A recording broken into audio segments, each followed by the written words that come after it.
I'm gonna get back on this book. Feeling a little bit better today. Not fully, but be able to get some more pages done than I did yesterday. I want to start out with a little something about the judge in my last court case. Because I said Kimberly Bublitz and Mackenzie Engelhardt are never getting off the hook until they come clean about what they did and they fix what they fucking broke. And pretty much just my reputation within the town, which they didn't necessarily break. They just gather teams. How do girls operate? This is what I told the judge. Every relationship I've been in ended the same way. Guy or girl. I'm a human fucking being. Plain and simple. I make mistakes, I'm not perfect, and even when I am perfect, it doesn't fucking matter. Every single girl started going out to the bars more, hanging out with feminist cunts, sluts at the bar, and the fuckboy drug-dealing pieces of shit. And their whole game in this fucking world is to trauma bond and to tear people down to what they can use and how they can manipulate them. So how can they use these girls as fuck toys? And then when they're done fucking her, then they release her back to the streets, because they do not give a flying fuck. And every girl played their game. Every single girl played their fucking game. And the last one with Mackenzie Engelhardt and Kimberly Bublitz, that was a different game. Now it's a different one. Because that was malicious intent. That wasn't just a bunch of fucking piles of shit, fuck toy pieces of scum from the streets just destroying everyone's life. Because, girl power, yay, women, that's what we need, women making more decisions, because, whatever a fuckboy can make them feel at the bar, whatever Ghislaine Maxwell can make them feel, yay, women. Anyway, Mackenzie Engelhardt was different. She's always hated me, it's because she's a feminist piece of shit, bottom-feeding scum of this earth, but it was more than that. It was a jealousy and an envy and a hate that you can't really explain unless you understand how mean girls operate. And she made it her mission to destroy my relationships with malicious intent because she doesn't like me, because she doesn't like what I talk about. And then Kim and her filed the personal protection order. Kim admitted it was just to try to get me to stop talking about them. But now Kim's on board with playing pretend it's real, because it's more than just, don't let him talk about what we do to him and how we abuse him and treat him like shit. Don't let him talk about how Kenzie acts and the things she's actually done. No, now girls get a team of fucking supporters. To go attack that man and destroy that man. And that's what these girls like Mackenzie Engelhardt and my sister know how to do. I've been suffering it from my sister my whole life. She's the most evil person I've ever encountered. I've been a part of bad people. I've had people threaten my life before, but no one more than Jess, no one more than my sister. No one's terrified me and threatened my life more than Jessica Klein. That girl is pure fucking evil, and she does it with a fucking smile, and then goes and fucking puts on a cry show for fucking Edo and the new fuckboy, whoever she's fucking these days. Whatever cock she's sucking that she needs to use to hurt me. No, it's not really to hurt me. It's not destroying my relationships and doing fucking pieces of shit things. No, she's venting. And he knows how to console her and make her feel better. So she lies, does all her fucking evil shit. And everyone plays their fucking game. So, from guys to girls, it doesn't matter. You can create the negative vibe, and now you started a war. She started a war, essentially, turning everyone to reasons why Luke's not welcome. First, it was Ace. Ace isn't welcome anymore because his dog hair. She used to love Ace. She used to let him jump up on the couch and cuddle on her. And now she acts like Ace is a problem, won't even pet him at a party. She didn't even pet him at fucking Clay's party. She wouldn't even pet Ace at a fucking party. That's how much she needs to play in her fucking delusion. That Ace is a problem. She turned her love for Ace off because she needs to hate me so much. She can't love anything that's associated with me. And anyone that's associated with me needs to hate me like she does, or they're not allowed to talk about me. I'm not allowed to be brought up. And guess what? Luke's mad about it. So, now Kenzie's a victim. Yay, women! Yay, empowered women. Look, she's a doctor, everybody. She's a fucking doctor. So anyway, point of that fucking story, is I'm really upset that the judge made me look and wants me to look at me and figure out what I did wrong. And every single girl was, I don't make enough money, I have debt, this new guy is giving her drugs and will give her all the money and things she wants, and she's gonna fuck him now. And I'm done, I'm out, I'm no good, I'm not good enough, I'm not fucking good enough. I don't deserve to be happy, I'm not deserve to be in love, I don't deserve a girl around because Kenzie Engelhart decided I'm not allowed to be around anymore because she doesn't like me. And Kim Bublitz is a strong supporter of Kenzie Engelhart. So, what are you going to do? What are you going to do? Just play make-believe because she's going to pay the government and weave a web of fucking lies and get a team of fucking supporters and turn all the girls against. Because girl power, we team up together. We destroy man and make man the bad guy for being hurt and upset about it. Yay, women! Anyway... Enough, I'm on the book. Keys to the scriptures. This bitch is going into direct quotes she's pulled from the scripture that she's read it from. I'm going to explain her interpretations of it. That's starting with Genesis. Which I should change in the title because chapter 15 is Genesis. This is, I guess, a new part. Keys to the scriptures is a different part.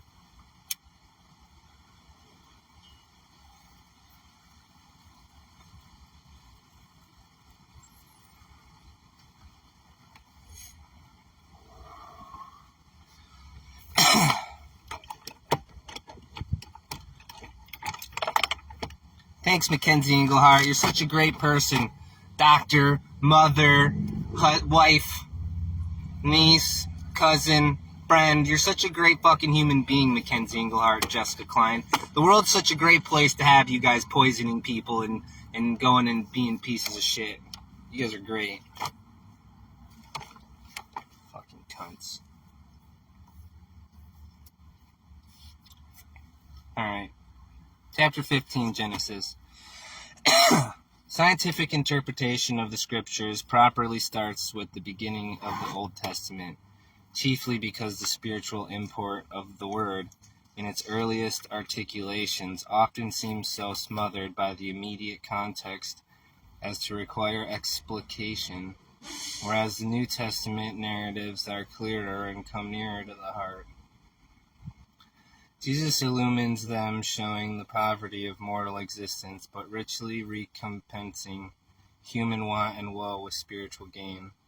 The incarnation of truth, that amplification of wonder and glory which angels could only whisper and which God illustrated by light and harmony, is constant with ever-present love. So-called mystery and miracle which subserve the end of natural good are explained by the love that for whose rest the weary ones sigh when needing something more native to their mortal cravings than the history of perpetual evil.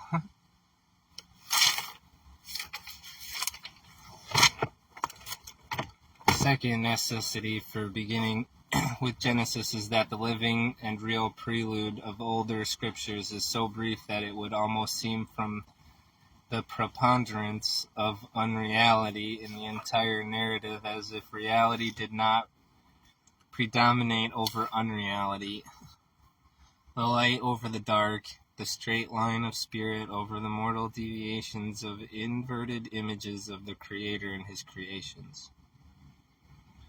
Spiritually followed, the book of Genesis is the history of the untrue image of God named a sinful mortal. This deflection of being, rightly viewed, serves to suggest the proper reflection of God and the spiritual actuality of man, as given in the first chapter of Genesis. Even thus, the crude forms of human thought take on higher symbols and signification when scientifically Christian views of the universe appear, illuminating time with the glory of eternity. And basically now she's just saying that she's starting with Genesis because it's a short prelude to what the Bible is about, how man sucks, and God wants to figure out how to make man not suck so that he can create heaven on earth, so that heaven can be created on earth. So that he can give us the promised land, so he can make it, so he can give us the promised land. Because it's all about it. It's all about wanting us to have it and keep it, and we don't deserve it because we fucking can't do simple fucking shit. It's just only a couple things. You just ask someone, don't do those couple of things. Don't do those things. They'll hurt too much. It'll cause too much destruction. Don't do them. Don't do them. And these fucking bitches go talk to the fucking snake, the fuckboys and the sorority sluts and the feminist cunts. And they just fucking feed all the fucking games and the bullshit and live in their fucking lies and all the fucking cunt hate that they have for the fucking world. So that they can go, live their best life as empowered boss babes. Yay, women.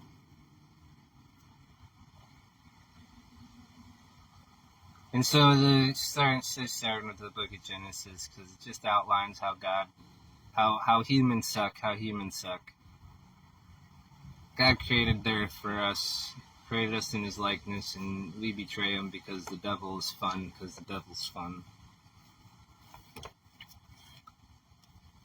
In the following exegesis, each text is followed by its spiritual interpretation according to the teachings of Christian Science. Exegesis. Genesis I:1. In the beginning God created the heaven and the earth.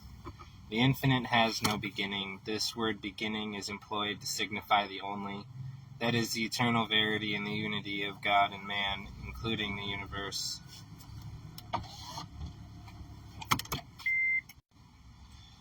The creative principle, life, truth, and love is God. The universe reflects God. There is but one creator and one creation. This creation consists of the unfolding of spiritual ideas and their identities, which are embraced in the infinite mind and forever reflected. These ideas range from the infinitesimal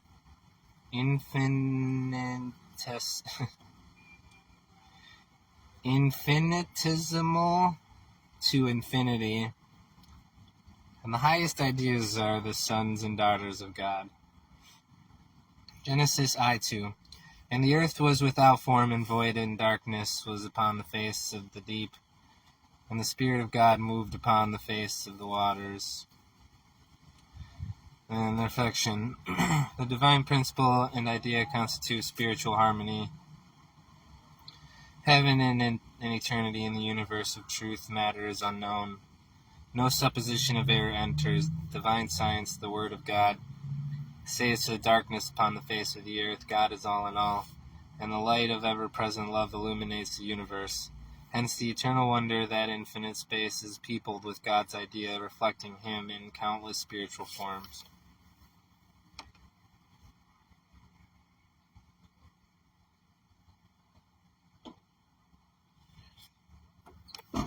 And God said, let there be light, and there was light. Reflection. Immortal and divine mind presents the idea of God, first in light, second in reflection, third in the spiritual and immortal forms of beauty and goodness. But this mind creates no element nor symbol of discord and decay. God creates neither erring thought, mortal life, mutable truth, nor variable love. And God saw the light, and it was good, and God divided the light from the darkness. God's spirit dwelling in infinite light and harmony. Short reflection on it. From the emanates of the true idea is never reflected by aught but the good. 5. God called the light day, and the darkness he called night, and the evening and the morning were the first day. Reflection. All questions as to the divine creation, being both spiritual and material, are answered in this passage. For though solar beams are not yet included in the record of creation, still there is light.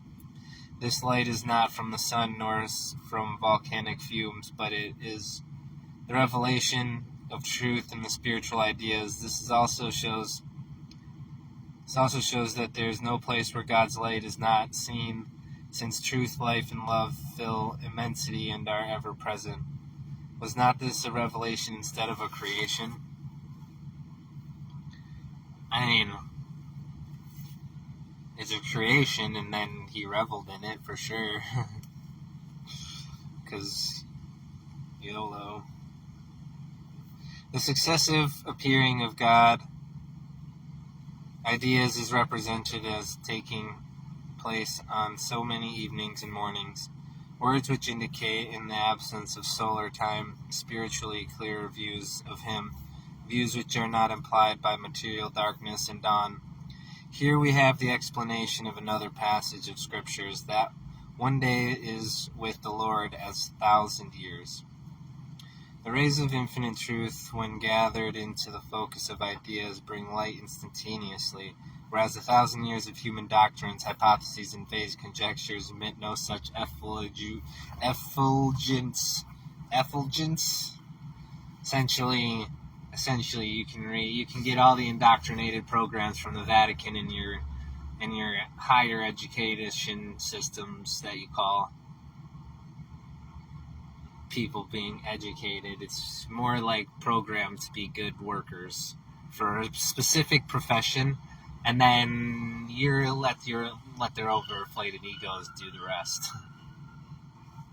Yay, women! And I don't denote that to women, because most women are getting these college degrees and they're just a waste of fucking time, energy, and money. They're just good at school, so they like doing it, so going to college is just fun.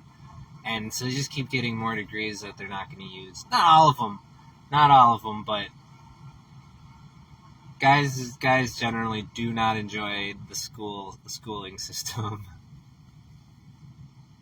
And being sitting there all day long. Anyway. Did infinite mind create matter and call it light? Spirit is light, and the contradiction of spirit is matter.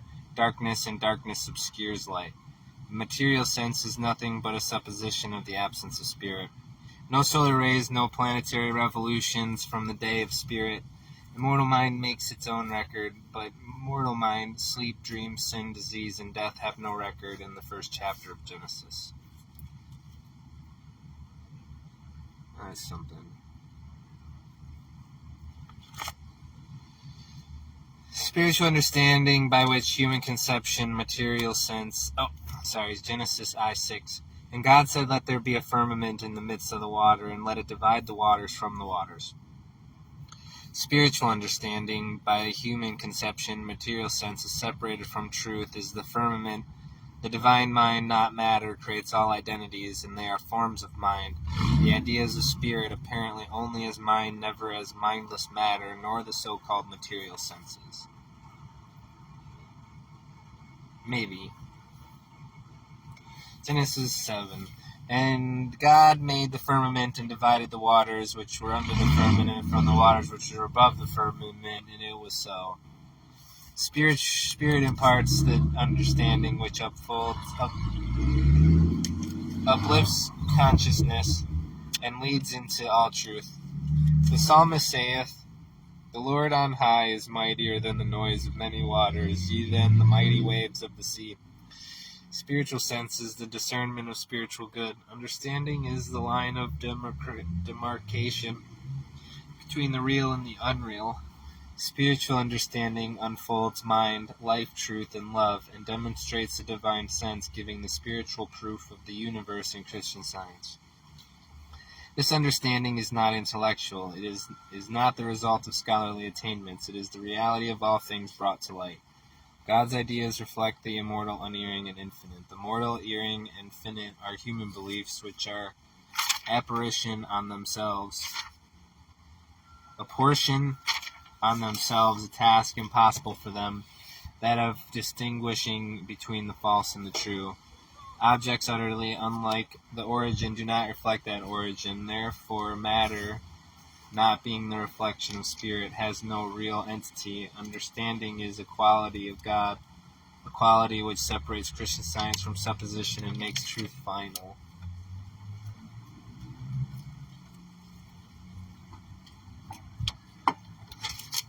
It's a stretch.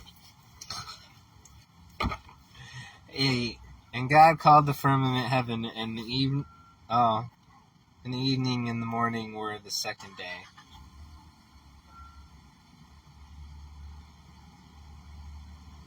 Maybe it's not so much of a stretch then if that line's there, because then the other side of the firmament.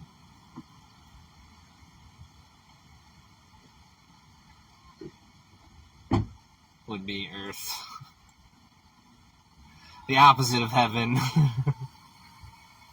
Whatever heaven's opposite is, that place called Earth.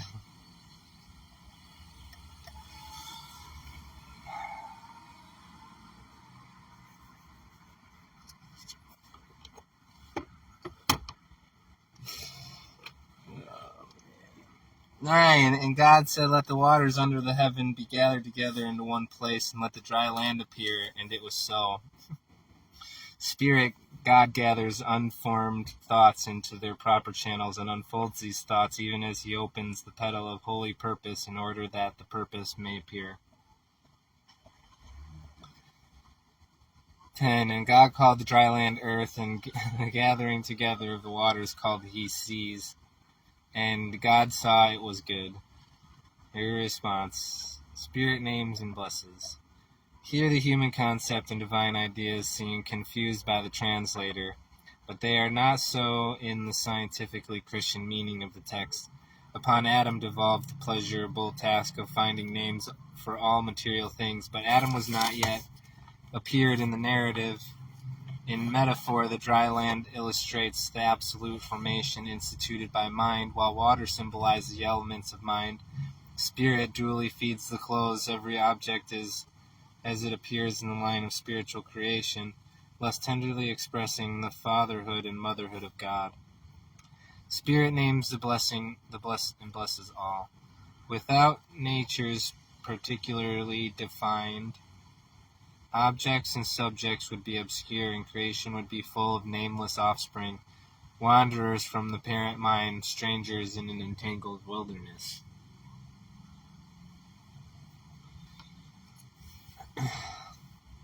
"11. And God said, Let the earth bring forth grass and herbs yielding seed, and fruit trees yielding fruit after his kind, whose seeds is in itself upon the earth, and it was so." The universe of spirit reflects the creative power of the divine principle or life, which reproduces the multitudinous forms of mind and governs the multiplications of the compound idea man. The tree and herb do not yield fruit because of any propagating power of their own, but because they reflect the mind which includes all. The material world implies a mortal mind and a man a creator. Scientific divine creation declares immortal mind and the universe created by God. Infinite mind creates and governs all, from the mental molecule to infinity. This divine principle of all expresses science and art throughout his creation, and the immortality of man in the universe. Creation is ever appearing and must ever continue to appear from the nature of its inexhaustible source. Mortal sense inverts these appearing and calls ideas material. Less misinterpreted, the divine idea seems to fall to the level of human or material belief called mortal man. But the seed is in itself only as the divine mind is all and reproduces all. As mind is the multiplier and mind's infinite idea, man in the universe is the product. The only intelligence or substance of thought, a seed, or a flower is God, the creator of it. Mind is the soul of all. Mind is life, truth, and love, which governs all. Mind is not always that. 12. And the earth brought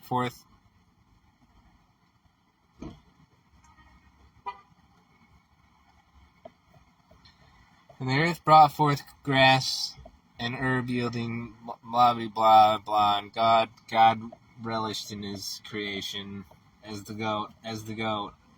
Then you better get on board with it, or you're gonna suffer.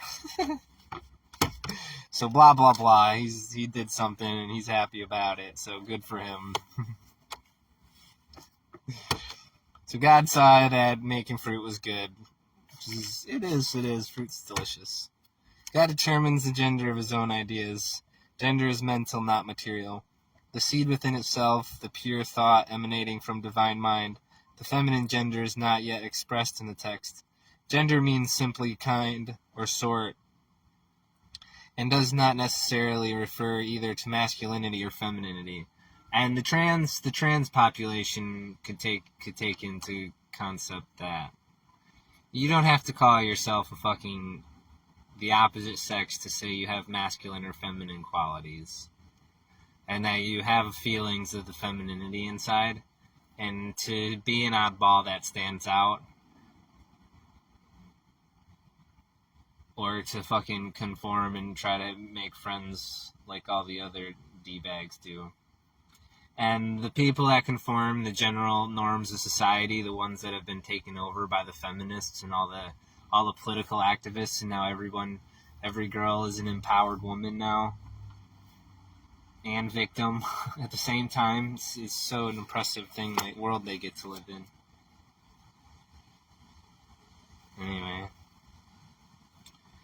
gender and the personality traits and feelings aren't the same thing.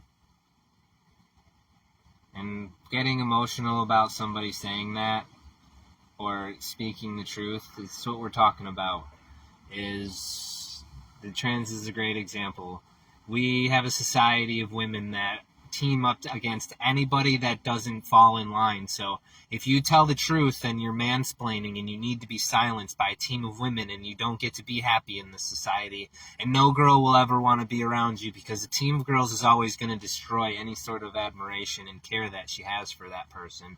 Because yay, girl power, girls need to team up and destroy the truth so that other person can feel what they want to feel. It's all a game of just feeling and being vindicated and feeling what you want to feel and acting upon those feelings. And that's what it really boils down to, is you have feelings, so now you're going to act upon that feeling and be justified to act because you had said feeling with no rational thought that can justify your actions. It's what David Bublitz is doing to me right now with his PPO, because he says in his PPO that he's afraid of me because of my delusions, thinking he's been involved in delivering messages to me.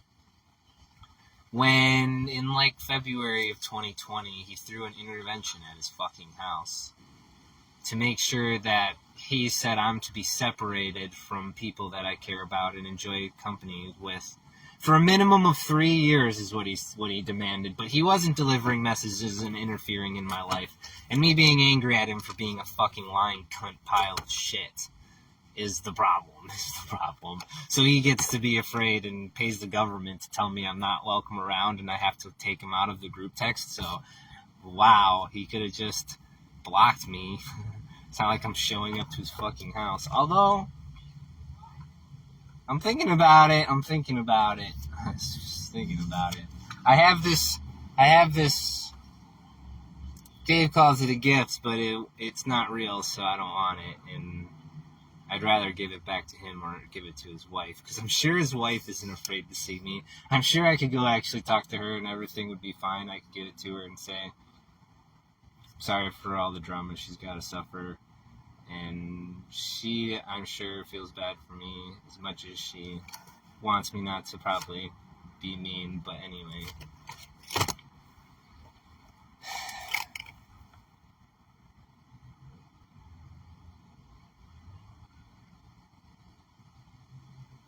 The mind or intelligence of production names the female gender last in the ascending order of creation. The intelligent individual idea, be it male or female, rising from the lesser to the greater, unfolds the infinitude of love. And I feel like it's foolish to assume my family, the Pavlachik family, has this philosophy is whoever's older is always more right than the person that's younger. Whether they're right or wrong, they're right because they're older. So it's a really shit philosophy, I think. And I don't necessarily think that just because man came before woman and woman came from man, that makes her any less of an equal to man.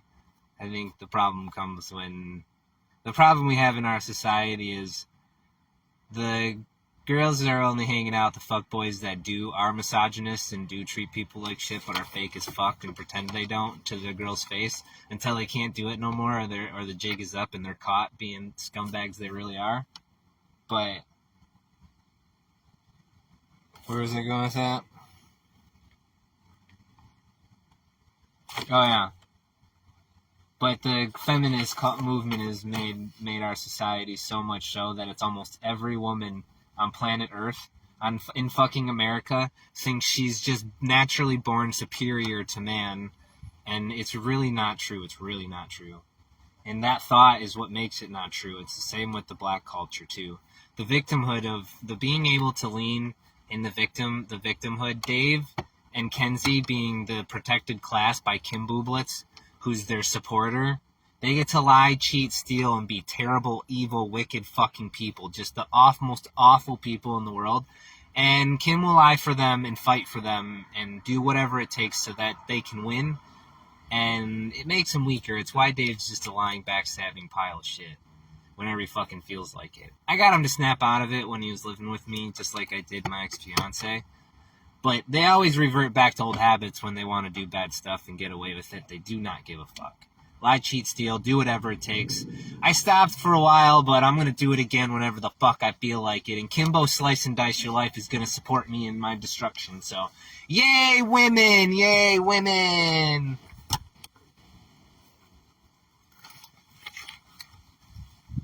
Anyway, it's a really toxic society that sucks. Because men are great, and most girls understand that they don't want to be around girls, and they only enjoy their company when they're gabbing and gossiping and talking shit about each other. Most girls would choose to be around guys if they could. But they've been so brainwashed. It's just cool. It's just such a cool thing to do, to say, I'd rather be in the woods with a bear. Oh, it's so cool. Yay, go high five my girlfriends. Yay, I picked a bear. Yay, girl power. Girls are so stupid. It sucks. It sucks. What can we do? How do we make girls not be stupid? The problem is in order to fit in, you need to be stupid. You need to conform and not be smart and not stick out. Stick out with an interesting way, but 99% of the time, you're fucking blending in as much as you can. Don't be fucking seen. But anyway, it's all about fitting in, so you just remain stupid. Cause I'm gonna be a model, so I don't have to be smart. I'm going to be a trophy wife, so I don't have to be smart.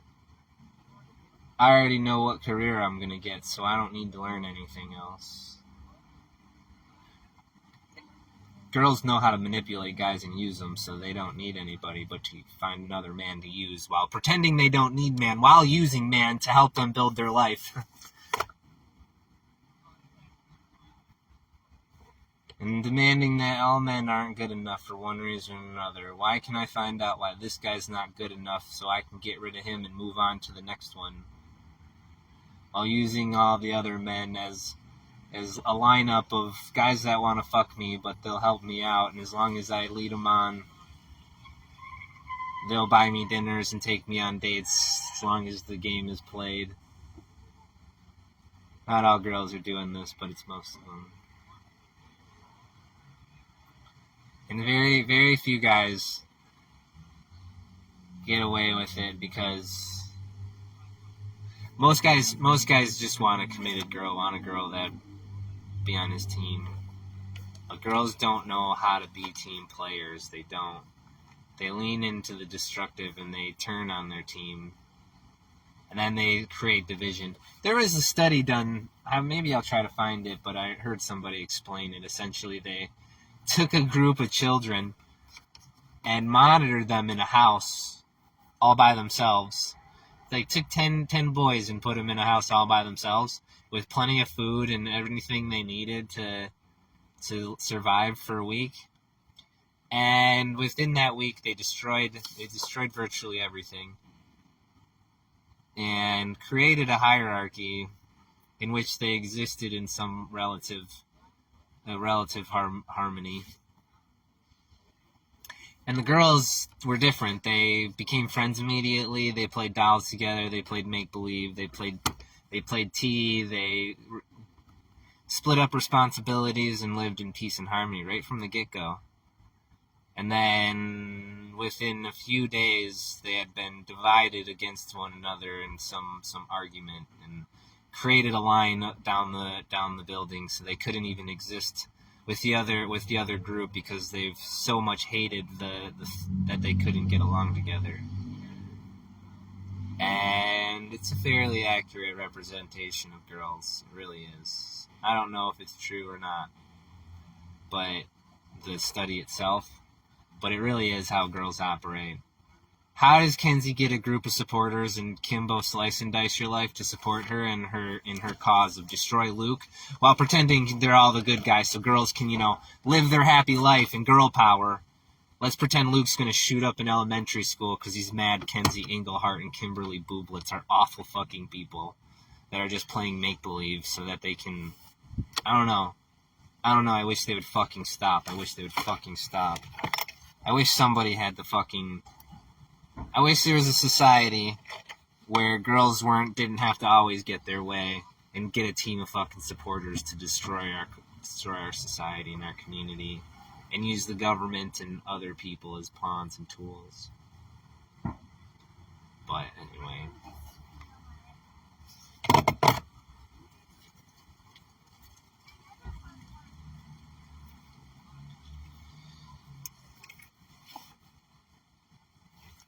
"13. In the evening and the morning were the third day. The third stage in the order of Christian Science is an important one to the human thought, letting in the light of spiritual understanding. This period corresponds to the resurrection, when spirit is discerned to be the life of all, and the deathless life or mind dependent upon no material organization. Our masters reappeared to his students. Our master reappeared to his students. To their apprehension, he rose from the grave on the third day of his ascending thought, and so presented them the certain sense of eternal life." And I'm not sure it's fair to correlate those two things together, but maybe. 14. And God said, "Let there be lights in the firmament of the heaven to divide the day from the night, and let them be for signs and for seasons and for days and years." Reasoning. Spirit creates no other than heavenly or celestial bodies, but the stellar universe is no more celestial than our earth. This text gives the idea of the refraction of thought as it ascends higher. God forms and peoples the universe. The light of spiritual understanding gives gleams of the infinite only even as the nebula indicate the immensity of space.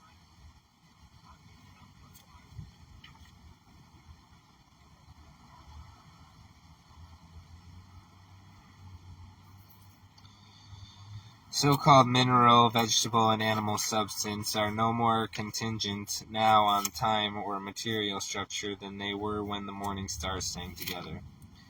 Mind made the plants of the field before it was in the earth. The periods of the spiritual ascension are the days and seasons of mind's creation, in which beauty, sublimity, purity, and holiness, yea, the divine nature, appear in man and the universe, never to disappear. The knowing the science of creation, in which all is mind and its ideas, Jesus rebuked the material thought of his fellow countrymen. Ye can discern the face of the sky, but can ye not discern the signs of the times? How much more should we seek to apprehend the spiritual ideas of God, and to dwell on the objects of sense? To discern the rhythm of spirit and to be holy, thought must be purely spiritual. 15. And let them be for lights in the firmament of the heavens, to give light upon the earth, and it was so. Truth and love enlighten the understanding, in whose light shall we see light. Truth and love enlighten the understanding, in whose light shall we see light. And this illumination is reflected spiritually by all who walk in the light and turn away from false material sense.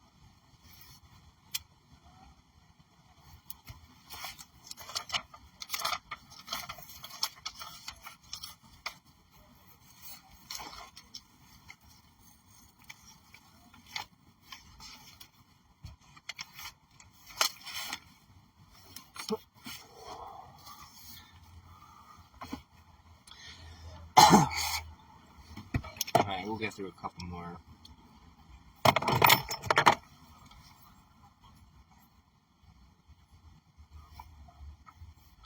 "16. And God made two great lights, and the great light to rule the day, and the lesser light to rule the night. He made the stars also." And lesser should probably not be seen as inferior, although it is when talking about brightness, but equal because it's necessary to be dark. And let there be rest. Everything on earth needs rest.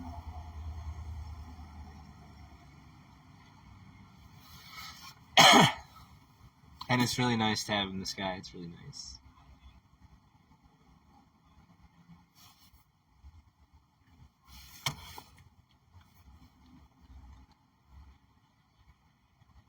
"The sun is a metaphoric representation of soul outside the body, giving existence and intelligence to the universe. Love alone can impart the limitless idea of infinite mind. Geology has never explained the Earth's formation. It cannot explain them where spiritual illusion is solar light, until time has been already divided into evening and morning, and the illusion to fluids. Genesis indicates a supposed formation of matter by the resolving of fluids into solids, analogous to the suppositional resolving of thoughts into material things." Oh my gosh. Maybe. "Light is a symbol of mind, of life, truth, and love, and not a vitalizing property of matter. Science reveals only one mind, and this one shining by its own light and governing the universe, including man in perfect harmony. These minds forms ideas, its own images, subdivides and radiates their borrowed light, intelligence, and so explains the scripture phrase, 'Whose seed is in itself?' Thus God's ideas multiply and replenish the earth. The divine mind supports the sublimity, magnitude, and infinitude of spiritual creation. And God set them in the firmament of the heaven to give light upon the earth, and to rule over the day and over the night, and to divide the light from the darkness. And God saw it was good." Their reasoning: "In divine science, which is the seal of deity and has impressive heaven, God is revealed as infinite light and eternal mind. No night is there."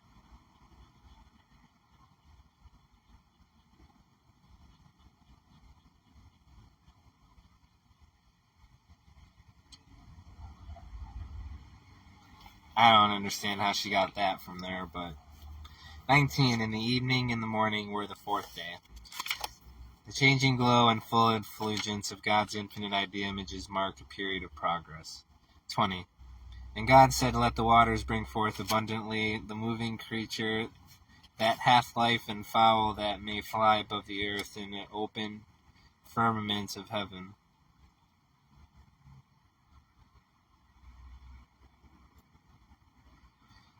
Reasoning: "To mortal mind, the universe is liquid, solid, and aeriform. Spiritually interpreted, rocks and mountains stand for solid and grand ideas. Animals and mortals metaphorically present the gradation of mortal thought, rising in the scale of intelligence, taking form in masculine, feminine, or neuter gender." It's interesting. She says rocks and mountains stand for solid and grand ideas. And everyone would agree with that. It's so funny. That's like a universal thing. You see a mountain and it's pretty grand, and it stands for, just like the ocean stands for, like, vastness. Anyway, "The fowl which fly above the earth in the open firmament of heaven correspond to aspirations soaring beyond and above corporeality to understanding of the incorporeal and divine principle love." She says in the open firmament of heaven. Unlikely.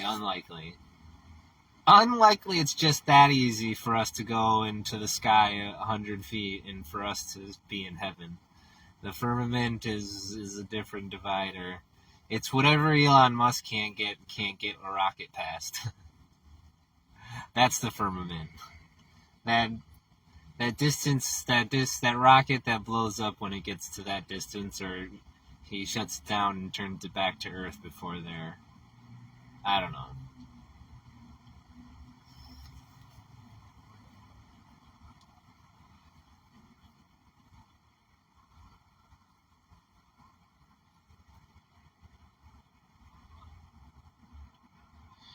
"21. And God created great whales and every living creature that moveth, which the waters brought forth abundantly after their kind, and every winged fowl after his kind, and God saw that it was good." Reasoning. Spirit is symbolized by strength, presence, and power, and also by holy thought winged with love. These angels of his presence, which have the holiest charge, abound in the spirit atmosphere of mind, and consequently reproduce their own characteristics. Their individual form we know not, but we do know that their natures are allied to God's nature, and spiritual blessing and less typified are the externalized yet subjective states of faith and spiritual understanding. There's problems in the animal kingdom too. It's not just humans that do malicious things and cause destruction and chaos for their own selfish gain. I mean, you can go online and find videos of monkeys stealing people's stuff right out from them. So it's not just humans. Video of a guy put his cat on a GoPro and let it out to see what it did, and it just showed it attacking a couple of cats.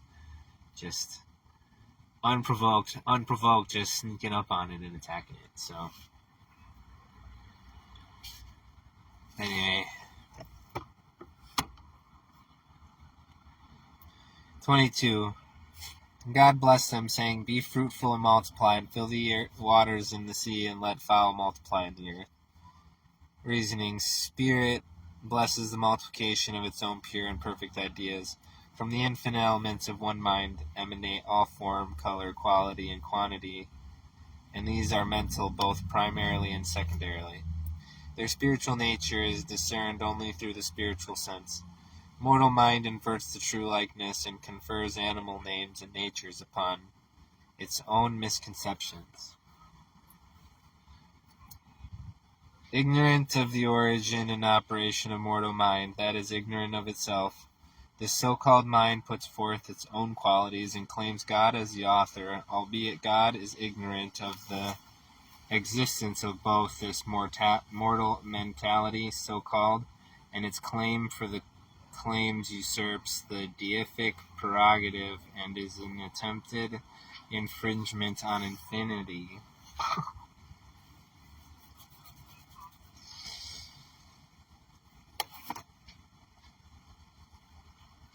Let's go back to the beginning of that one, because there is something there, I think. Ignorant of the origin and operation of mortal mind, that is ignorant of itself, this so-called mind puts forth its own qualities and claims God as their author, albeit God is ignorant of the existence of both this mortal mentality, so-called, and its claim, for the claim usurps the deific prerogatives and is an attempted infringement on infinity. And humans trying to give answers to everything, I guess claiming false prophets here, I think. They infringe on our ability to create infinity and expand and create the abundance.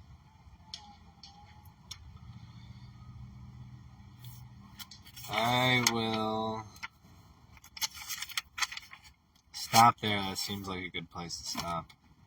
There's just a few on this page, and I'd be reading 3 more pages to get there. I'm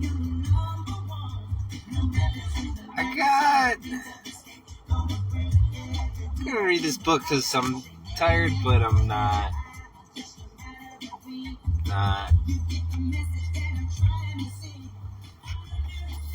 I just fucking. My mind just got blown today in so many ways. It was insane. This is just a fucking crazy ass day to me. I fucking heard a story about a guy that got caught on 2 drops and didn't even get brought up on charges. And then a different success story that I don't know how to take quite yet. But this is such a good one to hear, such a fun one to hear, because I just got to be a part of it for quite some time now, so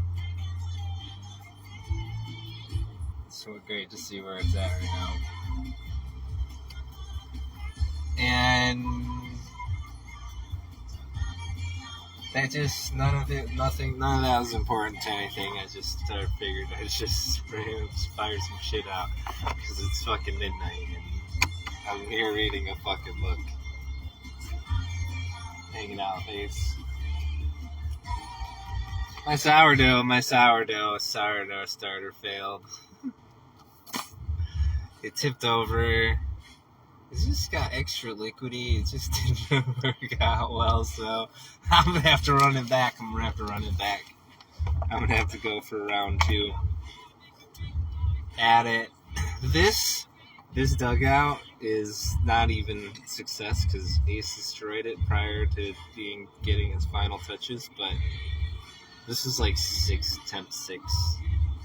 So, and I'm a pretty darn good woodworker. And my baking skills not bad, but anyway, I'm rambling.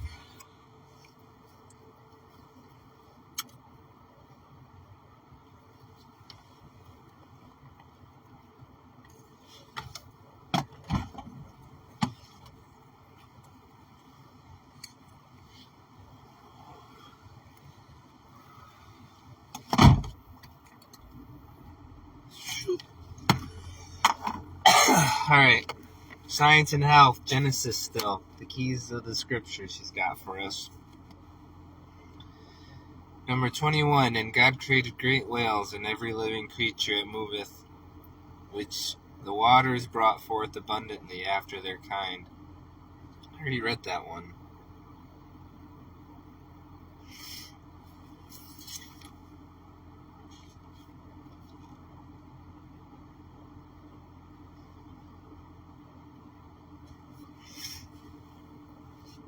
Maybe I didn't. I've read that one lots of times, but maybe I haven't read it for this chapter out of this book. Let's just keep going from there anyway. Then that God guy saw that it was good. Her reasoning is, spirit is symbolized by strength, presence, and power, and also by holy thoughts winged with love. These angels of his presence, which has the holiest charge, abundant in the spirit, atmospheres of mind, and consequently reproduce their own characteristics. Their individual form we know not, but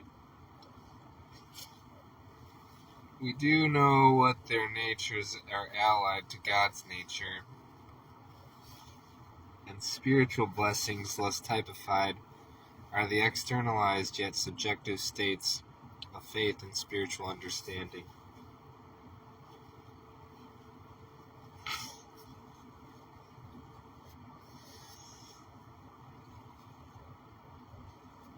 Um,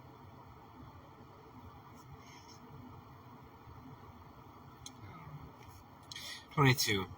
And God blessed them, saying, be fruitful and multiply, and fill the waters in the sea, and let the fowl multiply in the earth. Reasoning. Spirit blesses the multiplication of its own pure and perfect ideas. From the infinite elements of the one mind emanate all forms, color, quality, and quantity. And these are mental both primarily and secondarily. Their spiritual nature is discerned only through the spiritual senses. Mortal mind inverts the true likeness and confers animal names and natures upon its own misconceptions. The ignorant of the origin and operations of mortal mind, that is ignorant of itself. This so-called mind puts forth its own qualities and claims God as their author, albeit God is ignorant of the existence of both. This mortal mentality, so-called, its claim for the claim usurps the deific prerogatives and is an attempted infringement on infinity. I remember reading that one. Maybe that's where we stopped. Because I don't know. 23 in the evening and the morning were the fifth day. Advancing spiritual steps in the teeming universe of mind lead to the spiritual spheres of exalted beings. Its mere exterior sense, this divine universe is dim and distant gray in the somber hues of twilight, but anon veil is lifted and the scene shifted into light. In the record time is not yet measured by solar revolutions, and the motions and reflections of deific power cannot be apprehended until divine science becomes the interpreter. My ear won't stop ringing. It's been ringing for like 5 hours. It's like plugged. It hurts and it just don't stop ringing.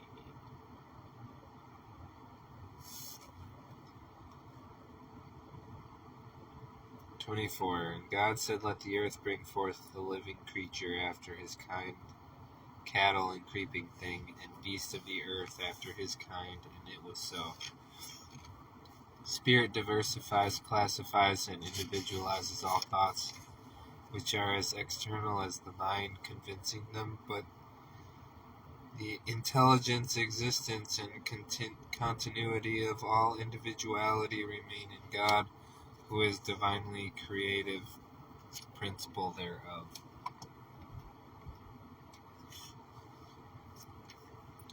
"25. And God made the beasts of the earth after his kind, and cattle after their kind, and blah blah blah blah. He did what he said he was going to do as well as she's fucking is regurgitating it over and over again.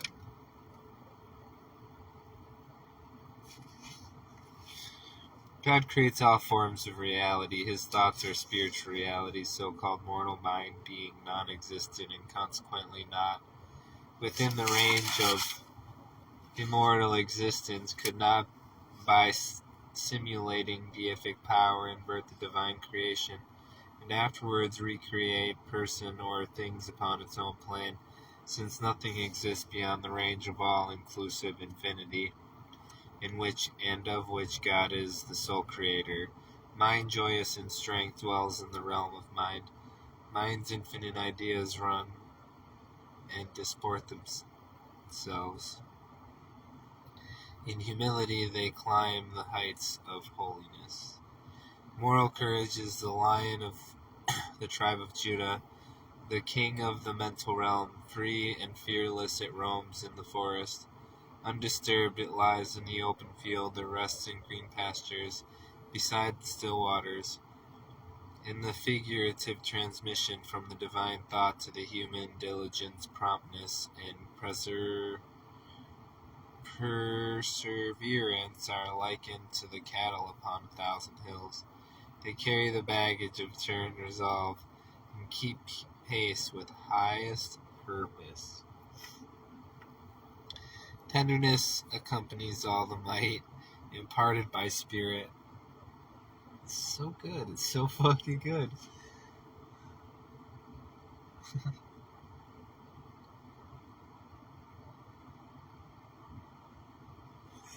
I am gonna have to read that again. Sometimes my mind wanders, and I can continue reading through. Sometimes I'll get through an entire page and realize I'm about to turn a page and I haven't read any. I haven't absorbed anything because my mind was somewhere else, but I continued through the motions somehow. It's weird. But back to where we were.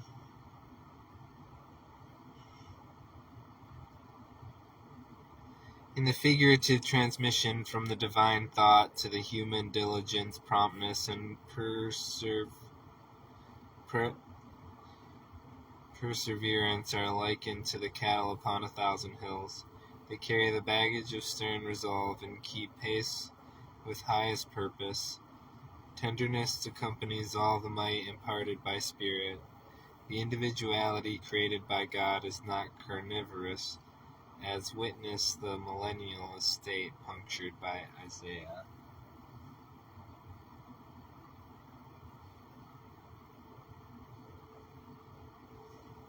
Trying to just imagine that I don't have fucking shit going on in my throat, in my ear. That's like this bitch says, if I imagine pain isn't real, then God makes sure he reminds me by fucking hurting me. That this bitch doesn't know what the fuck she's talking about, or something.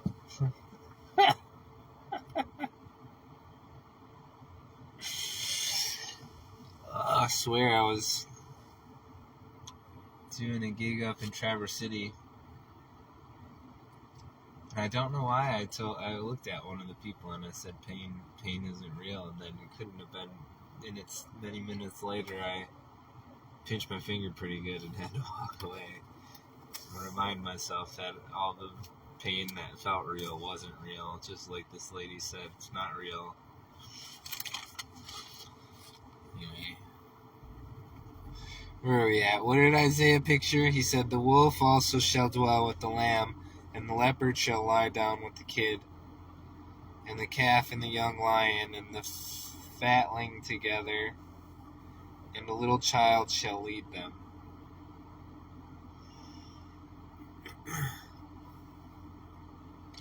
Understanding the control which love held over all, Daniel felt safe in the lion's den, and Paul proved the viper to be harmless.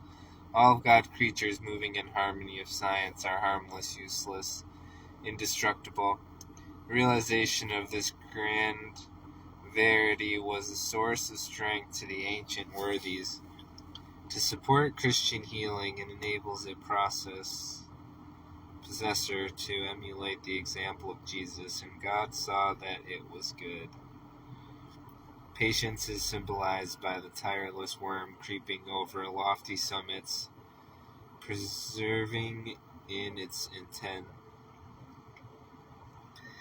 The serpent of God creating is neither subtle nor poisonous, but is a wise idea, charming in its adroitness.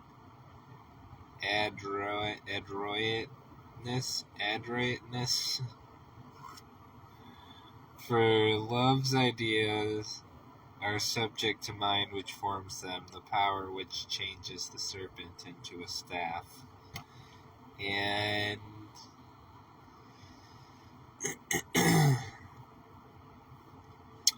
that taught fucking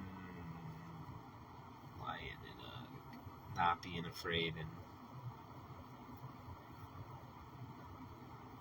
animals are interesting. Animals are interesting in how they respond. They all, looks like humans, we're all animals in whatever way you want to say it, but like, you'll see some deer will just fucking run away when you come up on them, and some deer will just stand there and freeze, and some will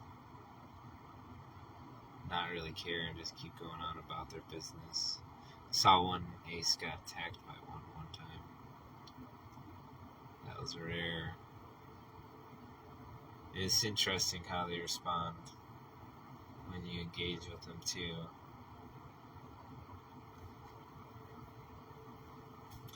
Because when you start moving around or talking, then they start interacting. I don't know, it's just the whole thing. But I guess I was going down that way, but thinking about being trained to attack or being starved out. where even if you can make it an animal feel comfortable to be around you, and you can befriend the animals out there, just it's not that hard. And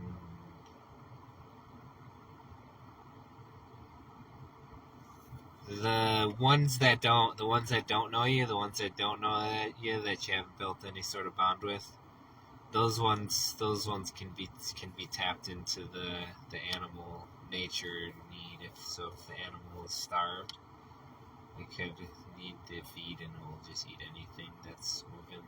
Or trained, because I saw a dog. Ace got attacked by a dog one time.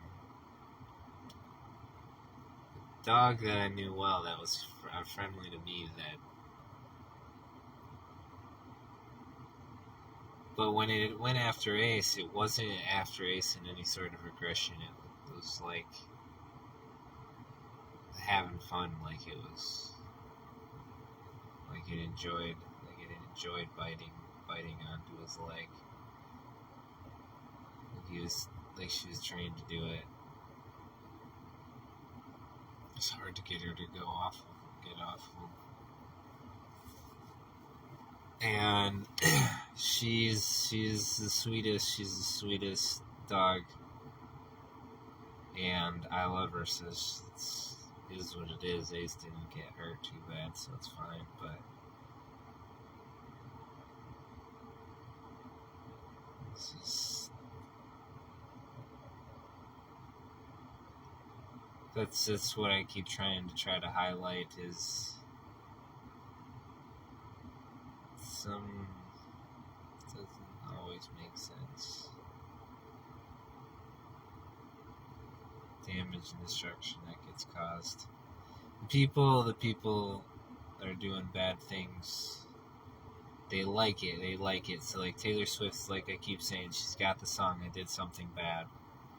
It's like somebody upset her, and so her response is to go do something bad and feel good about it. So whatever fucked up thing she's got going on in her head, where she gets pleasure from causing pain and suffering onto other people, that's one of the issues they're trying to come with, because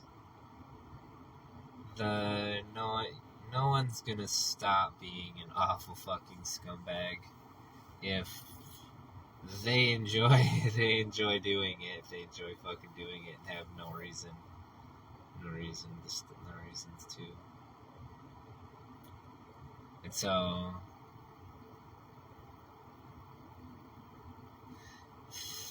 just an easy example, if you're trying to get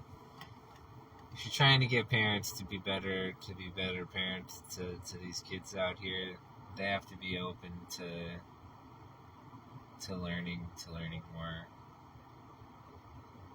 And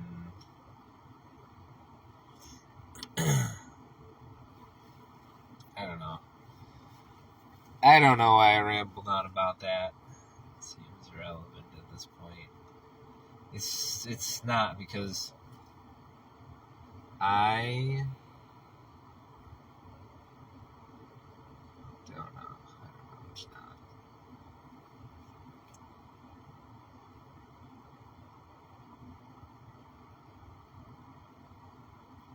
There's something to be said about connecting humans connecting with the animals in nature.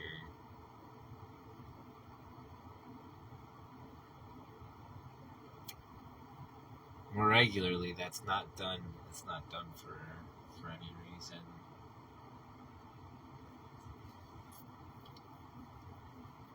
Not fully sure.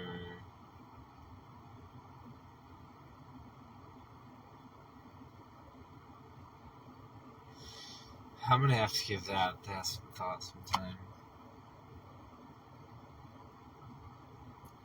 Where are we? 26. God said, "Let us make man in our image, after our likeness, and let them have dominion over the fish of the sea, and over the fowl of the air, and over the cattle, and over all of the earth, and over every creeping thing that creepeth upon the earth." The eternal Elohim, which is God, I think, is one of the names for him, includes the forever universe. The name Elohim is in the plural, but this plurality of spirit does not imply more than one God, nor does it imply three persons in one. It relates to the oneness of the triunity, life, truth, and love. Let them have dominion. Man is the family name for all ideas. The sons and daughters of God. All that God imparts moves in accordance with him, reflecting goodness and power. Your mirrored reflection is your own image or likeness. If you lift a weight, your reflection does this also. If you speak, the lips of this likeness move in accord with yours. Now compare man before the mirror to his divine principle God. Call the mirror divine science and call man the reflection. Then note how true, according to Christian Science, is the reflection of its original. As the reflection of yourself appears in the mirror, so you, being spiritual, are the reflection of God. The substance, life, intelligence, truth, and love which constitute deity are reflected by his creation. And when we subordinate the false testimony of the corporeal senses to the facts of science, we shall see this true likeness and reflection everywhere. God fashions all things after his own likeness. Life is reflected in existence, truth and truthfulness. God in goodness, which impart their own peace and permanence. Love, redolent and unselfishness, bathes all in beauty and light. The grass beneath our feet silently exclaims, "The meek shall inherit the earth." The modest arbutus sends her sweet breath to heaven.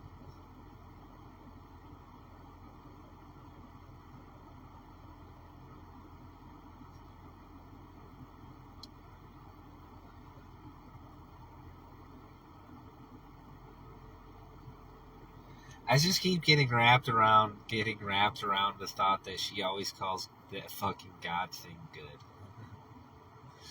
We were made in God's likeness. That's the concept we're supposed to believe.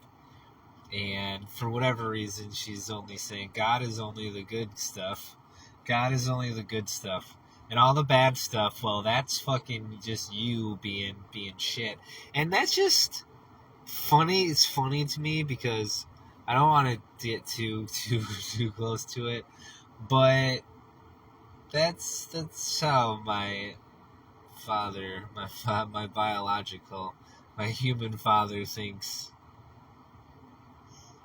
that I was born wrong. All of my good qualities and all the great successes I've had and accomplishments I've made in life are due to his greatness and his genealogy, his genome, whatever the fucking, his just being a donor of semen, just being his carbon copy of greatness.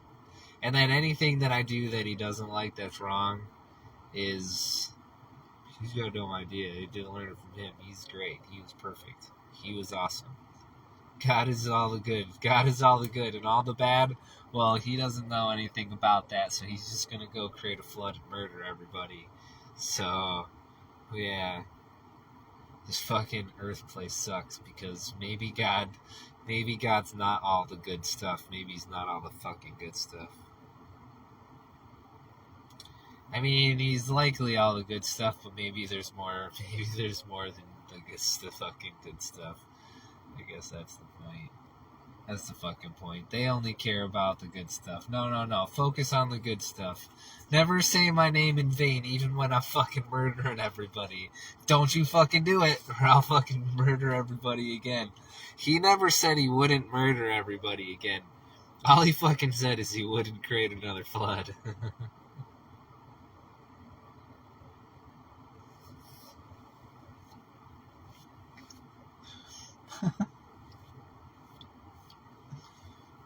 remember, he fucking one of the fucking plagues in fucking Exodus was to fucking murder a bunch of innocent fucking child babies. Murder a fucking bunch of innocent babies. What was God's fucking solution? Here's how you're gonna get freedom. Here's how we're gonna get freedom from that other human being I created that I have no fucking control over. Here's what I'm gonna do.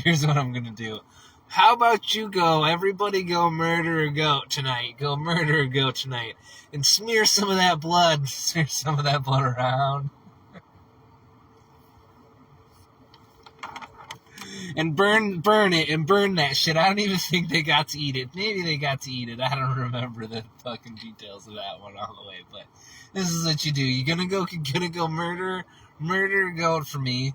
The best one you got. Murder the best one you got. And smear some blood on your door. And then my ghost that'll come by will know not to murder the firstborn son in this house. But I'm gonna go murder all the other firstborn sons of these women and then that were born of this nation that I created too. I created this nation too. And all these people, I'm gonna have you murder them all too. I'm gonna have you murder the firstborn. And that'll prove how great I am.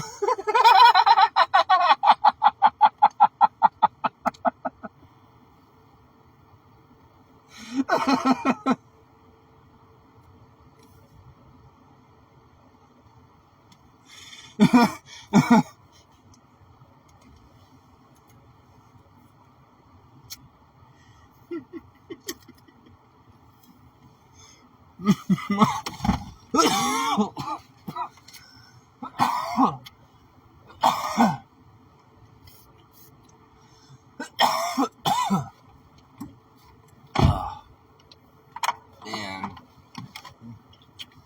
It's not like a funny story. It's just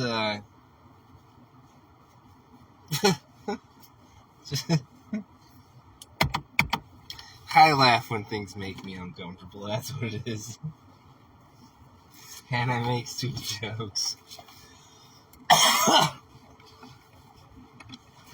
Alright, where were we? That was a long one.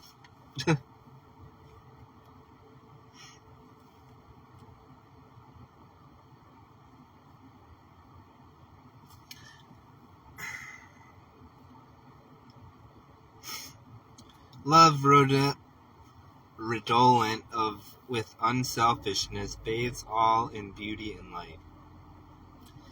The grass beneath our feet silently exclaims, the meek shall inherit the earth. The modest arbutus sends her sweet breath to heavens. The great rock gives shadow and shelter. The sunlight glints from the church dome. Glances into the prison cell, glides into the sick chamber, brightens the flower, beautifies the landscape, blesses the earth. Man made in his likeness possesses the reflection, God's dominion over all earth.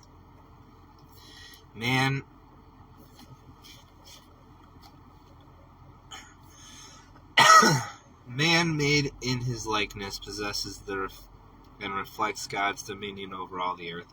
Man and woman, as coexisting and external with God forever, reflect in glorified quality the infinite Father, Mother, God.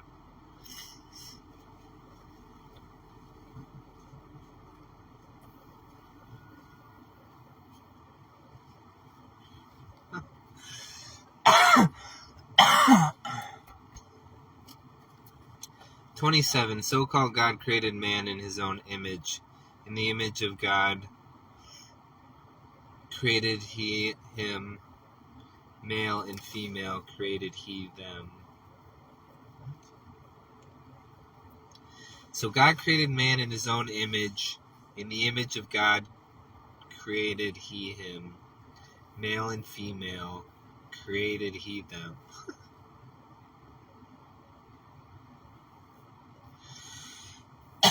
I'm not sure that's the right quote. To emphasize the momentous thought, it is repeated that God made man in his own image. To reflect the divine spirit, it follows that man is the generic term, masculine, feminine, and neuter gender for human concepts. In one of the ancient languages, the word for man was also used synonymous of mind. This definition has been weakened by anthropomorphism, or the humanization of deity. The word anthropomorphic is in such a phrase as an anthropomorphic god is derived from two Greek words signifying man in form, and may be defined as mortal mental attempt to reduce deity to corporeality. The life-giving quality of mind is spirit, not matter. The ideal man corresponds to creation, to intelligence, and to truth. The ideal woman corresponds to life and to love. In divine science, we have not as much authority for considering God masculine as we have for considering him feminine, for love imparts the clearest idea of deity. The world believes in many persons, but if God is personal, there is but one person.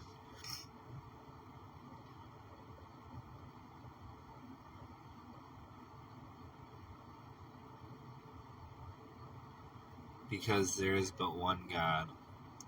His personality can only be reflected, not transmitted.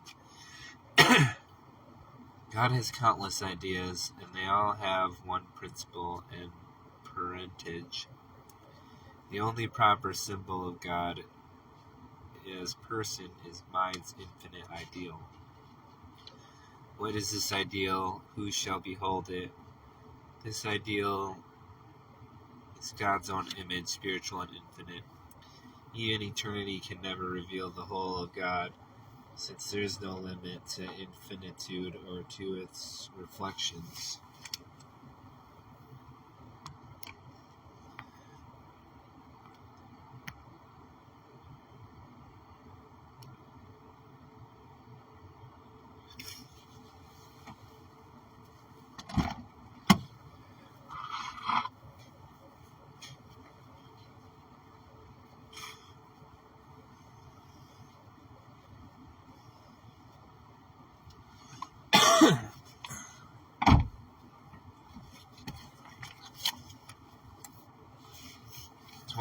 And God blessed them, and God said unto them, Be fruitful and multiply, and replenish the earth, and subdue it, and have dominion over the fish of the sea, and over the fowl of the air, and over every living thing that moveth upon the earth. Divine love blesses its own ideas, and causes them to multiply, to manifest his power. Man is not made till the soil. His birthright is dominion, not subjection. He is Lord of the belief in earth and heaven, himself subordinate alone to his Maker. This is the science of being. That's tough to think about, that being it, because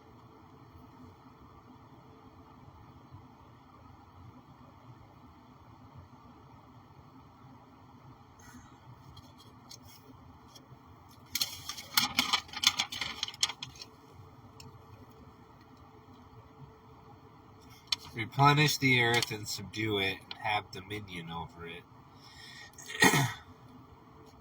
Be fruitful and multiply. Like, she just skipped over all that and said, hey, he said dominate it. He said dominate it. That's what we're supposed to do, dominate it.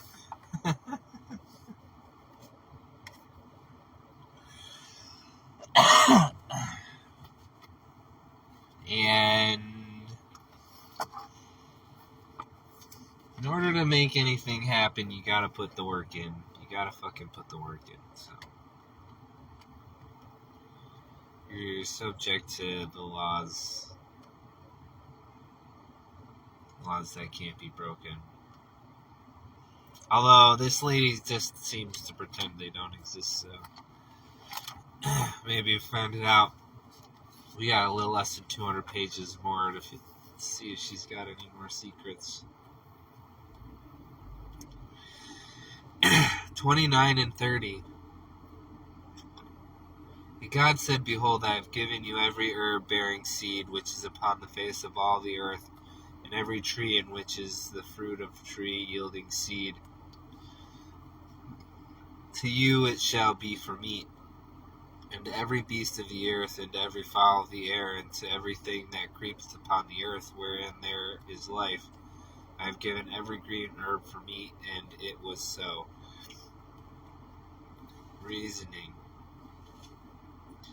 God gives the lesser ideas of himself for a link to the greater, and in return the higher always protects the lower. The rich in spirit help the poor in one grand brotherhood, all having the same principle or Father, and blessed is that man who seeth his brother's needs and supplieth it, seeking his own and another's good.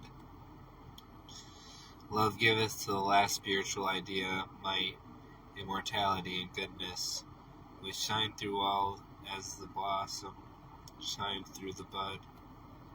All the varied expressions of God reflect health, holiness, immortality, infinite life, truth, and love.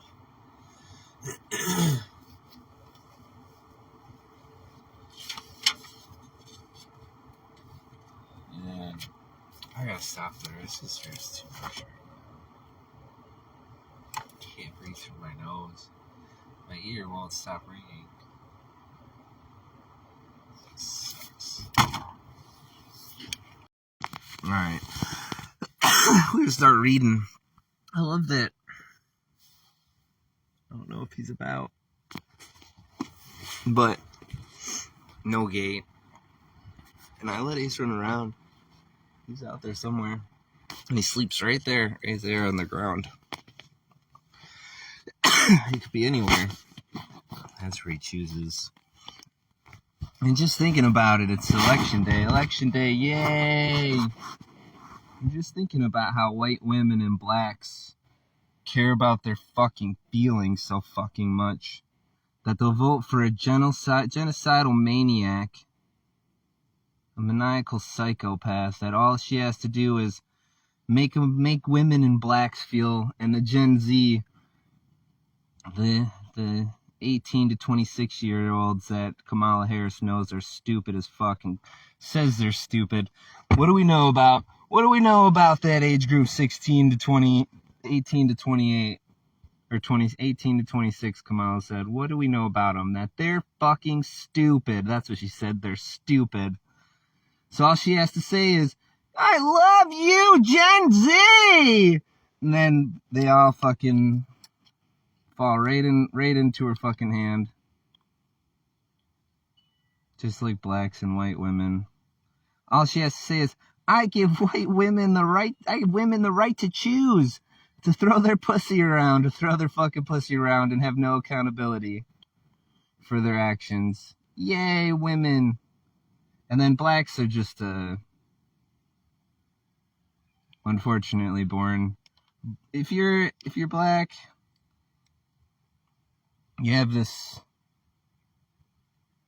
social group of people, this cult that's trying to relentlessly encourage you to fall in line with the fucking cult, with the cult ideology. It's the same with feminism and the LGBT queers. Fall in line with ideology. Whether we're right or wrong, we don't care.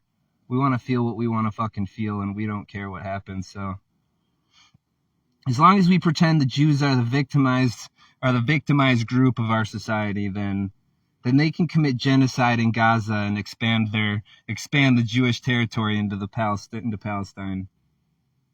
And they'll just pretend they're victims while committing genocide and expanding their territory. As the victims, just like blacks and white women are born innately victims, because blacks' ancestors were sold to America by their own people. They were sold by their own people, and their own people didn't want them, but somehow they're victims of white man in America.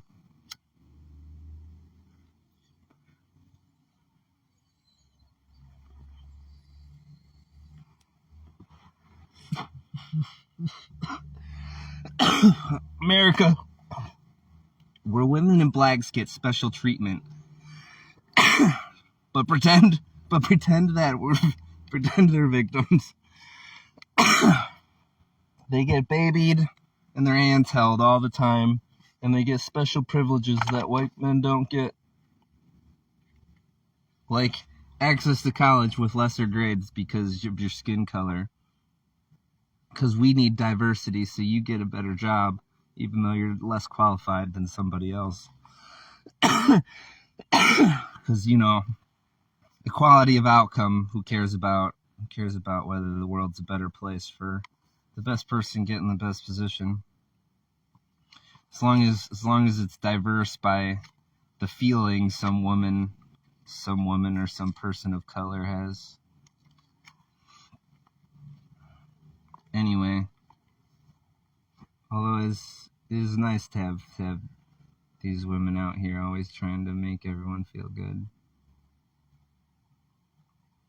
Their methods are not always. Anyway, on the book.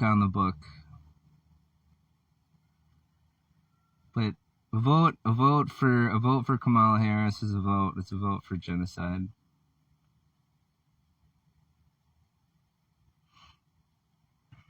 And destruction of community and life, and happiness and joy, for whatever imaginary feeling, whatever fake ass feeling she gets you fucking white women and blacks to feel.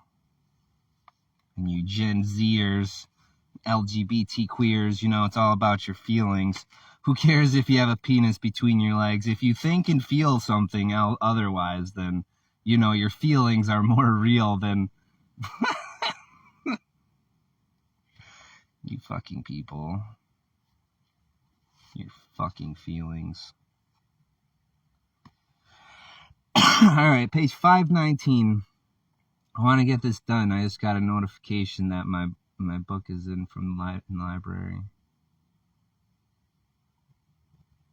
So, I want to get on that. And this, I have 180 pages. Like 3 weeks, fuck. We'll try to do more than 10 pages a day. I want to get it done. So today, more than 10 pages. Genesis 2:1. Thus the heavens and the earth were finished, and all the hosts of them. Thus the idea of God and universal being are complete and forever expressed, for science reveals infinity and fatherhood and motherhood of love. Human capacity is slow to discern and to grasp God's creation, and the divine power and presence which go with it, demonstrating its spiritual origin. Mortals can never know the infinite until they throw off the old man and reach the spiritual image and likeness. What can fathom infinity? How shall we declare him till in language of the apostle we all come in the unity of faith and the knowledge of the Son of God, unto a perfect man, unto the measure of the stature of the fullness of Christ. 2.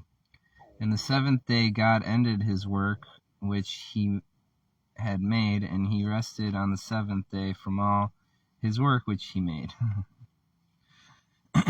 Reasoning. God rests in action. Imparting his not impoverished can never impoverish the divine mind. No exhaustion follows the action of this mind according to the apprehension of science, of the divine science. The higher the highest and sweetest rest, even from a human standpoint, is in holy work. Even from human the highest and sweetest rest, even from a human standpoint, is in holy work. I don't understand. The highest and sweetest rest is in holy work. Unfathomable mind has expressed the depths and breadths, height, might, majesty, and glory of infinite love fill all space. That is enough. Human language can repeat only an infinitesimal part of what exists. The absolute ideal man is no more seen nor comprehended by mortals than is his infinite principle love. Principle and its idea man are coexistent, eternal, and the numerals of infinity, called 7 days, can never be reckoned according to the calendar of time. These days will appear as mortality disappears, and they reveal eternity, newness of life, in which all sense of error forever disappears, and thought accepts the divine infinite calculus. And that was a lot, but it's just important to say rest is a valuable asset and tool. Sit back, take a breather, think about all that you made in the last week. And then you can decide whether your actions were good or not. God created the earth and all the things on the earth, and he decided that was good.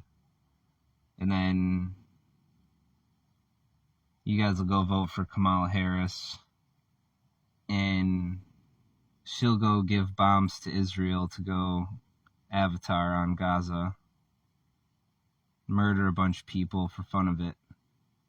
And you'll deem it was good, and you'll deem it was the greater good because Orange Man bad. That's why. Because your feelings, because you felt like it, that's why. It doesn't have to be reasonable and rational. All Kamala Harris's actions can be of destruction, and she has no history, no record of doing anything valuable for our country, for the people of our society, other than destroying them. And you guys will go vote for her, and just because you feel like you're doing a good thing, because she made you feel like it, because she loves Gen Z. She loves you guys, Gen Z. So go commit genocide. Yeah, Gen Z.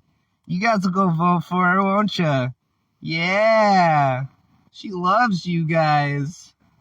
Oh my God. It was really tough to sit there with my mouth shut at that fucking event. It was really tough. I just wanted to go out and interact with all the party goers, all the fucking psychopaths that are just cheering for fucking Hitler incarnate. America is great. We're the best. We love America. We do this for America.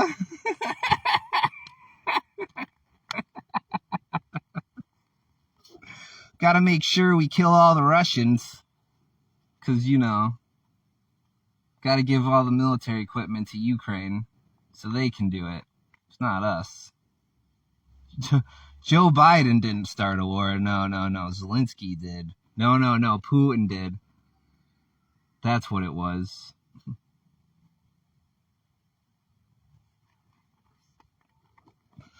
Yay, war. Yay, war. Let's go vote for Kamala on her face, Harris. So we can have more war. Yay, women! Yay, women! We need women in power. We need women in power and old people like Joe Biden that don't fucking know shit and sign executive orders when he doesn't even know what they are for. He just says, I don't know what this is, and signs it anyway. And you white women and blacks did the good thing. You guys are good people for voting for Obama. Because Obama had black skin, and he dropped the most bombs of any human being on fucking planet Earth. He was a victim probably, or maybe he was doing it for some good. There's good in that. That's what it was. He murdered all those people for good. That's what they're doing in Gaza. That's what the Jews are doing in Gaza. They're victims that are murdering people in Gaza for the greater good. We should talk about the protocols of the Learned Elder of Zion, which is the Jewish philosophy. It's not the Jewish faith, it's the Jewish nationality that believes in it. And so they're the anti-Hitler, so they're the exact opposite and think that they're the superior race, and anyone that doesn't fall in line with their religion. It's the Jewish and the Muslim extremists both believe the same concepts of being like God in the Bible and going to war against the infidels and killing everybody. God talks about it in the Old Testament. I don't know, we'll get to it in here, but about how he builds up an army to go destroy his own people. And so these extremists that are going to destroy, like the Jews destroying Gaza and the Muslims doing it wherever they do it, is to destroy any idea that doesn't make theirs the one and only. Kill anybody that doesn't fall in line. Anyway, yeah, the protocols of the Learned Elder of Zion, I think it's called. Anyway, it's their code of conduct, if you will. It's Netanyahu's code of conduct. That's what it is. It's how do you operate in society? How does Netanyahu and the people that fund Netanyahu, Kamala Harris, Joe Biden, Zelensky, England, any of the kings and queens, the Vatican, how do they operate within our society while putting on a show and being fake as fuck like Kamala on her face Harris, who's only caused destruction upon our society and has done no good, no valuable at all. The only one thing they can tout is they fucking made pharmaceutical costs go down in certain drugs for old people somehow. Made Medicaid cheaper for the government to have to pay for pills. Has nothing to do with old people. They don't even have to fucking pay for it. It's the government paying for it. So the government got a better deal, so we don't have to pay as much to take care of our old people. And they deem that as some valuable that they did, which is great. I mean,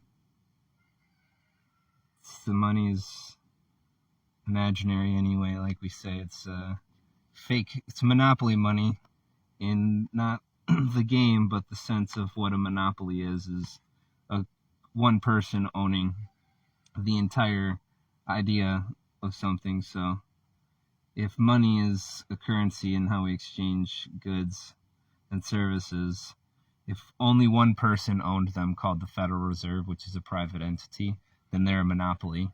So they're a private company that has a monopoly on currency, and they have a monopoly on currency in 100 countries out of like the 130, it's like 133 countries that we see them as countries, which we go down a rabbit hole of what a country actually is and how they gain power and make their territories, which is a whole nother thing. Anyway, went rambling on about how all you gotta do is get a white girl to fucking feel something and she'll do whatever you fucking want. Isn't it great? Fucking white girls and their fucking feelings. Empowered women. Yay, feminism. Anyway, 4 and 5. We were just supposed to say rest is good. Rest is valuable.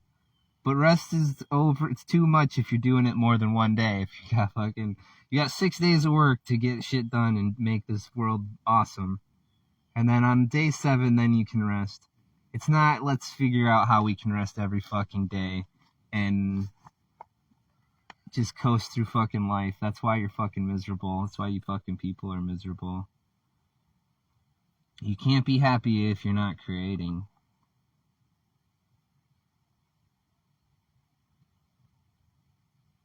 Otherwise, they're fleeting moments of joy, and then left with emptiness and. Ready on this book. We're not gonna get through more than 10 pages. If I'm only in two. Fuck. Alright. 4 and 5. These are the generations of the heavens and the earth when they were created.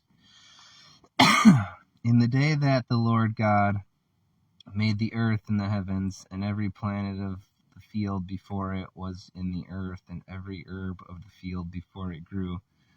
For the Lord God had not caused it to rain upon the earth, and there was not a man to till the ground. Here is the emphatic declaration that God creates all through mind, not through matter, that the plant grows not because of seed or soil, but because growth is the eternal mandate of mind. Mortal thought drops into the ground, but the immortal creating thought is from above, not from beneath.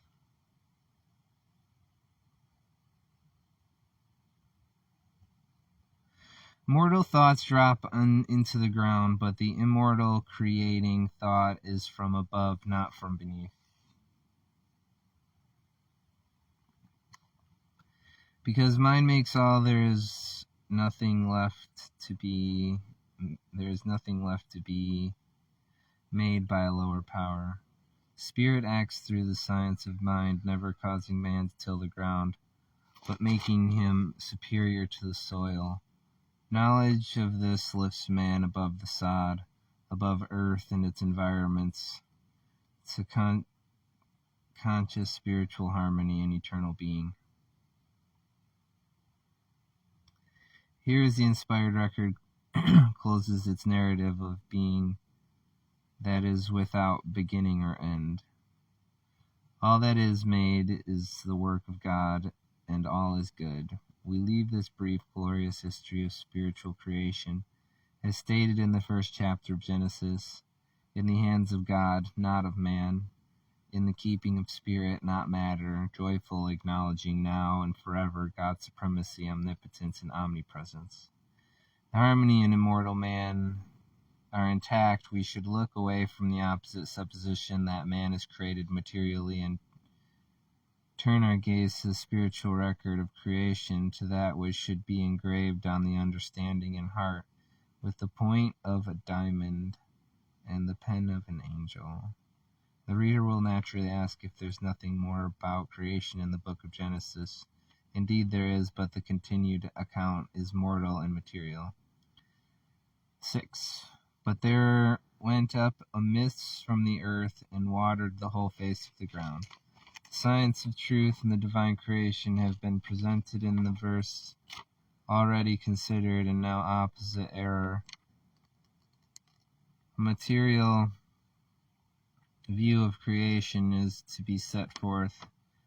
The second chapter of Genesis contains a statement of this material view of God and the universe, a statement which is the exact opposite of scientific truth as before recorded. The history of air or matter is veritable, would set aside the omnipotence of spirit, but it is the false history and contradistinction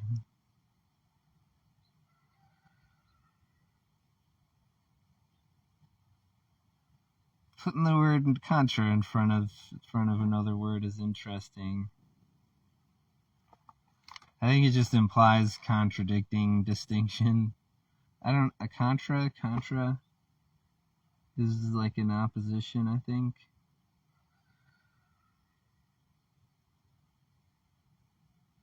I want to know what that word is, but I don't have my phone available.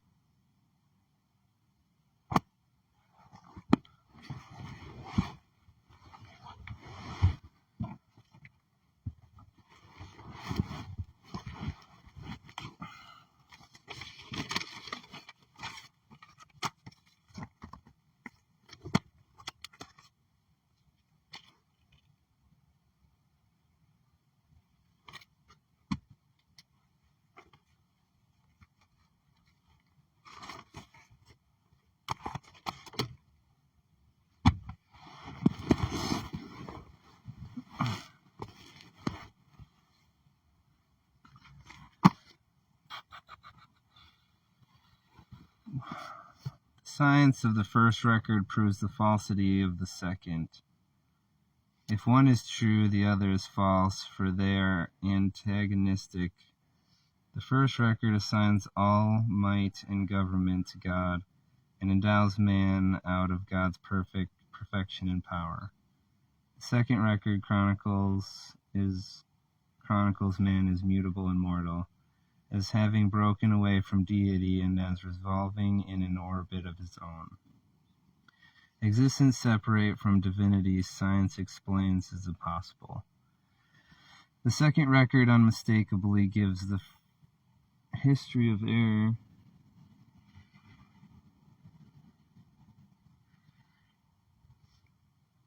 in its externalized forms called life and intelligence and matter. It records pantheism opposed to the supremacy of divine spirit, but this state of things is declared to be temporary and this man to be mortal, dust returning to dust. In this erroneous theory, matter takes the place of spirit. Matter is represented as the life-giving principle of the earth. Spirit is represented as entering matter in order to create man.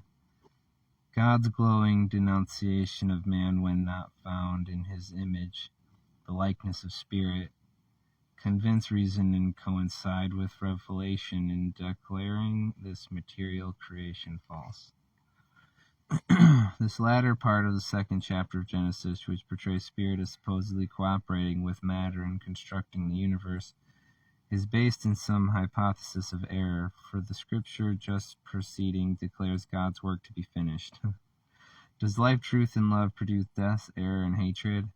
Does the Creator condemn his own creation? Does unerring principle of divine law change or repent? It cannot be so, yet one might so judge from an unintelligent, per usual, the scriptural account now under commitment.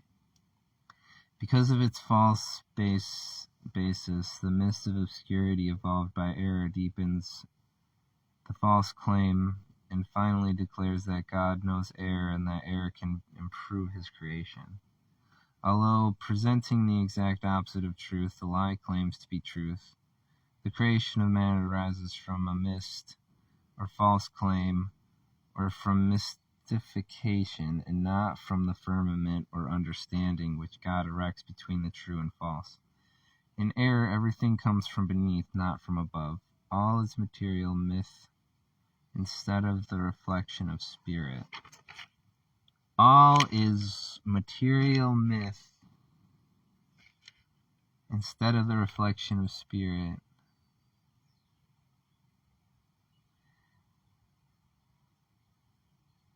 This girl I dated, she said,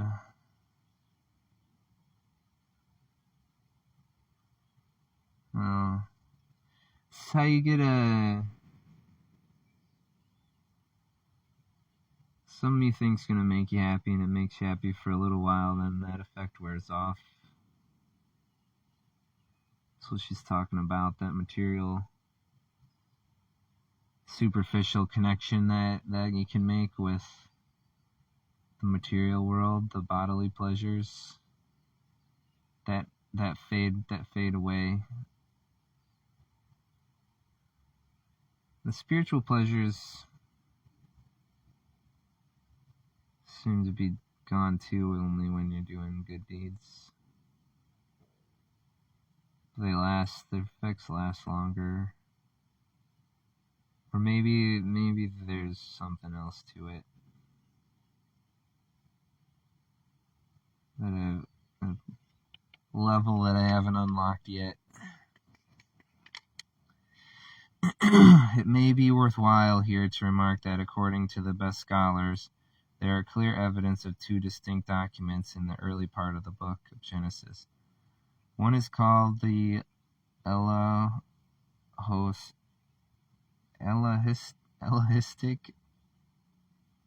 because the Supreme Being is therein called Elohim. The other document is called the Jehovistic, because deity therein is called Jehovah, or Lord God as our common versions translate it. Throughout the chapter of Genesis and in 3 verses of the 2nd, in what we understand to be the spiritual scientific account of creation, it is God who creates. From the 4th verse of the chapter 2 and chapter 5, the creator is called Jehovah or the Lord.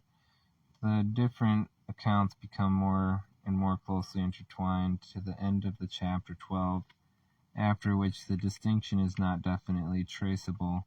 In the historic part of the Old Testament, it is usually Jehovah, peculiarly the divine sovereign of the Hebrew people, who is referred to. Oh my gosh, so long, man.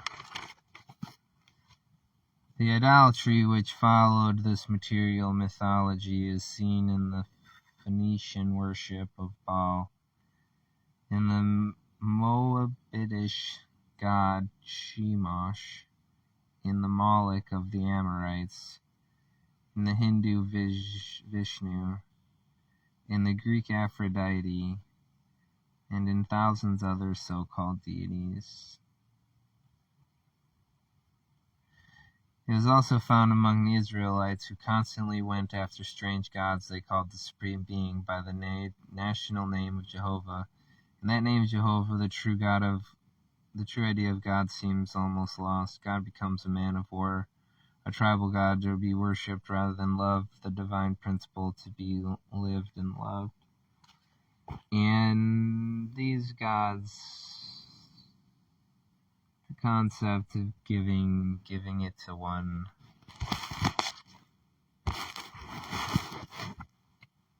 God versus separating it out between multiple is, I don't know.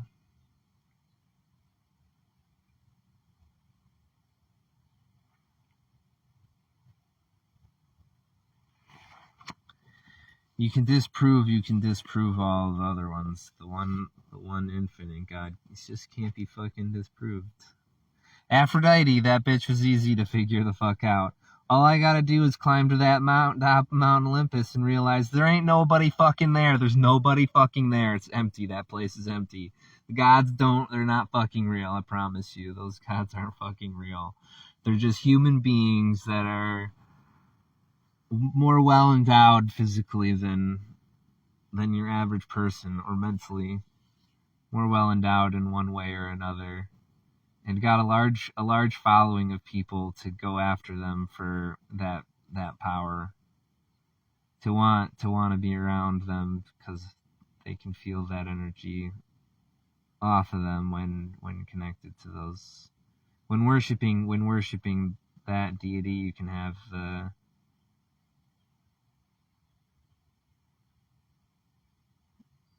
bodily pleasures that deity provides. Anyway. 7. The Lord God formed man in the dust of the ground and breathed into his nostrils the breath of life, and man became a living soul. So God just created Adam from dust. This book, I wish, was figuring this out more, because first I got a sore throat like a week ago, and then my right ear felt clogged and started to have a massive earache. And then another day later, it started to ring. And then it started to get better the next day. And then the day after that, then my left ear went. And now I've ringing and clogged both ears, and it's not going away. It's been like a week.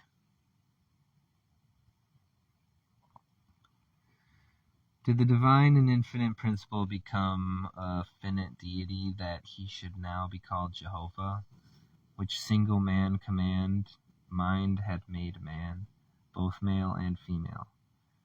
How then could a material organization become the basis of man? How could the non-intelligent become the medium of mind, and error be the enunciator of truth? Matter is not the reflection of spirit, yet God is reflected in all his creation. Is this addition to his creation real or unreal? Is it the truth or is it a lie concerning man and God? It must be a lie, for God presently curses the ground. Could spirit evolve its opposite, matter, and give matter ability to sin and suffer? Spirit God injected into dust and eventually ejected at the demand of matter. Does spirit enter dust and lose therein the divine matter and omnipotence, divine nature and omnipotence? Does mind God enter matter to become more than mortal sinner, animated by the breath of God? In this narrative, the validity of matter is opposed, not the validity of spirit or spirit's creation. Man reflects God. Mankind represents the Adamic race and is human and not divine creation. The following are some of the equivalents of the term man in different languages. In the Saxon, mankind, a woman, anyone. In the Welsh, I don't give a fuck about this. And God said, let us make man after our mind and our likeness. And God shaped man after his mind. After God's mind shaped he him, and he shaped them, male and female. In the Gospel of John, it is declared that all things were made through the Word of God, and without him was not anything made that was made. Everything good or worthy God made. Whatever is valueless or baneful he did not make, hence its unreality. In the science of Genesis, we read that he saw everything which he made, and behold, it was very good. The corporeal senses declare otherwise, and if we give the same heed to the history of error as to the records of truth, the scriptural record of sin and death favors the false conclusions of material senses. Sin, sickness, and death must be deemed as devoid of reality, as they are of good God.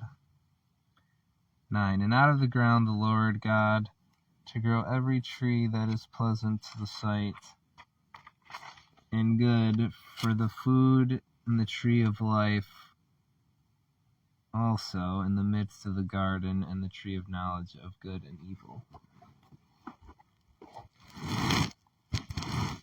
Ace, where you at, bud?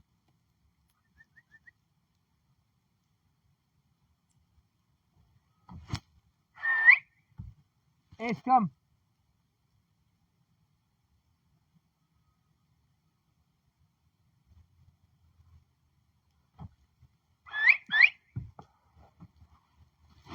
Alright.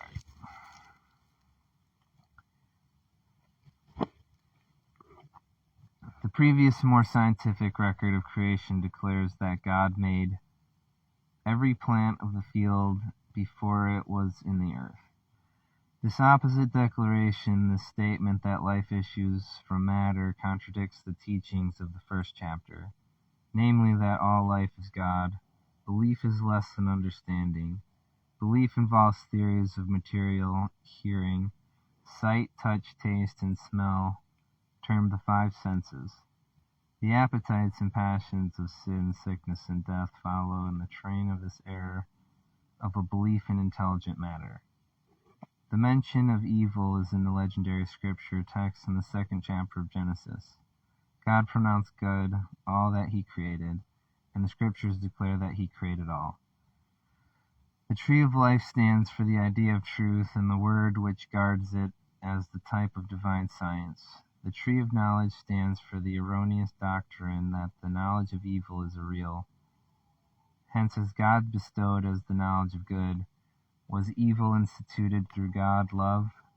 Did he create this fruit bearer of sin in contradiction in the first creation? The second biblical account is a chapter of error throughout. 15. And the Lord God took the man and put him into the garden of Eden to dress it and keep it. The name Eden, according to Cruden, means pleasure, delight. In this text, Eden stands for the mortal material body which could not put mind into matter, nor infinite spirit into finite form to dress it and keep it, to make it beautiful or to cause it to live and grow. Man is God's reflection, indeed no cultivation, but ever beautiful and complete. Ace, come here, bud. Oh, there you are. Ace. Hey, buddy. I was just gonna read one more and then we're gonna get going. Hi. Did you have fun out there? Hello. Good boy. Thank you. You're such a good boy. Hi.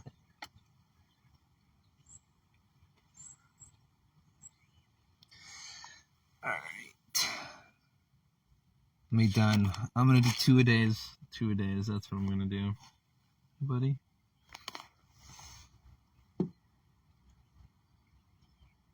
You good?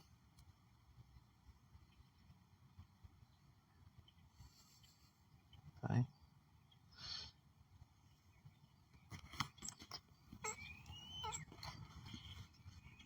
He's not a fan of the camera. You good boy, but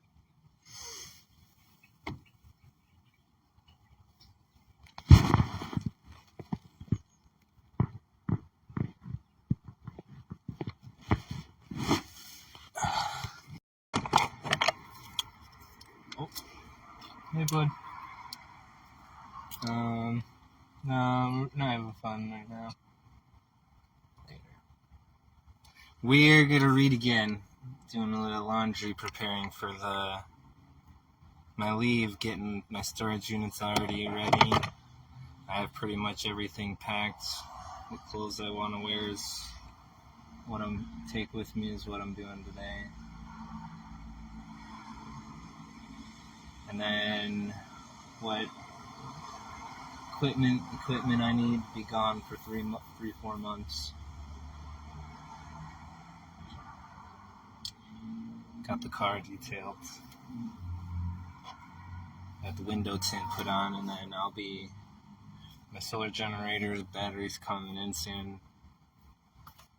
I'll be good to go. Good to go.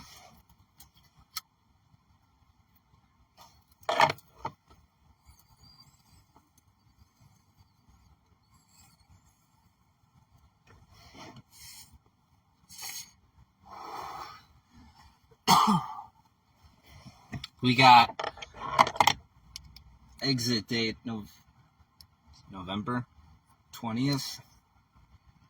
My probation officer meeting, and then hopefully she says it's okay for me to leave the state of Michigan for a couple of months, because Senate Bill 1050, I think it is, says judges aren't allowed to use probation as a form of punishment. It's to be used for rehabilitation only. And my stipulations in my bail don't have any like furthering education or alcohol anonymous type classes or drug tests or anything like that, parenting classes, anger management, nothing like that. I signed a piece of paper that said if I don't sign this piece of paper, I go to jail. And the piece of paper said I'm not allowed to leave the state of Michigan without permission from mommy. I'm gonna call her mommy from now on. Or I have other nicknames that run by her or not. Might change that up. Anyway, I'm back on the book. Because I want to get it done. Like I said, I want to head to the library after this and get the other book. I'm excited to read that one. That one's going to be fun to read. This one sucks.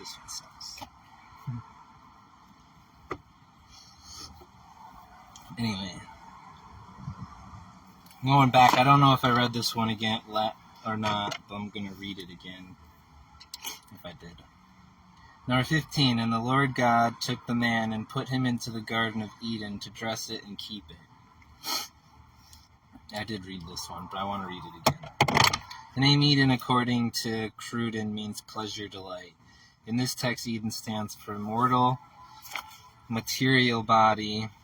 God could not put mind into matter, nor infinite spirit into infinite form to dress it and keep it. To make it, God could do anything, so saying God could not.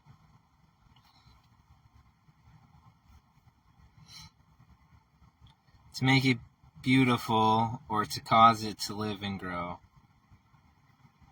Man is God's reflection, needing no cultivation, but ever beautiful.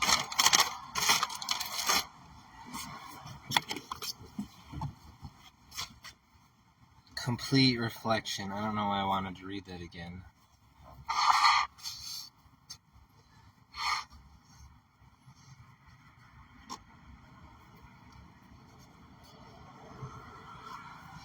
It had no value to me.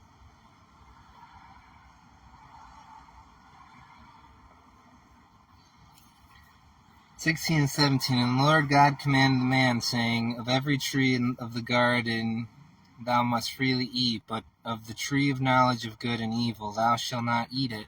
For in the day that thou eatest, therefore thou shalt surely die.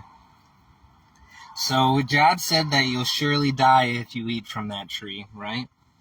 So what is death, and then how do you define death in the Bible? Every time he says death, is it actually murdering them? Because once Adam and Eve ate the fruit their body lived on, they just no longer were welcome into Eden until its known location disappeared. But its known location didn't disappear. There was no man to tend to nature to make it great. So it got overgrown and destroyed, probably. Anyway, I wanted to touch on this point. God told Adam,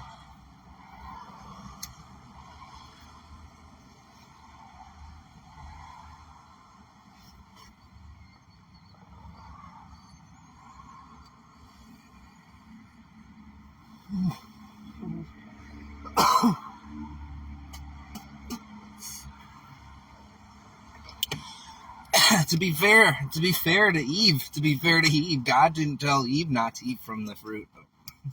Eat the fruit from the tree of knowledge. God just told Adam that no one's allowed to do it. Maybe he told her too. I gotta reread that spot. But in theory, she just went to the snake, and the snake was like, "Nah, feminism. He's sexist. He's trying to control what you wear. He's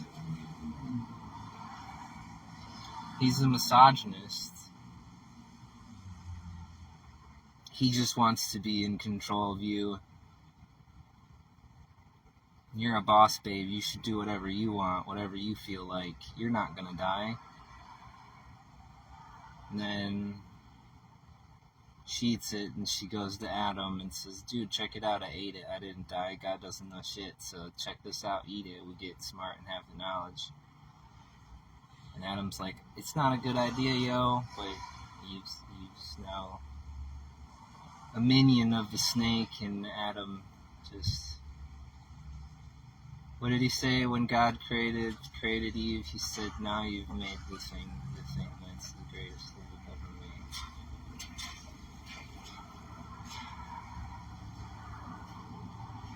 Something like that. He said something like that. So she listens to no man. Eve does whatever the fuck she wants. Yay, women.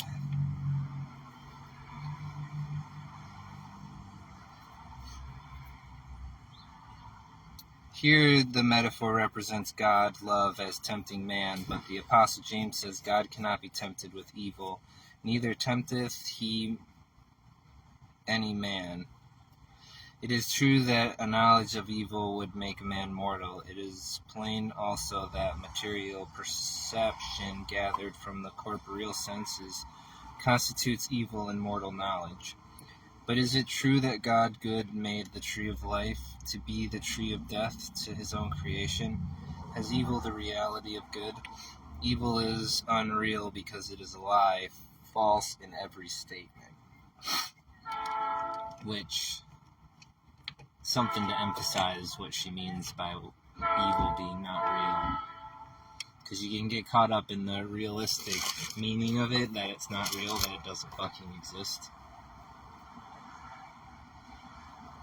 But she means it's not real, as in it's fake. Because in order for something to be real, it's, I don't know, the evil things you want to keep in the dark and you keep secret. You're not out there flaunting it to anybody that isn't also participating in the darkness activities. Anyway, back to it. 19, and out of the ground the Lord God formed every beast of the field and every fowl of the air, and brought them unto Adam to see what he would call them. And whatso Adam called every living creature, that was the name thereof. Here the lie represents God as repeating creation, but doing so materially, not spiritually, and asking a prospective sinner to help him. Prospective sinner. Is the Supreme Being retrograding, and is man giving up his dignity? That doesn't even make sense to correlate those two. Was it requisite for the formation of man the dust should become sentient, when all being is the reflection of the eternal mind? And the record declares that God has already created man, both male and female. That Adam gave the name and nature of animals is solely mythological and material. It cannot be true that man was ordered to create man anew in partnership with God. The supposition was a dream, a myth, and I would disagree with her there, just because everything the Bible shows in the Old Testament is God creates the earth because he wants to see it be great. And he gives it to man to make it great. And he wants man, what did I say in an earlier video? To take pride in something, you have to take it in as your own. It has to be yours. And so God gave Adam the earth. He gave it to him as best as he could give it away. He said, here, it's yours. Do whatever you want with it. Call everything what you think it should be called, and we'll go by that, because I don't care what we call them. God said, I don't care what you call them, buddy. Just call them that, and we'll just go create together. And then... So for her to say that it's degrading to God because he created it, I don't know. This tangent doesn't make sense. God gave it Adam. God gave us the earth to make it great. And that's what he's outlining in Genesis. Is that God put in the work to create, and then he rested for a day. He didn't rest for a month, a year. He rested for a fucking day. And then went about business again. Anyway. 21 and 22. And the Lord God caused a deep sleep to fall upon Adam, and he slept. And he took one of his ribs and closed up the flesh instead thereof. And the rib which the Lord God had taken from man made he a woman, and brought her unto the man. Here, falsity error credits truth God with inducing a sleep of hypnotic state in Adam in order to perform a surgical operation on him and thereby create a woman. This is the first record of magnetism, beginning creation with darkness instead of light, material rather than spirituality. Error now simulates the work of truth, mocking love and declaring what great things error has done. Beholding the creations of his own dream and calling them real, and God-given Adam, alias error, gives them names. Afterwards, he's supposed to become the basis of the creation of woman and of his own kind, calling them mankind. That is a kind of man. Or mashing man and kind together. Kind, probably. Kindred, I don't know. But according to this narrative, surgery was first performed mentally and without instruments, and this may be a useful hint to the medical faculty. later in human history, when the forbidden fruit was bringing forth fruit of its own kind, there came a suggestion of change in the modus operandi, that man should be born of woman, not woman again taken from man. It came about also that instruments were needed to assist the birth of mortals. The first system of suggestion, obstetrics, has changed. Another change will come as to the nature and origin of man, and this revelation will destroy the dream of existence, reinstate reality, usher in science and the glorious fact of creation, that both man and woman proceed from God and are his eternal children, belonging to no lesser parent. I don't necessarily agree with her, but she's reaching to, this is what humans do, this is what people do. They have an idea and they want to prove their idea right, so all of their thoughts go towards proving that idea right. So the psychiatrists want to give a diagnosis so that they can push out pills so that they can make money. So they're going to say your errors are related to something that they can help. And then if you have physical pain, a surgeon's going to highlight what they can help with surgery. And a medical doctor is going to do what they can do with medicine. And a natural doctor is going to do what they can do with their ideology. And everyone focuses on their own methods of healing. And she does the same thing. She's trying to reach and she's interpreting the Bible to justify her ideas, and she's reaching out of context. It's just this doesn't make sense anyway. Genesis 3, 1 through 3. Now the serpent was more subtle than any beast of the field which the Lord God had made. And he said unto the woman, Yea, hath God said, Ye shall not eat of every tree of the garden? And the woman said unto the serpent, We may eat of the fruit of the trees of the garden, but the fruit of the tree which is midst of the garden, God said, Ye shall not eat of it, neither shall ye touch it, lest ye die. Whence comes the talking, lying serpent to tempt the children of divine love? The serpent enters into the metaphor only as evil. We have nothing in the animal kingdom which represents the species described, the talking serpent, and should rejoice that evil, by whatever figure presented, contradicts itself, and has neither origin nor support in truth in God. Seeing this, we should have faith and fight all claims of evil, because we know what they are, worthless and unreal. No. The serpent can be metaphorical to be human, to be another human talking. Because there's the concept of, was it Cain or Abel, the one that got rejected out? After he got rejected out, there was like people that still existed. He's supposed to be like the second generation of human behind Adam or something like that. And then apparently he's the second generation of human, but there's also another society out there that exists. So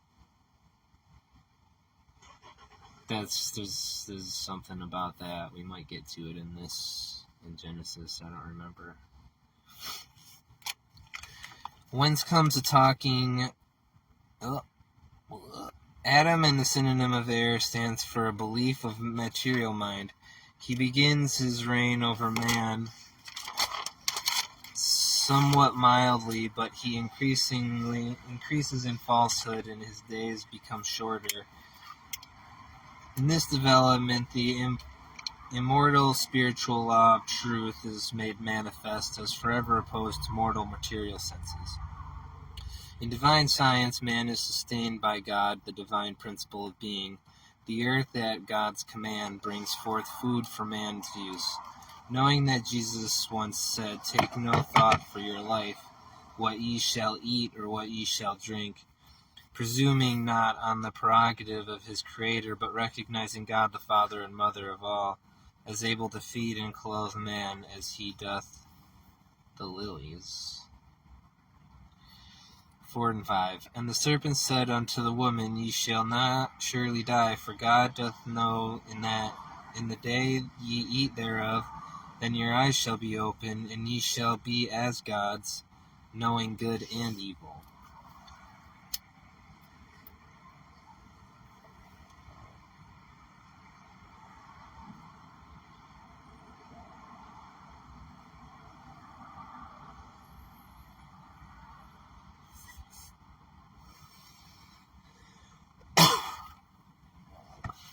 Which kind of alludes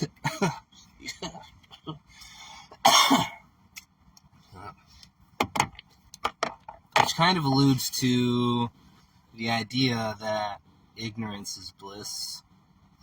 So if you don't know the difference between good and evil, then you're not gonna hurt from it. And then perhaps if you don't, you can live in that peaceful light. The easy example that you can use is if you can find an annoying tick that somebody has. For example, if someone's like a mouth breather and they're always breathing heavy and that's annoying, or more likely a personality trait that you can highlight would be even better than something weak and superficial like that. But this is an easy example, because if you can highlight it, let's say you like somebody, you look past things. You don't see them even when you're with people until the snake goes and highlights those points, and then you can't unsee something once you see it. So then you can tend to hyper focus on it and have to find a way to ignore something that now has been highlighted. So when you're ignorant to it, then you can live without the irritation and the annoyance of its existence, and you can be blissful. So if you're ignorant to evil, then you can live in that peaceful bliss. But once you have the knowledge of evil, then now you're susceptible to it. So your soul dies. Your soul dies once you see the darkness. The soul dies a little bit or a lot of it. And they call that being an adult. The more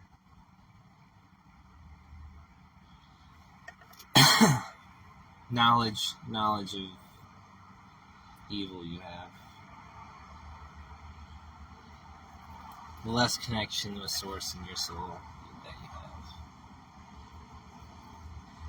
So anyway, 4 and 5 she went through when the snake said that you won't die, that God just doesn't want you to have the smarts of him, be a god like him. This myth represents error as always asserting its superiority over truth, giving the lie to the divine science and saying through the material senses, I can open your eyes, I can do what God has not done for you. Bow down to me and have another God. Only admit that I am real, that the sin and senses are more pleasant to the eyes than spiritual life, more to be desired than truth, and I shall know you, and you will be mine.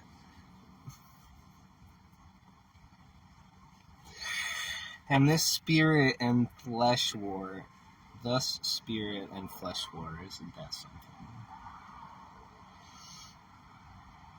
It's just, so we've been talking about the fucking, you give in it to other gods, and it's the spirit versus the flesh war, because you go and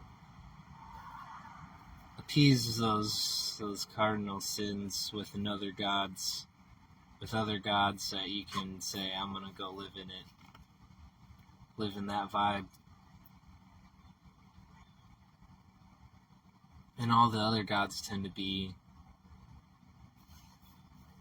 isolated cult groups that want to live in some sort of mind state I don't know. Rambling on that. The history of air is a dream narrative. The dream has no reality, no intelligence, no mind. Therefore, the dreamer and the dream are one, for neither is true nor real. First, the narrative supposes that something springs from nothing, that matter precedes mind. Second, it supposes that mind enters matter, and matter becomes living, substantial, and intelligent. The order of this allegory, the belief that everything springs from death instead of from deity, has been maintained in all the subsequent forms of belief. This is the error. The mortal man starts materially, that non-intelligence becomes intelligence, that mind and soul are both right and wrong. It is well that the upper portions of the brain represents the higher moral sentiments, as if hope were ever prophesying thus. The human mind will sometimes rise above all material and physical senses, exchanging it for spiritual perception and exchanging human concepts for the divine consciousness. Then man will recognize his God-given dominion and being. If in the beginning man's body originated in non-intelligent dust, and mind was afterwards put into body by the Creator, why is not this divine order still maintained by God and perpetuating this?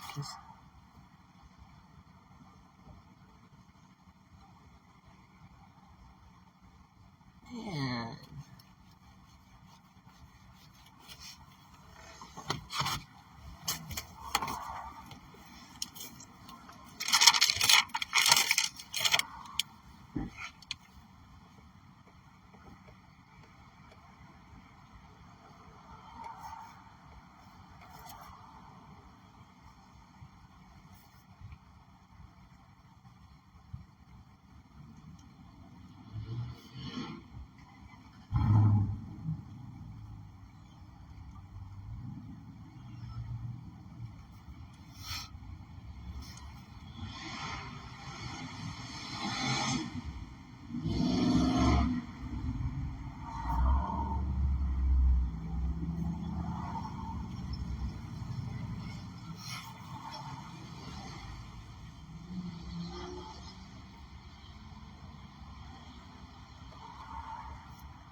So I want to explain the concept of how to connect to spirit, because other people have different access points. So people that have religion can use God, Jesus, or Muhammad to tap into that vibe they want to tap into. And then, like, how do you tap into consciousness? That's what it really is. It's how do you tap into consciousness where you can manifest. And the ways people have access points to amplify their energy, the feeling, the vibration they feel inside. The way they amplify that is how they can connect to spirit and then project that energy outward. Methods they have to do that. So this lady's talking about her way of doing it and trying to detail it out as best as she can so that she can replicate it and then other people replicate it. Because like attracts like, so she'll attract people that will understand her concepts. And if someone can really believe enough, maybe they can get other people to believe. For example, Qigong. In China, Qigong is a healing taught in the universities, as I understand, a method of, it's part, I guess it's no different than yoga would be taught here in schools, some of them. But it's trained as a medical way of healing.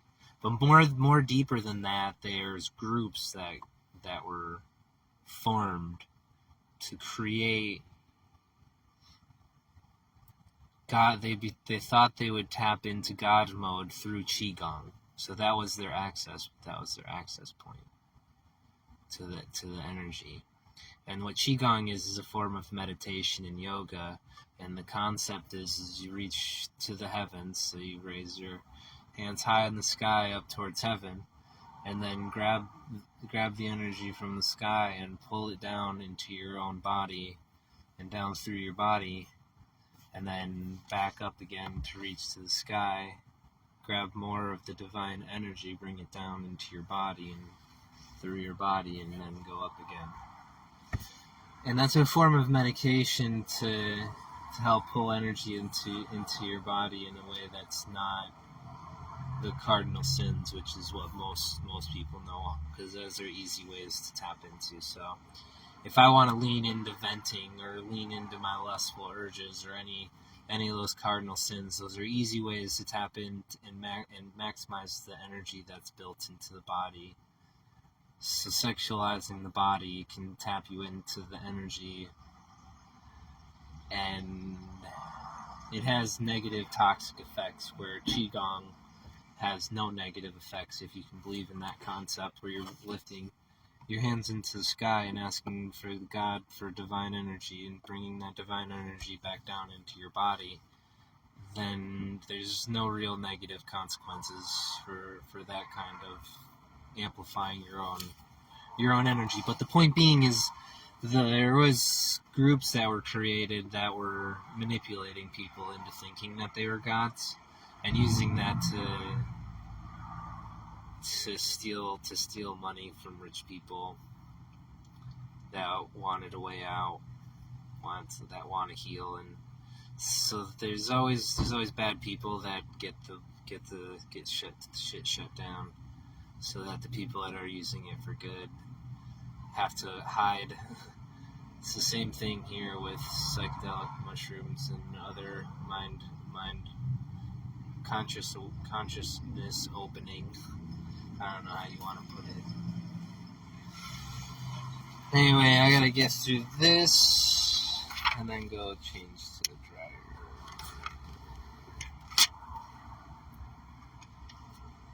If in the beginning man's body originated in non-intelligent dust and mind was afterwards put into body by the Creator, why is not the divine order still maintained by God in perpetuating the species?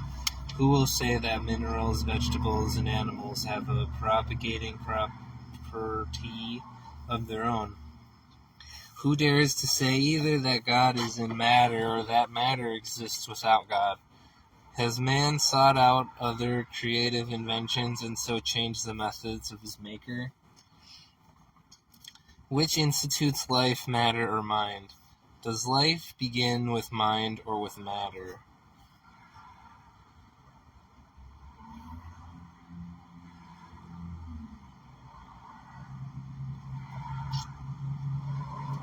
Is life sustained by matter or spirit? Certainly not both, since flesh wars against spirit, and the corporeal senses can take no cognizance of spirit.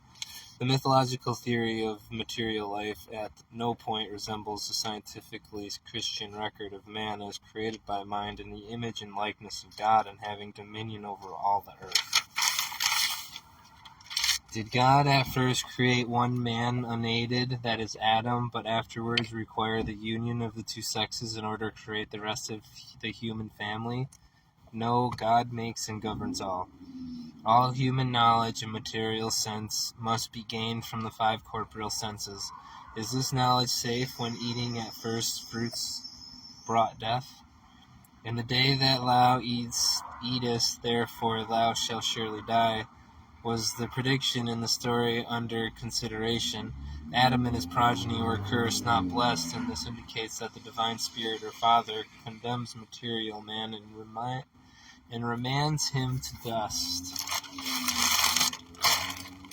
Alright, let me pause this thing.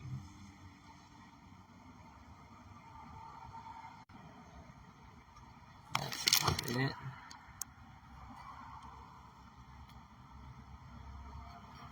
No. Maybe.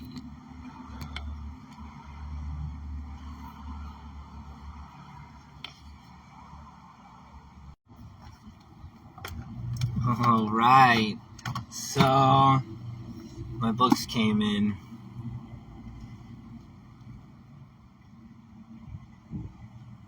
And they gave me volume 1 and volume 6. Volume 1, it's tiny letters. It's 440 pages with tiny letters. And volume 6 is 600 pages with tiny letters. It's like a fucking Harry Potter novel, and it's not gonna be exciting. Cause fucking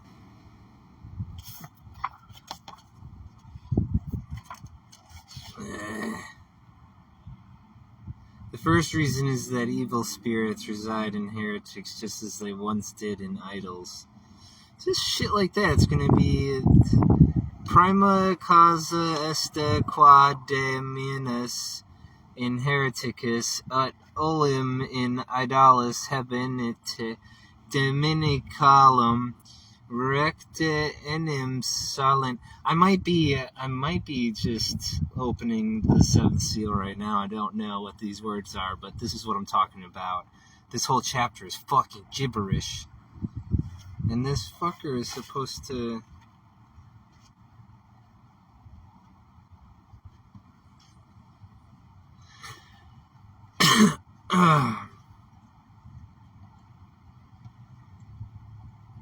There's always great traffic between heretics and magicians, as Tertullian indicates in his prescriptions against heretics in his book on the souls, in the passage to which I referred to earlier. I don't understand what that language is so... because it does it again.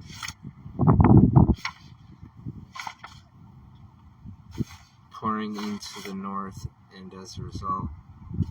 It's like the back... One page might be like the original text, and one page might be the translation of that text. And so these might be cut in half. Sorry for wasting your time. I'm trying to read this book here. I'm trying to read this one.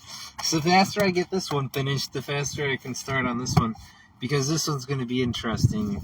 The investigations into magic. The translation of Martin Del Rio's De Quisitum Magicarum. which is apparently Del Rio in the 1600s did a lot of research on the occult arts and shared everything he knows, and this is supposed to be the most expansive literary document dedicated to the study of occult arts. Not just the study of it, but breaking down what's real and what's fake. And not just your Vegas magicians, but like... Anyway. What do we got here? They got... Book 1 is on magic in general and on the natural and artificial magic in particular. This goes into superstitions, is chapter 1. Magic, its types and the different words for magicians, chapter 2. Those basic stuff. Wow, how can they go into so much on just those few things? Goes into chapter 3 is the natural magic, or the magic which relates to the created universe. And that's only like 50 pages long. And then instruments of magic is chapter 4. And that's 100 pages long. I don't know, anyway, rambling through this book.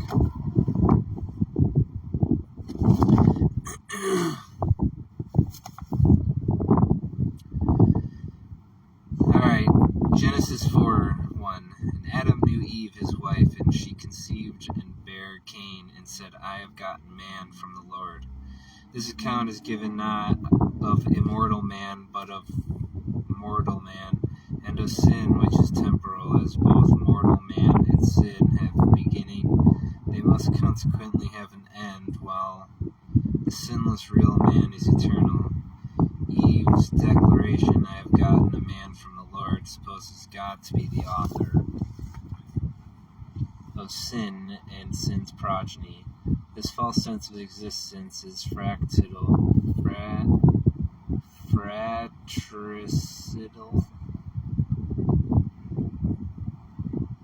In the words of Jesus, evil devil, is a murderer from the beginning.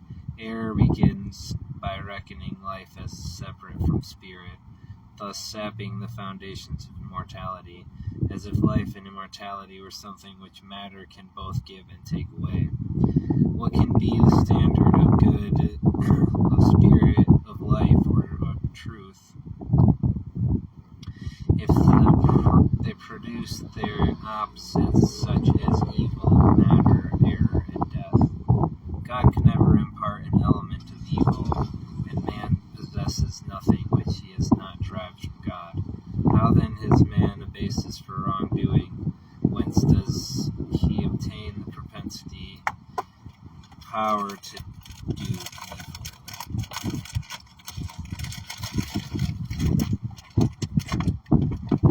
Has spirit resigned to matter the government of the universe? The scriptures declare that God condemned man, this lie of man's origin,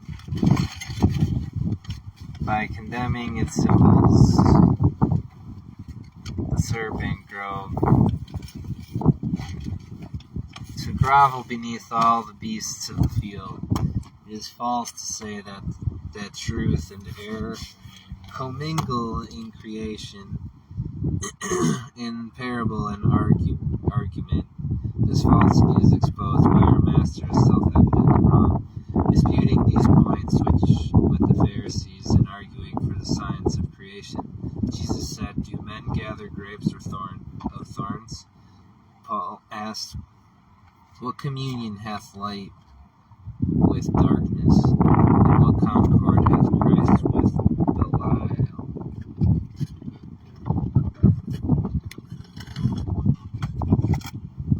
The divine origin of Jesus gave him more than human power to expound the facts of creation and demonstrate the one mind which makes and governs man in the universe. The signs of creation so conspicuous in the birth of Jesus inspired his wisest and least understood saying, and was the basis of his marvelous demonstrations. Christ is the offspring of spirit, and spiritual existence shows that spirit creates neither a wicked nor a mortal man, lapsing into sin, sickness, and death. In Isaiah we read, I make peace and create evil. I, Lord, do all these things. But the prophet referred to divine law as stirring up the belief in evil to its utmost, when bringing it to the surface and reducing it to its common denominator, nothingness. The muddy riverbed must be stirred in order to purify the stream. In moral chemicalization, when the symptoms of evil illusion are aggravated, we think in our own ignorance that the Lord hath wrought an evil, but we ought to know that God's law uncovers so-called sin and its effects only, that truth may annihilate all sense of evil and all power to sin. And we should dive into that. The prophet referred to the divine law as stirring up the belief in evil to its utmost, when bringing it to the surface and reducing it to its common denominator, nothingness. And that is a strategy that bad people use too, because we talk about gaslighting, and the stirring up the water, that's what gaslighting is in theory. It's, in order for you to heal from the evil inside of you, you have to be able to address it. And in order to address it, you got to be able to speak the truth to where the errors are that cause the cognitive dissonance and the pain inside when you think thoughts or act out the feeling. Anyway, they play the game of trying to figure out what your family situation is, what your relationships are, how they're going, and they have ways to dive into your personal life. And if you give them information, then they can use it to do the same game where they can bring it to the surface relentlessly and reduce it to its common denominator, which is nothingness, which is the negative vibration towards that which they want to see as nothingness anymore. And I currently use it to outline justice where I see it. And people get upset. One of the girls in my life, family, likes me well enough, but was mad at me, as anybody would be. Have been harsh on girls the last few days leading into election cycles. It irritates me because a lot of white women and blacks don't have the decency, the human fucking decency, to hear both sides of the story and really figure out what's going on in our society, and they vote on their feelings. And so the game that the media plays, the morally bankrupt evil people like George Soros, who owns the media, the guy that profited off of the genocide of the Jews, off the Holocaust, and then used that profit to buy up media stations so that he could push his narrative and his agenda upon everybody. And so the way you manipulate the minds is get these white women and their blacks and the LGBT queer community. They're most damaged on edge groups that are, when you're on edge, it's easier to kind of get under your skin. And when you get under someone's skin, then that's when you can really start to make them act out things, will cause a reaction. If I do this, if I poke them here in this nerve, then they'll respond accordingly. And so when you're talking about evil, you have to highlight all the bad stuff too.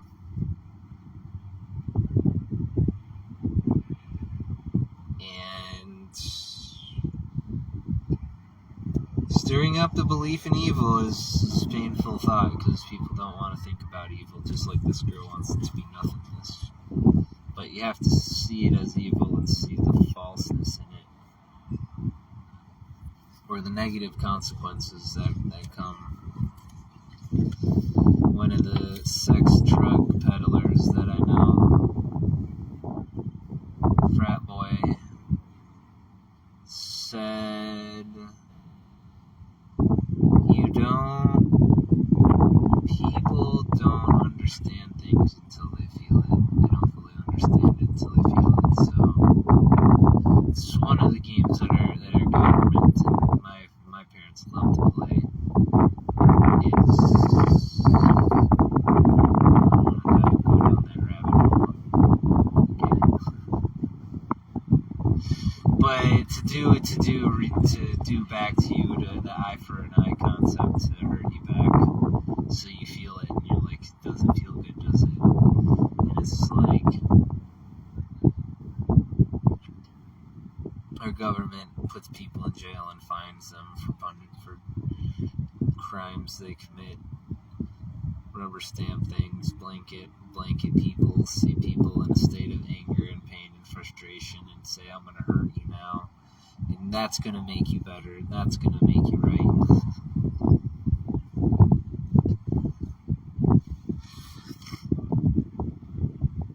But anyway, I rambled on for too long there. Science renders unto Caesar the things which are Caesar's, and unto God the things that are God's. It saith to the human sense of sin, sickness, and death, God never made you, and you are a false sense which hath no knowledge of God. The purpose of the Hebrew allegory representing error as assuming a divine character is to teach mortals never to believe a lie. And there's part of that's true, but also we refer back to God. God created the earth for us to enjoy and create and live in peace and harmony. And he also didn't want us to have the tree of good and evil, and then once we knew what the difference is good and evil, he said, I don't want you to live forever. Who knows why Adam got at what he did, but then he capped it at about 120, he said.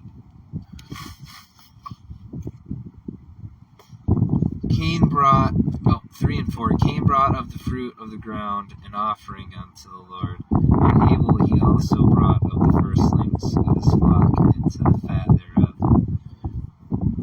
Cain is a type of mortal material man conceived in sin and shapen in iniquity.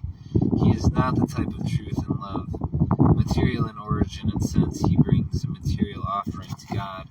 Abel takes his offering from the firstlings of the flock. The lamb is more animate from form of existence and more nearly resembles a mind offering than Cain's fruit. Jealous of his brother's gift, Cain seeks Abel's life instead of making his own gift a higher tribute to the Most High. And that last part that's something to take away, is jealousy. That's what you're supposed to take away from that passage right there. This is what Mackenzie Engelhardt did to me. Is she saw the admiration that people had for me, and she had to go and destroy it. So she weaved her web and did the snake thing to destroy any admiration. And anyway, it didn't even matter. She couldn't really fully destroy the admiration. It's like she just made the world a terrible place with her poisonous ideas, and then played a game of hide, be awful and then hide and pretend you didn't fucking do it. Kill somebody and pretend you didn't fucking do it. And it's what Cain did too. He got jealous because the favor he had from people for the gifts he gave to God. And I've had to deal with it my whole life because my sister's this way, and people in general become this way. they feel like when you get into a position, people see you do something that they can then have their input for whatever reason. And fuck, if they have any sort of make-believe authority given to them by some sort of government or business. You just don't understand. They pay me to do this. If someone pays me to do it, then I have to do it.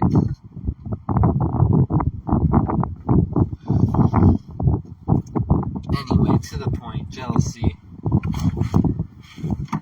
leads to the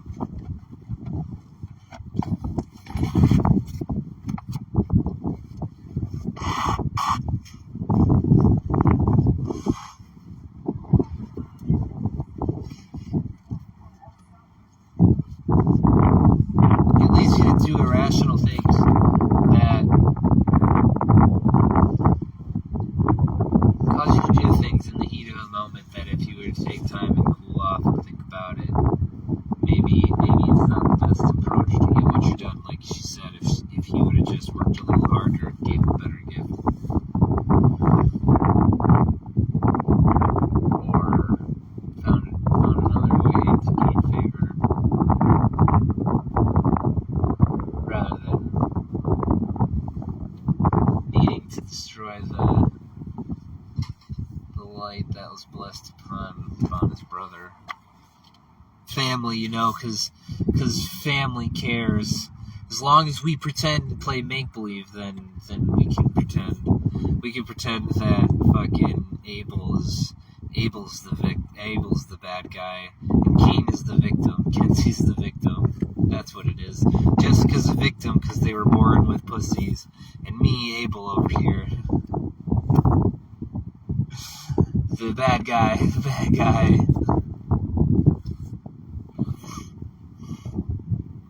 4 and 5. And the Lord had respect unto Abel and to his offering, but unto Cain and to his offering he had no respect. Had God more respect for the homage bestowed through a gentle animal than for the worship expressed by Cain's fruit? No, but the lamb was a more spiritual type of even the human concept of love when the herbs of the ground could be.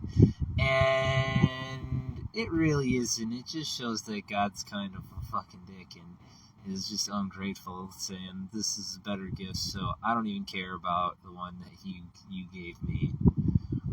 And we're gonna talk about how this one's great. And parents will do that, not even realizing they fucking did it, not even fucking realizing they're doing it.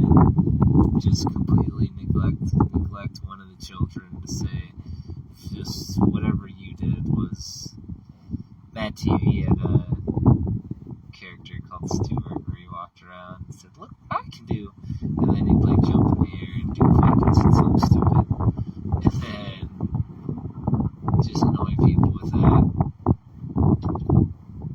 And that's kind of Cain. He kind of doesn't put any of the effort into it. He doesn't try hard. He doesn't think. He doesn't break things down fully to see what everything should be. Just leads into an emotional idea. It says, this is what I'm going to do because I'm mad about this. So, and they go overboard and ingest. And that's when they become abusive and toxic.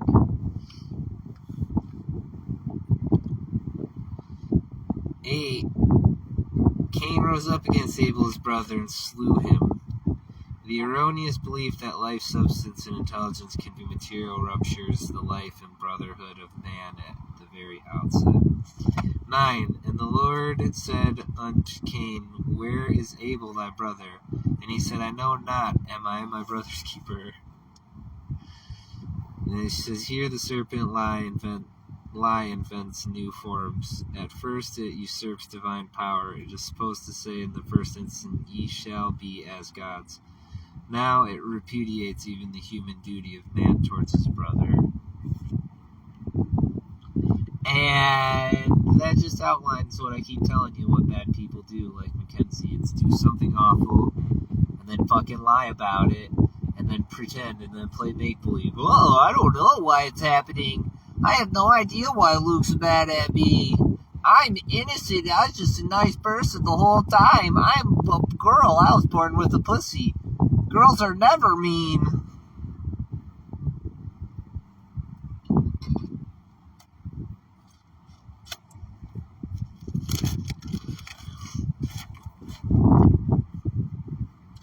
Ten and 11, and he said, the voice of thy brother's blood crieth unto me from the ground, and now that art thou cursed from the earth.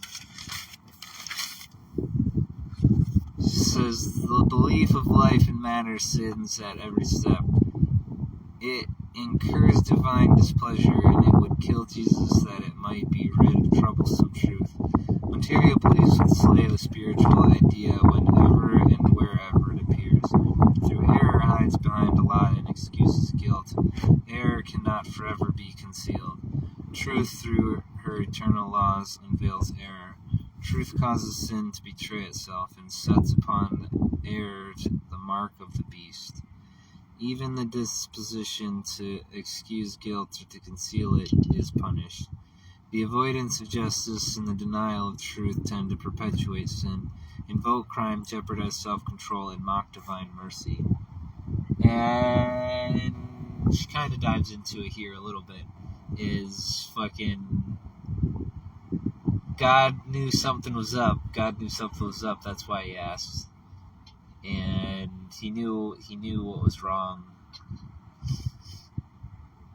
Fucking your brother's never coming back if you killed him, or if you're hurt, destroyed his soul, and you're the culprit.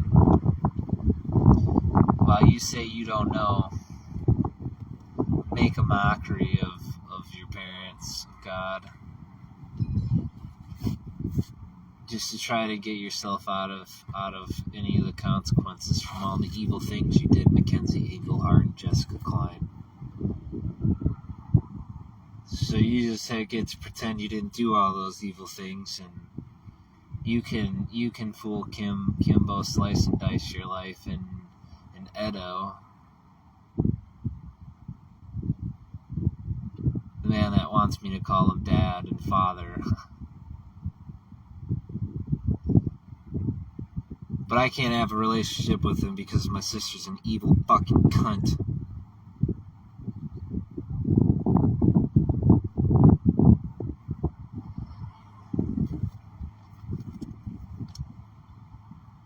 Right, 15. Oh, there's something else I wanted to say there.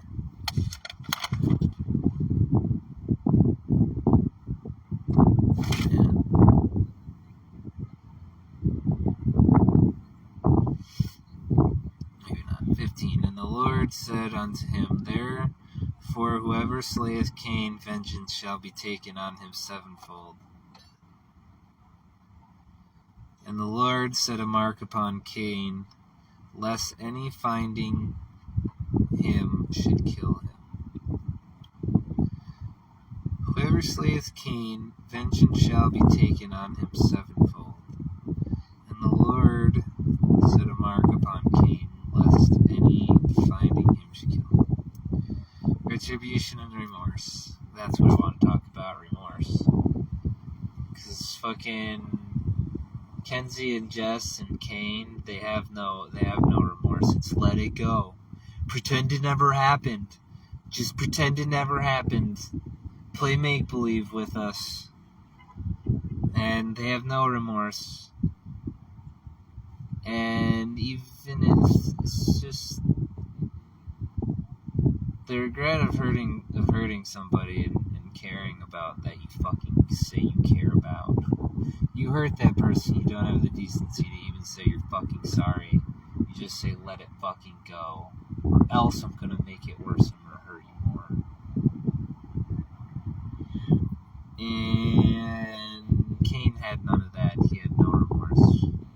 He said, am I my brother's keeper after he fucking murdered him? So,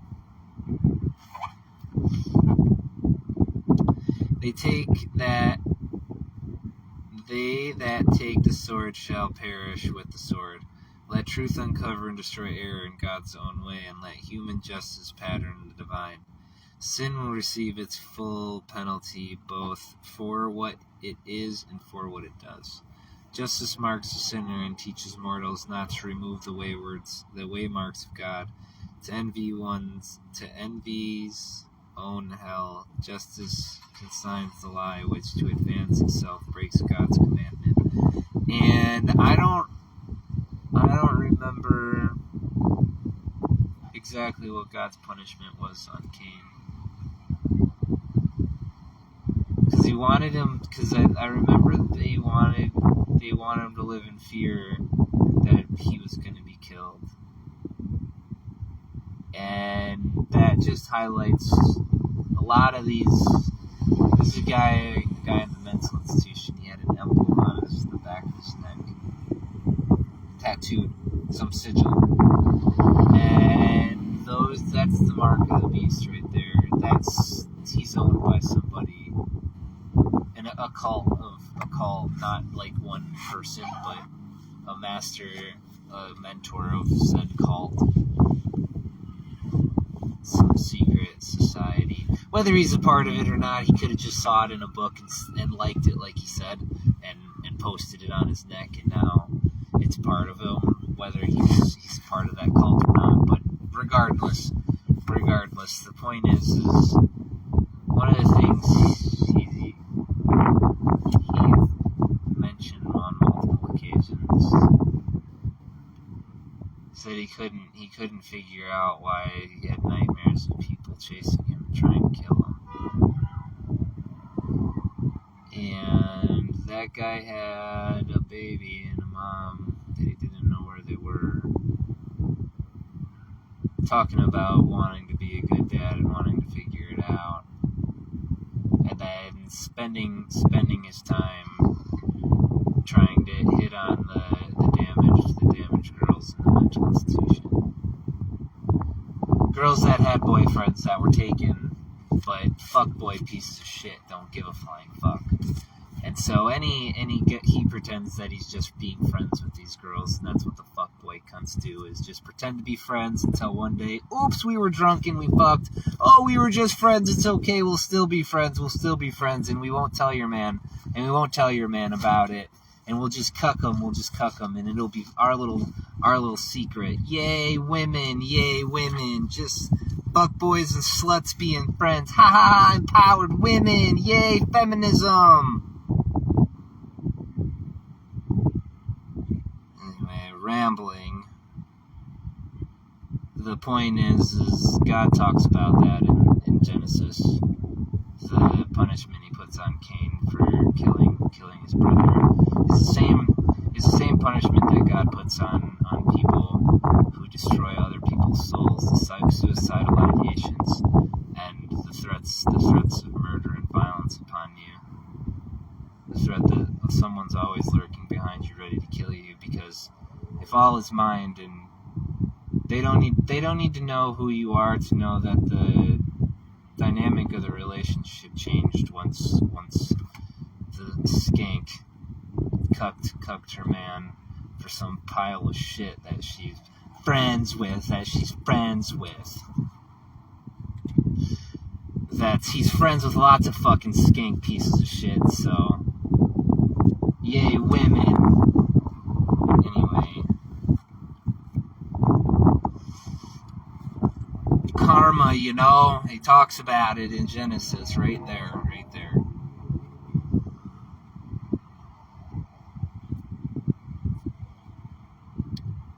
In Cain 16, and Cain went out from the presence of the Lord and dwelt in the land of Nod. The sinful misconception of life as something less than God, having no truth to support it, falls back upon itself.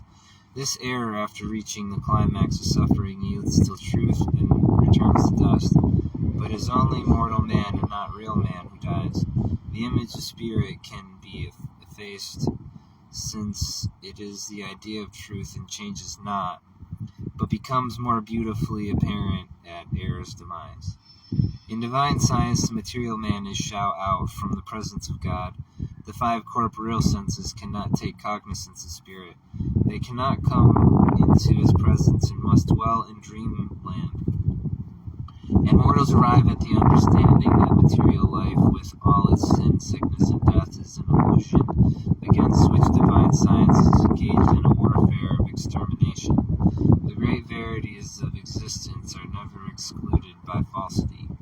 All error proceeds from the evidence before the material sense. If man is material and originates in an egg, who shall say that he is not primarily dust? May not Darwin be right in thinking that apehood preceded mortal manhood? Minerals and vegetables are found, according to divine science, to be the creation of erroneous thought, not of matter. Did man who God create with a word originate in an egg? When spirit made all, did it leave aught for matter to create? Ideals of truth alone are reflected in the myriad manifestations of life, and thus it is seen that man springs solely from mind. The belief that matter supports life would make life or God mortal. The text in the day that the Lord God made the earth and the heaven introduces the record of material creation which followed the spiritual. A creation so wholly apart from God's that spirit had no participation in it. In God's creation, ideas become productive, obedient to mind. There was no rain and not a man to till the ground. Mind instead of matter being the producer, life was self-sustained. Birth, decay, and death arise from the material sense of things, not from the spiritual. For in the latter, life consisteth not of the things which man eateth. Matter cannot change the eternal fact that man exists because God exists. Nothing is new to the infinite mind. In science, mind neither produces matter nor matter produces mind. No mortal mind has the might or right or wisdom to create or to destroy. I'm having a hard time with everything she's saying here, so I'm just flying through this. Because she's breaking down 16 into a lot of fucking shit, like the next one doesn't come. Oh my god, this is just gonna keep going on. Fucking...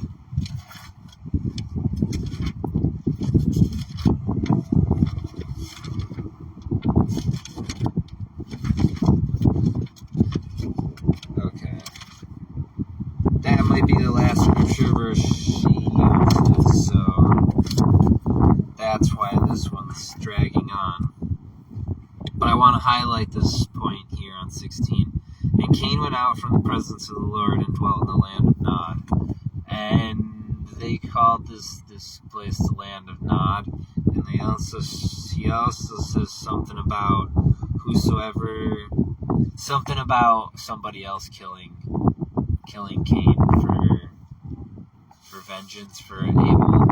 And then it's hard to say if he's going to punish that person sevenfold.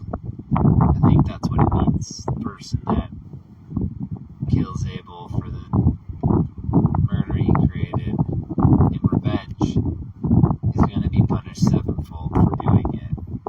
Not blessed, because killing isn't necessarily justified in the eye for an eye concept.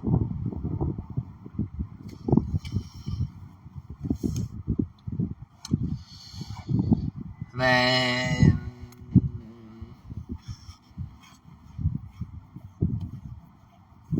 Anyway, I'm gonna knock out this chapter.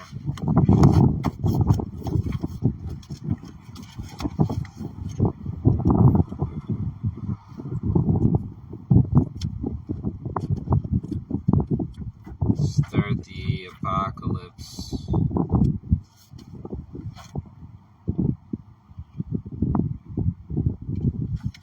Oh shit. This lady's got a fucking page. Fruitage. She heals rheumatism, number 1 here. Stigmatisms and hernias. Easy fake diseases that aren't fucking real. Fucking stigmatism, your eye can heal. Unless you let a doctor fucking look at it. Shit. Random. What has she got? A glossary here.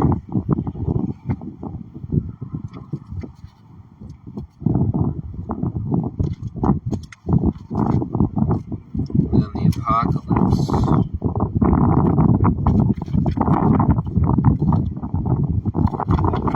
100 pages of fruitage. 100 pages of fruitage.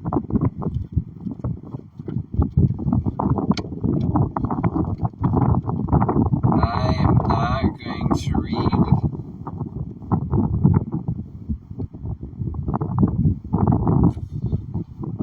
I am stands in the glossary. I am stands for God, incorporeal and eternal mind, divine principle, the only ego.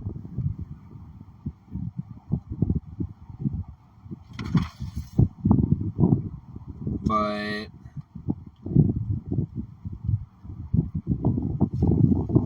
her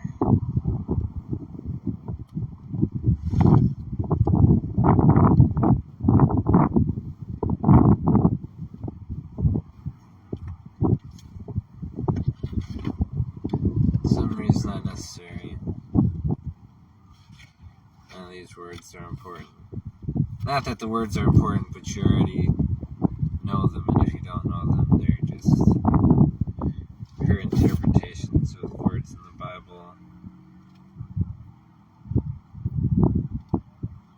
Maybe I'll just take a picture of all of these and share the glossary for everyone else to see. She's got it online for free, so there's no damage in what I'll be doing. And then, battery permitting, sure will. I think I'm just gonna knock out the next chapter of the Apocalypse today too. Get 578. And then we'll start back again tomorrow or the next day. See how far I can get into this fruitage. She cured the desire for liquor when tobacco disappeared. That's actually the addiction. The addiction, people say that they can't break the addiction.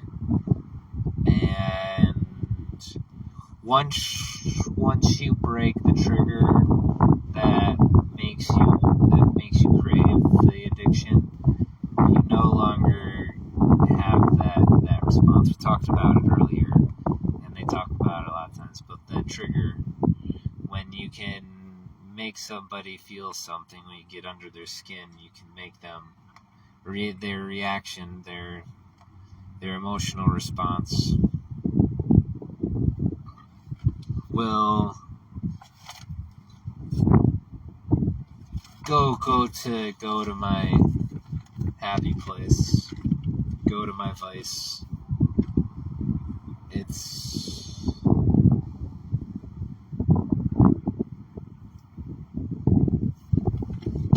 toxic traits that are easy to heal once you find the root. Source. Anyway, all air.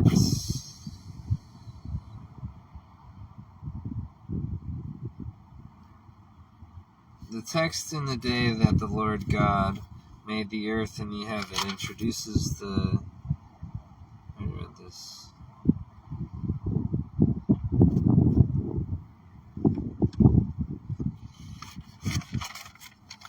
In science, neither produces matter nor mind neither produces matter nor does matter produce mind. No mortal mind has the might or right or wisdom to create or to destroy. That's what irritated me when I read that. Because God did create us in His image. Now the wanting of not to eat from the tree of good and evil is never really given. It's never really given the rationale behind it, because in theory, to prolongate your innocence can prolong your life. Like the examples, the late bloomers tend to shine brighter than most people. You have your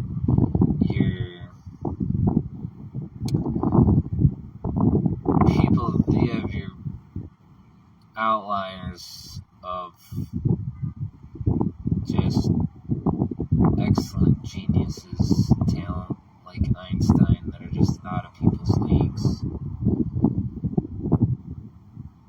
Or Michael Jordan, who's just gifted. Well, his career isn't necessarily. Anyway, I'm rambling on.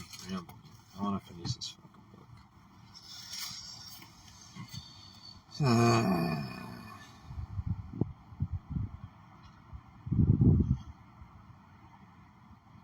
The first statement about evil, the first suggestions of more than the one mind, is in the fable of the serpent.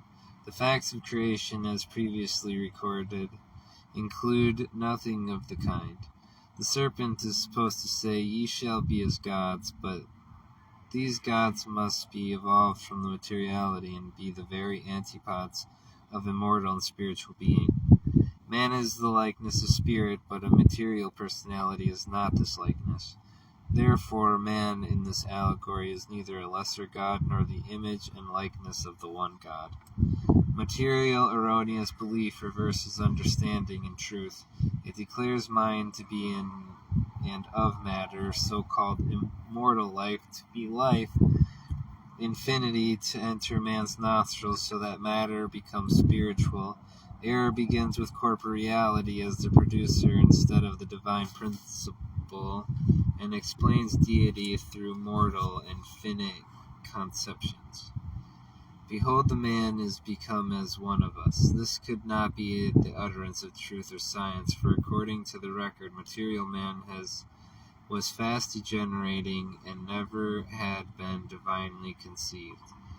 The condemnation of mortals to till the ground means this: the mortals should so improve material belief by thought tending spiritually upward as to destroy materiality. Man created by God was given dominion over the whole earth. The notion that a material universe is utterly opposed to the theory of man has evolved from mind.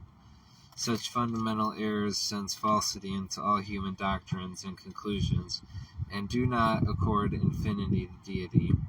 Error tills the whole ground in this material theory, which is entirely a false view, destructive to existence and happiness.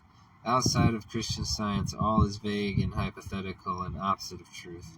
Yet this opposite, in its false view of God and man, impudently demands a blessing. The translator of this record of scientific creation entertained a false sense of being. They believe in the existence of matter, its propagation and power. From that standpoint of error, they could not apprehend the nature and operation of spirit. Hence the seeming contradiction in that scripture, which is glorious in its spiritual signification. Truth has but one reply to all error. To sin, sickness, and death, dust thou art, unto dust thou shalt return. As in Adam all die, even as so in Christ shall all be made alive. The mortality of man is a myth, for man is mortal. The false belief that spirit is now submerged in matter at some future time to be emancipated from it. This belief alone is mortal. Spirit, God, never germinates, but is the same yesterday and today and forever. If mind, God creates error, that error must exist in the divine mind, and this assumption of error would dethrone the perfection of deity.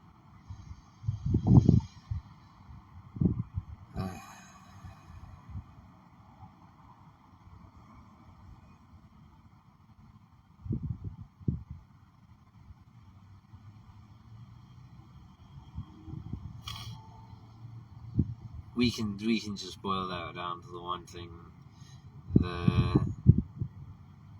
God remains the same yesterday and today and forever. That's a hard one to get on board with, because Moses in the Bible talks to God and gets God to change his fucking mind sometimes. Not that God had set his mind in stone, but some of those things, but he's ready to do some things and could be reasoned with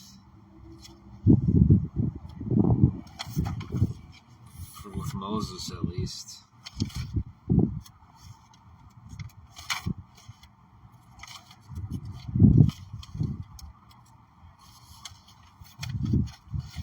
Alright, I can do it. I hate reading.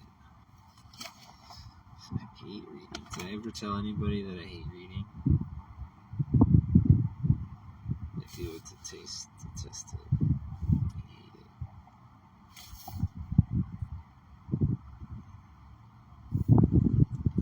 it. Is Christian Science contradictory? Is the divine principle of creation misstated? Has God no science to declare mind, while matter is governed by unerring intelligence? There went up a mist from the earth. This represents error as starting from an idea of good on a material basis. It supposes God and man to be manifested only through the corporeal senses, although the material senses can take no cognizance of spirit or the spiritual idea. Genesis and the Apocalypse seem more obscure than other portions of the Scripture, because they cannot possibly be interpreted from a material standpoint. To the author they are transparent, for they contain the deep divinity of the Bible. Christian Science is dawning upon a material age. The great spiritual facts of being, like rays of light, shine in darkness, though the darkness comprehends them not, may deny their reality. The proof that the system stated in this book is Christianly scientific resides in the good this system accomplishes, for it cures on a divine demonstrable principle which all may understand. If mathematics should present 1,000 different examples of one rule, the proving of one example would authenticate all the others. A simple statement of Christian Science is demonstrated by healing contains the proof of all here said of Christ, of Christian Science. If one of the statements in this book is true, everyone must be true, for one departs from the stated system and rule. You can prove for yourself, dear reader, the science of healing, and so ascertain if the author has given you the correct interpretations of Scripture. And I'd say no, say not too shabby, but she reached and did not land some of them very well. The late Louis Agassiz, by his microscopic examination of the vulture's ovum, strengthens the thinker's conclusion as to the scientific theory of creation. Agassiz was able to see in the egg and Earth's atmosphere the gathering clouds, the moon and stars, while the germinating speck of so-called embryonic life seemed a small sun. In its history of mortality, Darwin's theory of evolution from a material basis is more consistent than most theories. Briefly, this is Darwin's theory, that mind produces its opposite, matter, and endues matter with the power to recreate the universe, including man. Material evolution implies that the great first cause must become material and afterwards must either return to mind or go down into dust and nothingness. And before we go too far, I don't even remember if I said what I wanted to say about how fucking Cain got bounced from fucking Adam and Eve got kicked out of Eden and landed somewhere and had a fucking kid, and then a couple of kids, and one of them got cast out of that land, and they don't talk much about them anymore after Cain got kicked out and Abel's dead. So, but he all of a sudden is the second generation of human being God created. Yet there's another land called Nod, and potentially people that he could meet that might murder him. Isn't he going out into the vast nothingness to create? Where's he going? How are there other people, other lands that exist? People that could kill him. If the only other two people on planet Earth are Adam and Eve at this current moment in time, because they had Cain and Abel, and Cain killed Abel, so now it's just Cain, Adam, and Eve.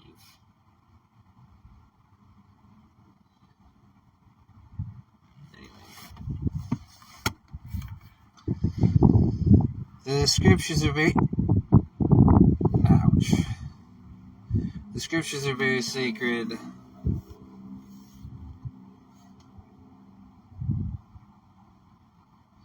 The scriptures are very sacred. Our aim must be to have them understood spiritually, for only by this understanding can truth be gained. The true theory of the universe, including man, is not the material history, but in spiritual development. Inspired thought relinquishes the material, sensual, and mortal theory of the universe and adopts the spiritual and immortal. It is this spiritual perception of Scripture which lifts humanity out of disease and death and inspires faith. The Spirit and the bride say, "Come," and whosoever will let him take the water of life freely. Christian Science separates error from truth and breathes through the sacred pages the spiritual sense of life, substance, and intelligence. In this science, we discover man in the image and likeness of God. We see that man has never lost his spiritual estate and his eternal harmony. How little light or heat reach our earth when clouds cover the sun's face. So Christian Science can be seen only as the clouds of corporeal sense roll away. Earth has little light or joy for mortals before life is spiritually learned. Every agony of mortal error helps error to destroy error, and so aids the apprehension of immortal truth. This is the new birth going on hourly, by which men may entertain angels, the true ideas of God, the spiritual sense of being. Speaking of the origin of mortals, a famous naturalist says, "It is very possible that many general statements now current about birth and generations will be changed with the progress of information. Had the naturalist, through his tireless research, gained the diviner side in Christian Science, so far apart from his material sense of animal growth and organization, he would have blessed the human race more abundantly. Natural history is richly endowed by the labors and genius of great men. Modern discoveries have brought to light important facts in regard to the so-called embryonic life. Agassiz declares method of study in natural history. Certain animals, besides the ordinary process of generations, also increase their numbers naturally and consistently by self-division. This discovery is corroborative in the science of mind, for this discovery shows that the multiplication of certain animals takes place apart from sexual conditions. The supposition that life germinates in eggs and must decay after it's grown to maturity, if not before, is shown by divine metaphysics to be a mistake, a blunder which will finally give place to higher theories and demonstrations.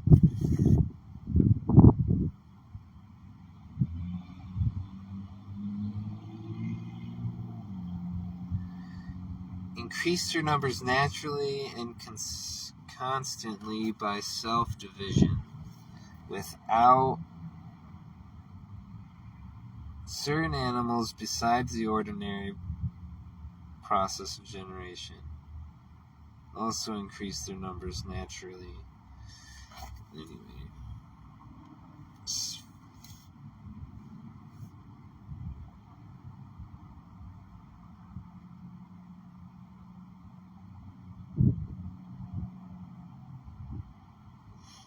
I don't know how those two things correlate. Creatures of lower forms of organisms are supposed to have as classes 3 different methods of reproduction, and to multiply their species sometimes through eggs and sometimes through buds, sometimes through self-division. According to recent lore, successive generations do not begin with the birth of new individuals or personalities, but with the formation of nucleus or egg, from which one or more individualities subsequently emerge, and we must therefore look upon the simple ovum as the germ and starting point of the most complicated corporeal structure, including those which we call human. Here these material resources culminate in such vague hypotheses as must necessarily attend false systems, which rely upon physics and are devoid of metaphysics. In one instance, the celebrated naturalist Agassiz, she quotes this guy a fucking lot right now, discovers the pathway leading to divine science and beards the lions of materialism in its den. At that point, however, even his great observer mistakes nature, forsakes spirit as the divine origin of creative truth, and allows matter and material law to usurp the prerogatives of omnipotence.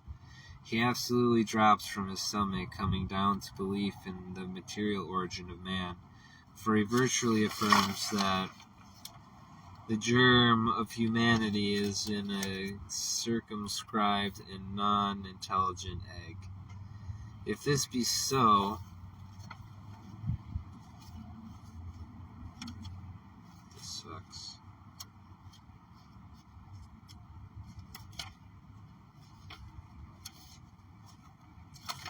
I'm going to take a break to eat.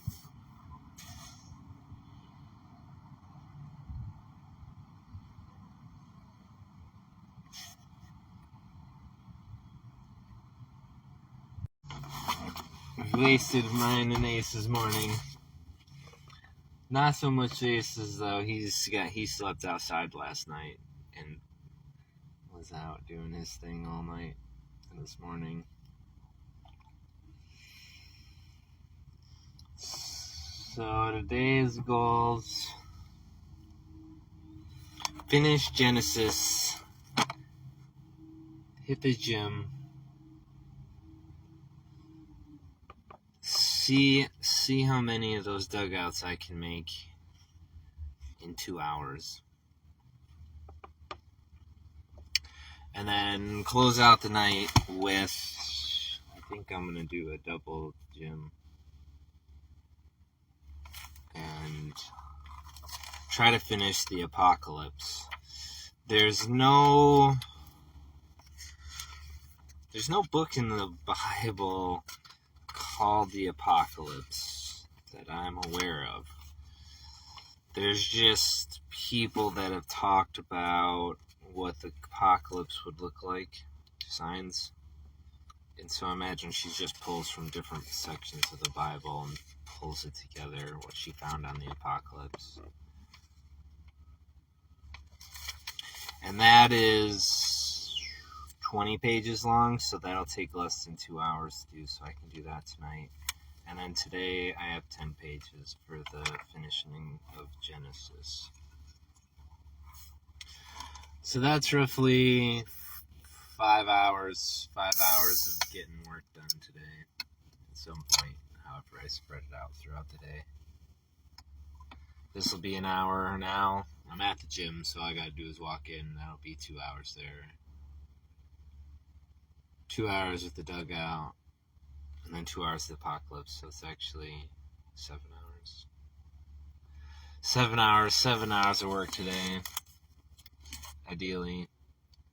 I can push the apocalypse to tomorrow.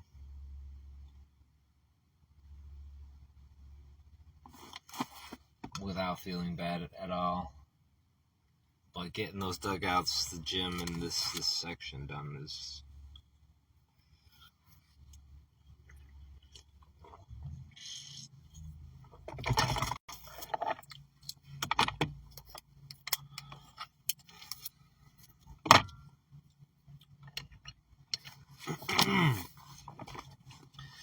Alright.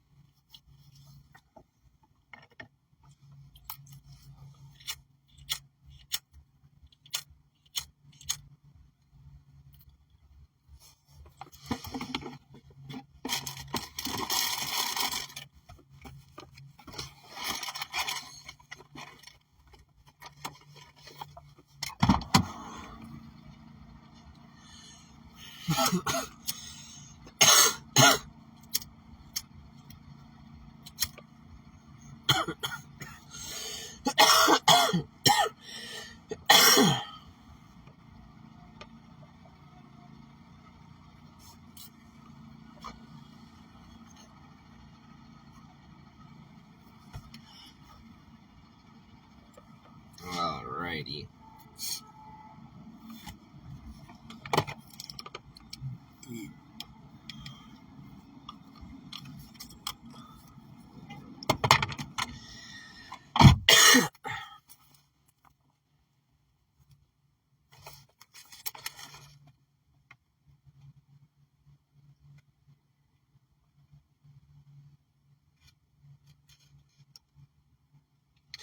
So this guy this Agassiz she loves, goes all over for this chapter for some reason. Says he absolutely drops the summit from his summit, coming down to a belief in the material origin of man. Did this one already.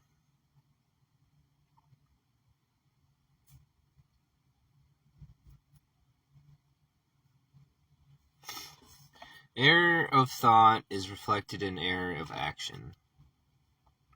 The continual contemplation of existence as material and corporeal, as beginning and end, and with birth, decay, and dissolution as its component stages, hides the true and spiritual life and causes our standard to trail in the dust. If life has any starting point whatsoever, then the great I Am is a myth. If life is God, as the scriptures imply, then life is not embryonic, it is infinite. An egg is an impossible enclosure for deity. Which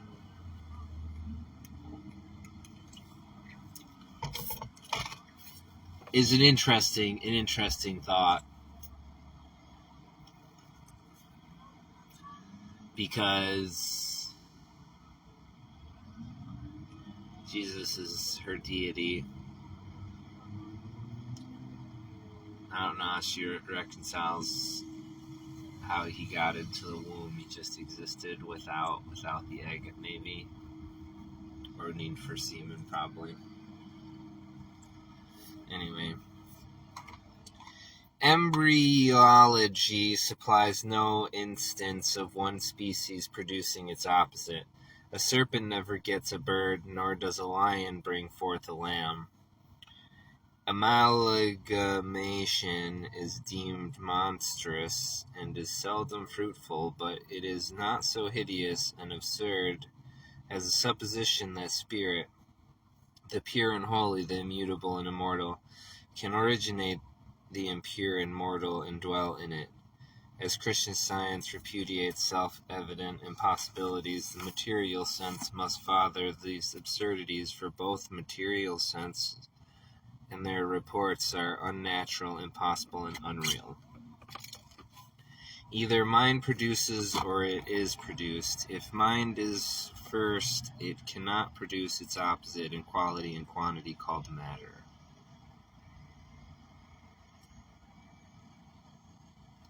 If matter is first, it cannot produce mind. Like produces like. In natural history, the bird is not the product of a beast. In spiritual history, matter is not progenitor of mind.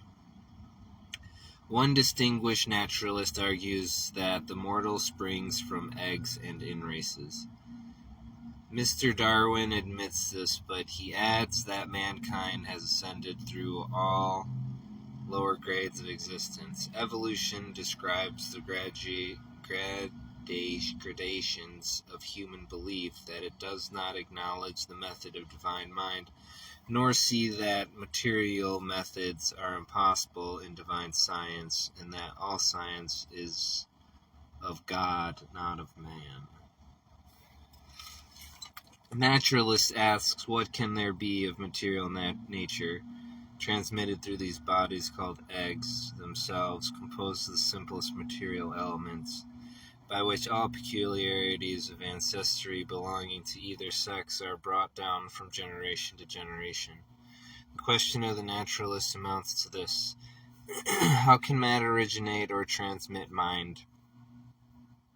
We answer that it cannot. Darkness and doubt encompass thought so long as it bases creation on materiality. From the material standpoint, canst thou be searching find out God? All must be mind, or else all must be matter. Neither can produce the other. Mind is mortal, but error declares that the material seed must decay in order to propagate its species, and resulting germ is doomed to the same routine. And some of that seems reasonable to think about.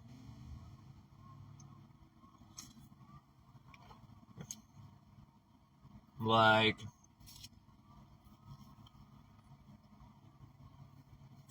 fish in ponds that don't make sense to have fish. Someone could have put them there, but there's also other potentially other creation. God can create. Somehow things just spring out of nowhere. Maybe not. It's weird sometimes, though. And that's something, but like her concept that the egg doesn't produce, that the human science, this is her theory, that human science is wrong, that there's no such thing as an egg inside of bitches, and that's not what's creating human beings. I don't know. I could be mistaken, because this is the concept that I don't like that she has, saying that mind can't create matter. And if God created us as likeness, then we can create. And to say that our mind, that we don't have mind or connection with mind, and that mind can't create this matter that we see, and that this matter is not real because it can't be real, it's just not.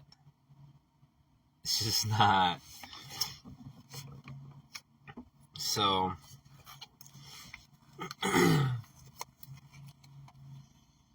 she wants to make the earth not real, not exist.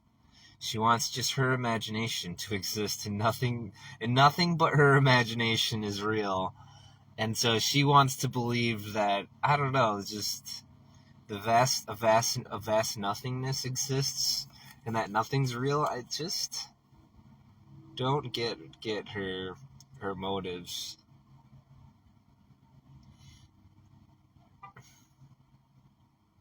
Like, not necessarily her motives, but yeah, her motives, where she sees what she sees. Because planet Earth is fucking dope. Planet Earth is dope. If you work hard and do good, this world's can be pretty great.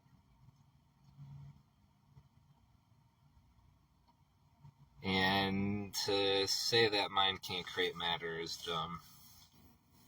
I'm a firm believer that we're the creators that we're here on Earth, and while we're here, we should be creating. And the more we create, the more happiness we find in ourselves and others see and enjoy around us. Unfortunately, we live in America, the land of the free and the home of the brave. Is a marketing slogan. It's really fucking dystopia. We live in fucking dystopia.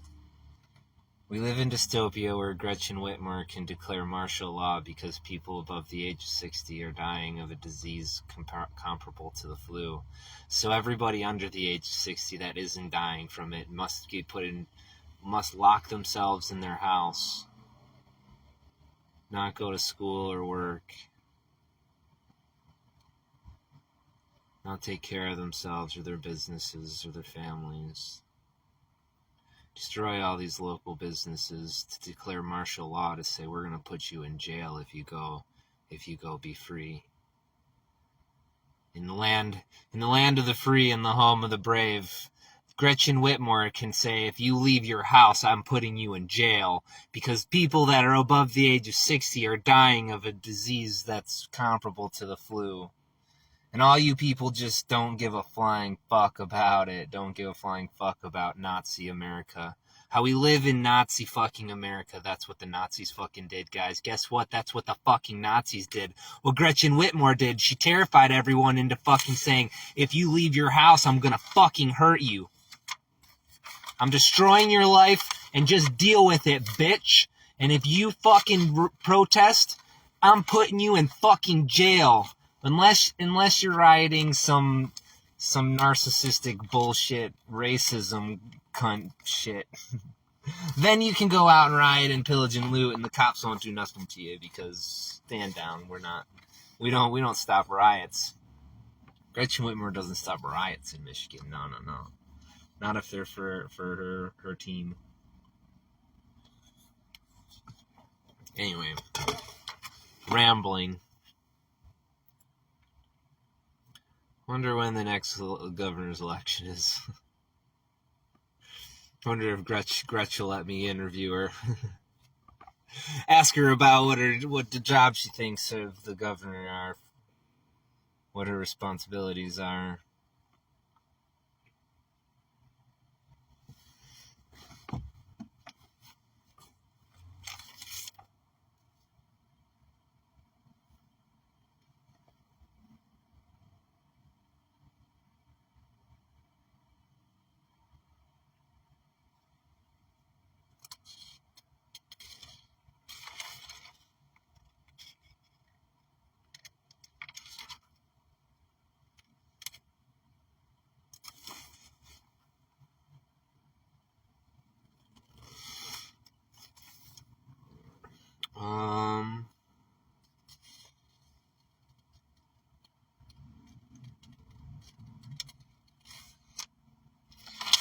I don't know if I turned the page or not.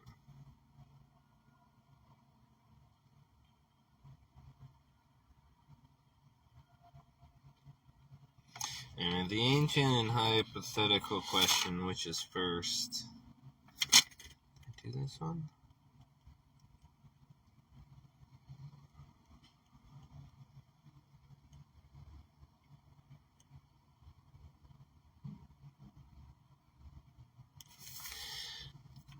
Which came first, the egg or the bird? Is answered if the egg produces the parent, but we cannot stop here. Another question follows. Who or what produces the parent of the egg? That the earth was hatched from the egg of night was once an accepted theory. Heathen philosophy, modern geology, and all other material hypotheses deal with causation as contingent on matter and as necessarily apparent to the corporeal senses, even where the proof requisite to sustain this assumption is undiscovered. Mortal theories make friends of sin, sickness, and death, whereas the spiritual scientific facts of existence include no member of this dolorous and fatal triad. Human experience in mortal life, which starts from the egg, corresponds with that of Job, when he says, "Man that is born of woman is a few days and full of trouble." Mortals must emerge from this notion of material life as all in all. They must peck upon their shells with Christian Science and look outwards and upward. The thought loosened when material basis, but not yet instructed by science, may become wild with freedom and so be self-contradictory. From material source flows no remedy for sorrow, sin, death, and for the redeeming power from the ills they occasion is not in egg or not in dust. The blending tints of leaf and flower show the order of matter to be order of mortal mind. The intermixture of different species, urged to its utmost limits, results in a return to the original species. Thus it is learned that matter is a manifestation of mortal mind, and that matter always surrenders its claim when the perfect and eternal mind is understood. Naturalist describes the origin of mortal and material existence in the various forms of embryology and accompany their descriptions with the important observations which should awaken thought to a higher and purer contemplation of man's origin. This clearer consciousness must precede an understanding of harmony of being. Mortal thought must obtain a letter basis, get near the truth of being, or health will never be universal, and harmony will never become the standard of man. And I like that. It's, to awaken yourself to the higher consciousness, the higher vibration, to strive for that peace and harmony, that love, peace and harmony, when it's really easy to muddy up the lower vibrations, to not really be able to separate love from sex, from that sexual urge, and from the urge of wanting to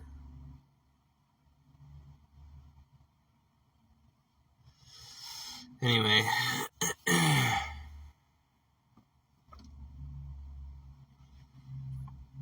The clearer consciousness must precede an understanding of the harmony of being. Because when you can create the harmony in our groups, I keep saying it, I just wonder what we're capable of doing if there's some level of harmony rather than the society we have right now of destruction and chaos. That's created by women. That's created by women because they keep gaining more and more power, and it's to the point where they're the ones that deem they should be in control of mind and man, and there's no their egos are insatiable to a point that they're so deluded and so psychotic that they actually believe it. And then our society of beta cuck little bitches, little fucking cunts. Happy wife, happy life! I can't be happy if she's not happy because she's gonna freak out and be a fucking cunt. She's gonna do something terrible to destroy everything, destroy everyone's happiness because she had a fucking feeling.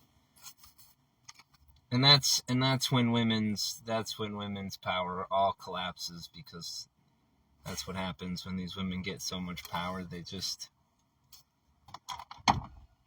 They lose all sense of reality in some way. It's like they see themselves as above other, rather than understanding their position of power is to be there for other. They're like, no, it's for other to do what I want them to do. That's how I'm there for them. I boss them around and tell them what to do. And if they do what I want, they can be happy, and I'll allow them to be happy. And if they don't do what I want, then I'm going to hurt them until they do what I want so that they can be happy. That's how it works. I'm going to hurt you until you're happy. Women. Not really a woman thing. That's just a cultural thing. Guys do it too. Our society is trashed that way. Our system's set up that way. So people are just indoctrinated to it. It's the toxic, narcissistic ones. And I hate the term narcissistic because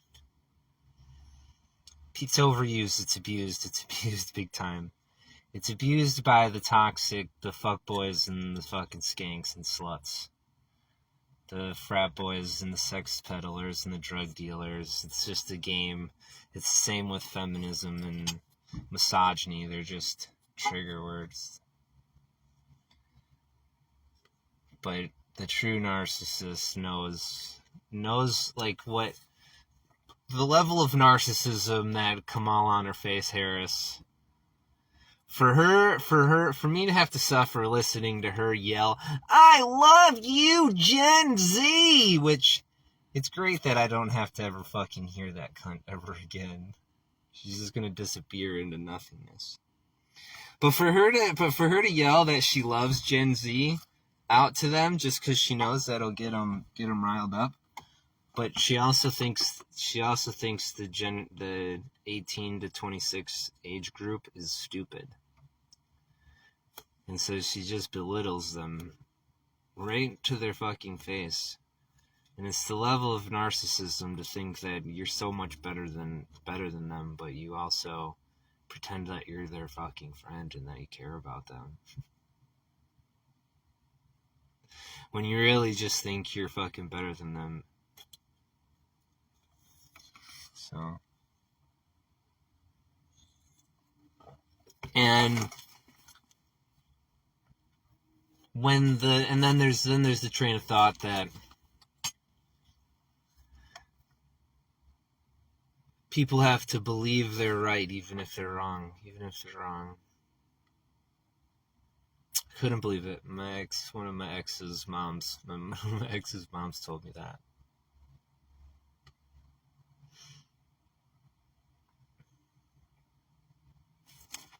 This is just insane, which is just insane for people to hold that philosophy at life.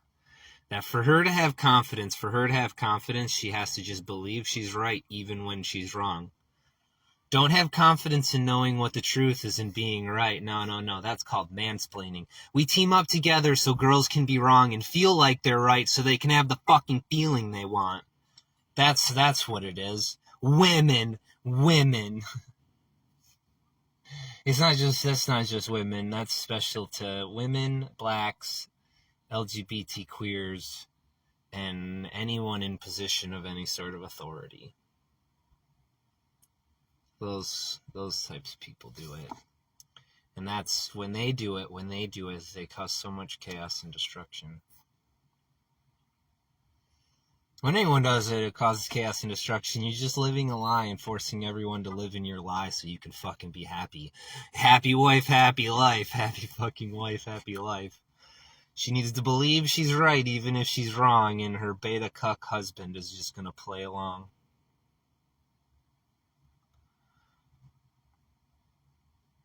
Destroy his family for his wife's happiness. So she can believe she's right even though she's wrong. Go fucking figure that one out. That empowered woman life that we get to live in, this American culture.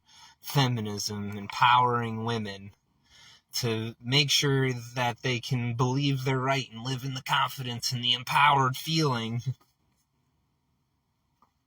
Being wrong and stupid as fuck. But who cares if they're actually stupid as fuck? Girls can just go through life being stupid as fuck and thinking they're right all the time. Because, there's going to be a team of women that will fucking go and come after you, man, if you don't let her be that way. Call you sexist and misogynistic and mansplaining, and we'll tear you apart and we're going to destroy your life because girl power. We're wrong and we don't care.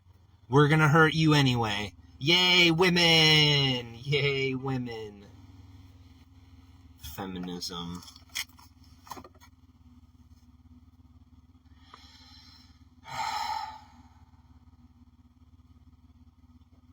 What did that get that started on? Mortal thought must obtain a better basis, get nearer the truth of being, or health will never be universal and harmony will never become the standard of man.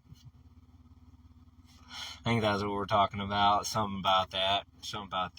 No. We need to make sure women feel what they want. This is wrong.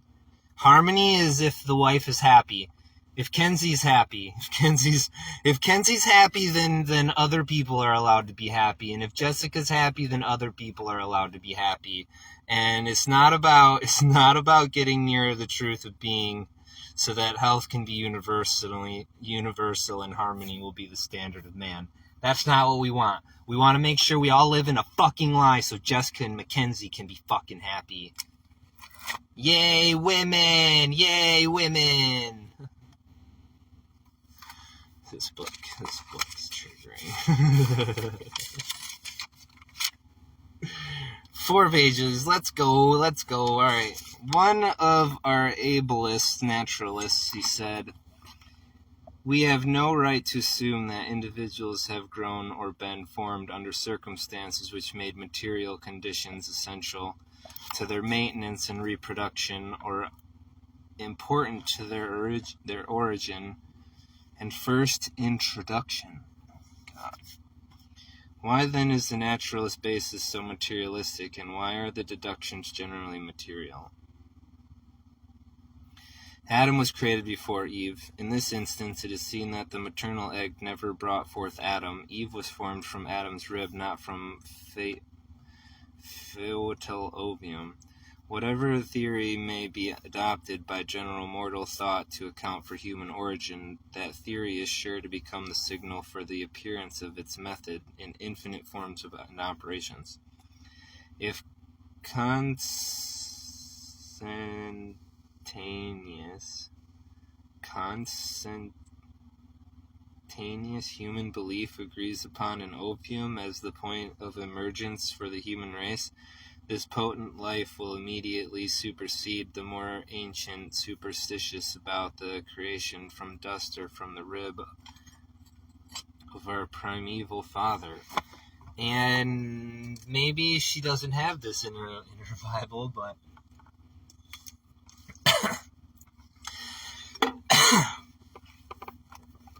she didn't talk about the punishment for the snake was to be transformed into a beast that slithers on its stomach, and that Eve was going to have pain during childbirth,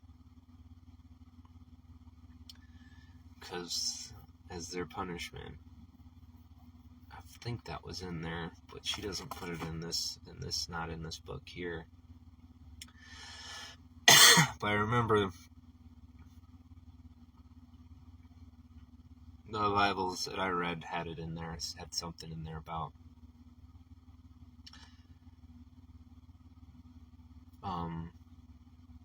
childbirth. You may say that mortals are formed before they think or know aught of their origin, and you may also ask how belief can affect a result which precedes the development of that belief. It can only be replied that Christian science reveals what eye hath not seen, even the cause of all that exists for the universe, inclusive of man, is as eternal as God, who is its divine immortal principle. There is no such thing as mortality, nor are there properly any mortal beings, because being is immortal, like deity, or rather being a deity are inseparable. Error is always error. It is no thing. Any statement of life following from a misconception of life is erroneous, because it is destitute of any knowledge of the so-called selfhood of life, destitute of any knowledge of its origin or existence. The mortal is unconscious of his foetal, spelled Foetal, as if it's like a foe, an infantile existence, but as he grows up into another false claim, that of self-conscious matter, he learns to say, I am somebody, but who made me? Error replies, God made you. The first effort of error has been and is to impute to God the creation of whatever is sinful and mortal. But infinite mind sets at naught such a mistaken belief. Jesus defined the opposite of God and his creation better than we can when he said he is a liar and the father of it. Jesus also said, have not I chosen you 12, and one of you is the devil. This he said of Judas, one of Adam's race. Jesus never intimated that God made a devil, but he did say, ye are of your father the devil. All these sayings were to show that mind and matter is the author of itself and simply a falsity and illusion. It is the general belief that the lower animals are less sickly than those possessing higher organizations, especially those of human form. This would indicate that there is less disease in proportion as the force of mortal mind is less pungent or sensitive, and that health attends the absence of mortal mind.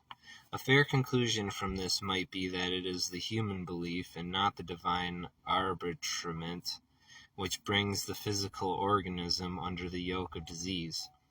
An inquirer once said to the discoverer of Christian Science, I like your explanation of truth, but I do not comprehend what you say about error. This is not the nature of error. The mark of ignorance is on its forehead, for it neither understands nor can be understood.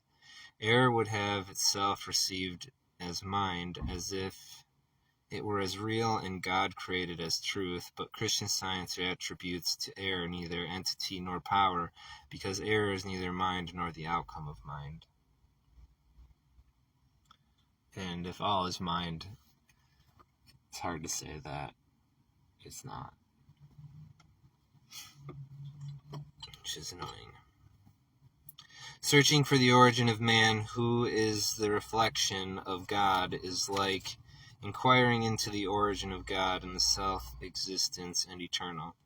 Only impotent error would seek to unite spirit with matter, good with evil, immortality with mortality, and call this sham unity man, as if man were the offspring of both mind and matter, of both deity and humanity. Creation rests on a spiritual basis. We lose our standard of perfection and set aside the proper conception of deity. When we admit that the perfect is the author of aught that can become imperfect, that God bestows the power to sin, or that truth confers the ability to err. Our great example, Jesus, could restore the individualized manifestations of existence which seemed to vanish in death. Knowing that God was the life of man, Jesus was able to present himself unchanged after crucifixion. His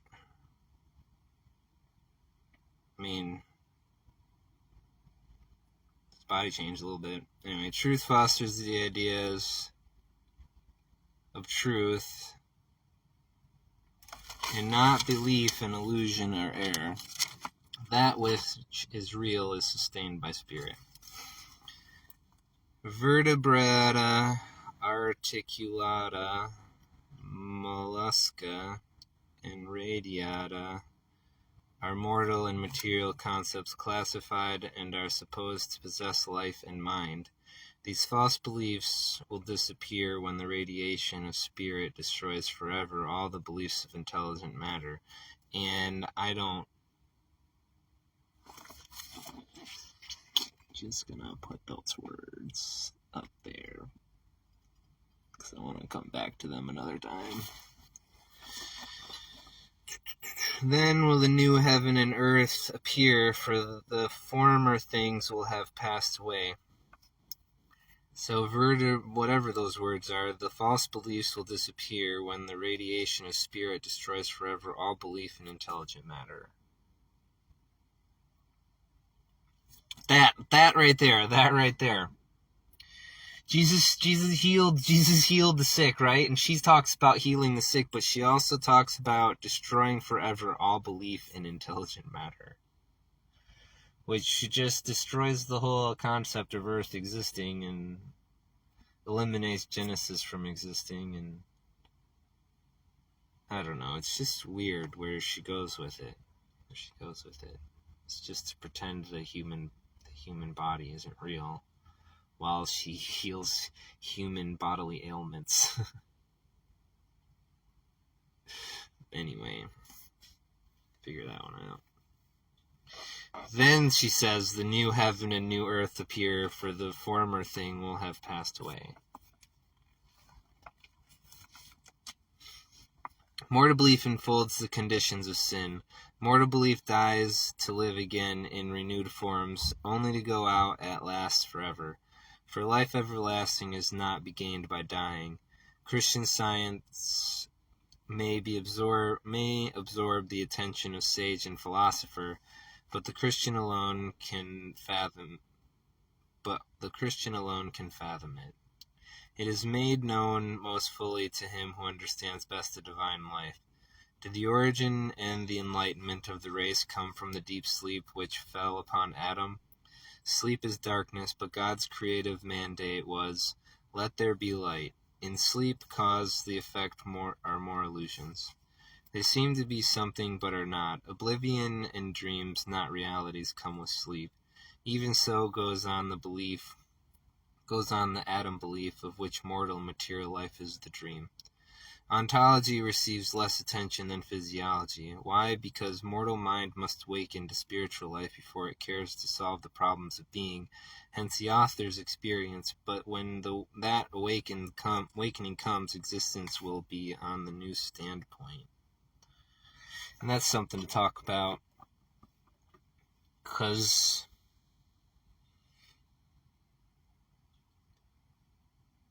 once you tap into it, and you awaken to all the real injustice that's going on. And then really understanding your participation in the creation of that chaos and injustice and the inharmony. Then you don't want to participate in the destruction of our society and create hell on earth for yourself and the people you say you love and care about. So these women are open to the idea that they're wrong when they're fucking wrong, and we don't have to pretend that girls are fucking right, and girls are never fucking mean when they do awful, terrible things. We just have to keep our fucking mouth shut, or you'll get thrown in jail because girl will pay the government to hurt you. Don't talk about what we do to them. Don't let them talk about what we do to them. Women.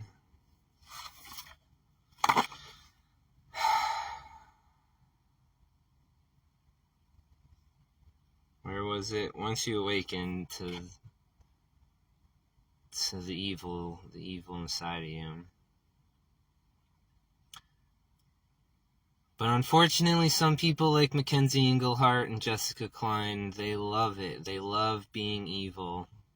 Well, we go back to the Taylor Swift song, I did something bad.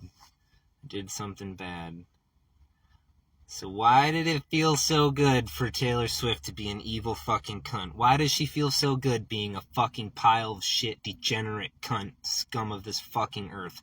Why does it feel so good for her to be an awful slut pile of shit?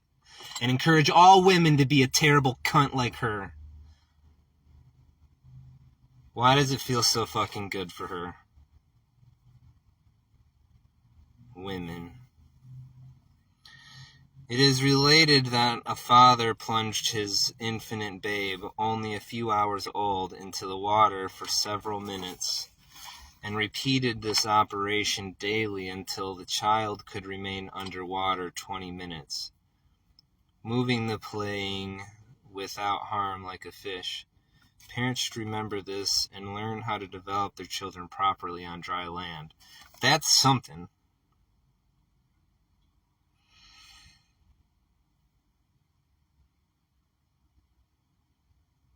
Because that would work. Because breath works that way. You can train your breath like any other muscle. You can train your breath to be able to hold it for a really long time, to be able to calm your whole system down, your whole nervous system down, and be comfortable in that feeling. And if you were to start training a baby that way, it's forced to not breathe. It doesn't have the opportunity to not breathe. It might drown a few times. You have to bring it back to life, but eventually it would learn real quick to know that it needs to hold its breath and it can't let water into its lungs or it's gonna hurt even more. So don't let that happen again. It's a human being, so it's got that the survival instinct in us from birth. I'm certain of it. So it just sounds fucking reasonable. Not that I have any interest in making a child of mine be able to breathe underwater for 20 minutes, but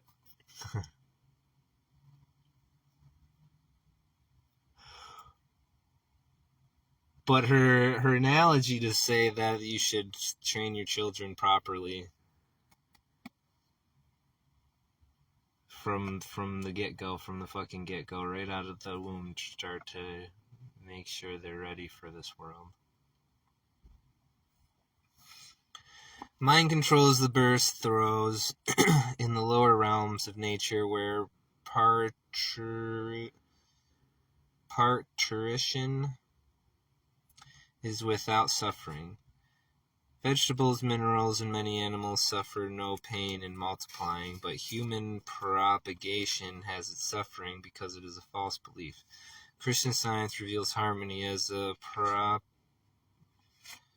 proportionately increasing as the line of creation rises towards spiritual man, towards enlarged understanding and intelligence.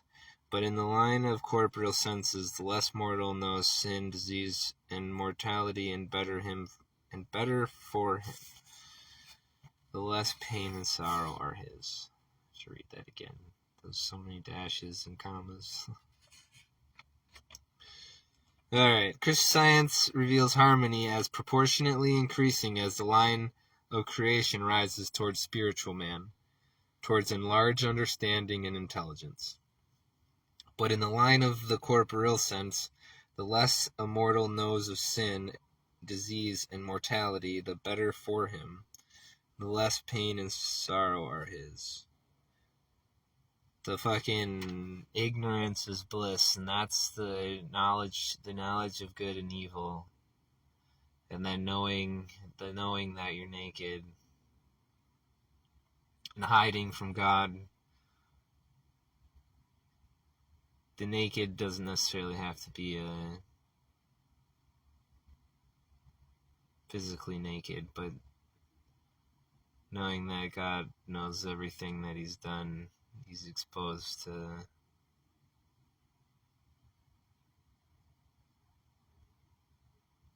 God's all-knowingness. I don't know. But the ignorance is bliss. The ignorance you get to live in the Garden of Eden as long as you live in this ignorance, you can be happy. Some level. Just being oblivious to all the evil that's out there. Which is one of the reasons why everyone wants me to shut up so much, because they don't want to have to think about all the evil that's out there. And the problem is the evil doesn't go away if you just fucking pretend it doesn't exist like this fucking lady says. It's not how it fucking works. This lady failed in her attempt to be the Messiah. She got a large following, but I just want to highlight that she failed. She fucking failed. She failed just as much as Jesus failed, just as much as Muhammad failed. Just as much as Buddha failed, and all the other fucking gods that human gods you fucking worship. Mortal man you worship as God, as the incarnation of God, because somebody wrote a fucking book about him. Make you read it, and you guys were fucking brainwashed from birth. Anyway. What was that about the awakening in the earlier bit? Something about awakening. Something about harmony. Once people awaken. I knew this unchristian lady that believed and loved Jesus so much that she got me thrown in jail for delivering a coffee machine and filed a personal protection order because had me assaulted, called the cops, and filed a personal protection order because I asked her to read a piece of paper. And she calls herself a Jesus follower and says she does what Jesus would do as an elder of her church. Women, empowered women, empowered women. Creating the world as they see it, as they want it to be. Yay, women! When the mist of mortal mind evaporates, the curse will be removed, which says to woman, in sorrow thou shalt bring forth children. Divine science rolls back the clouds of air with the light of truth and lifts the curtain on man as never born and as never dying, but as coexistent with his creator. Popular theology takes upon the history of man as if he began materially right, but immediately fell into mental sin, whereas revealed religion proclaims the science of mind and its formations as being in accordance with the first chapter of the Old Testament, when God mind spake and it was done.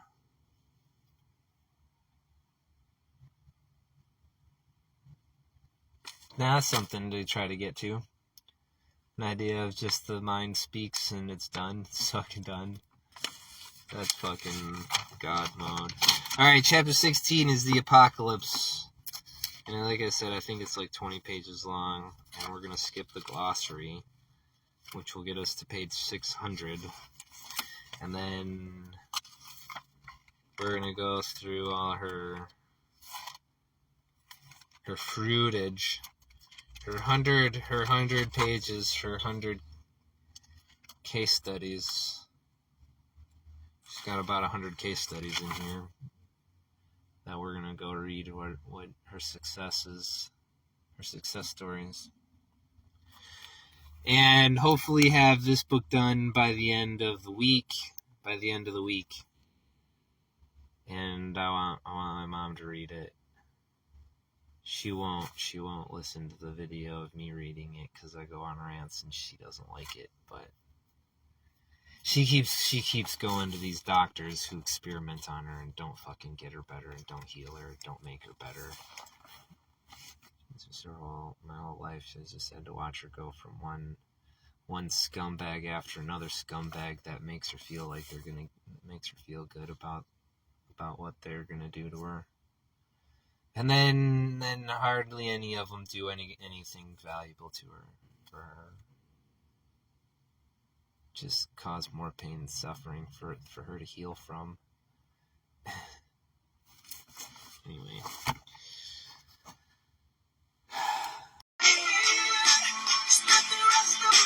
I was gonna get to this last night.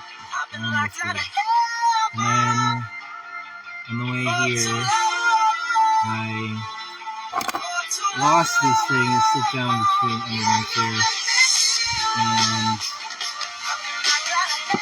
couldn't find it with my hand, so I pulled over. Got my phone out, put the flashlight on. Couldn't find it anywhere. It disappeared in the shadow realm, and then so I just said screw it, and I got this backup manufacturer's made version and drove off. And then all of a sudden I hear thunk and see in my rear view mirror just a light flashing, and I set my phone on the roof of the car and it went flying. All my cards, all my credit card, and my debit card, and my rewards cards for the coffee, my coffee shop. I had 8 pegs. I needed one more for a free coffee, and it just disappeared.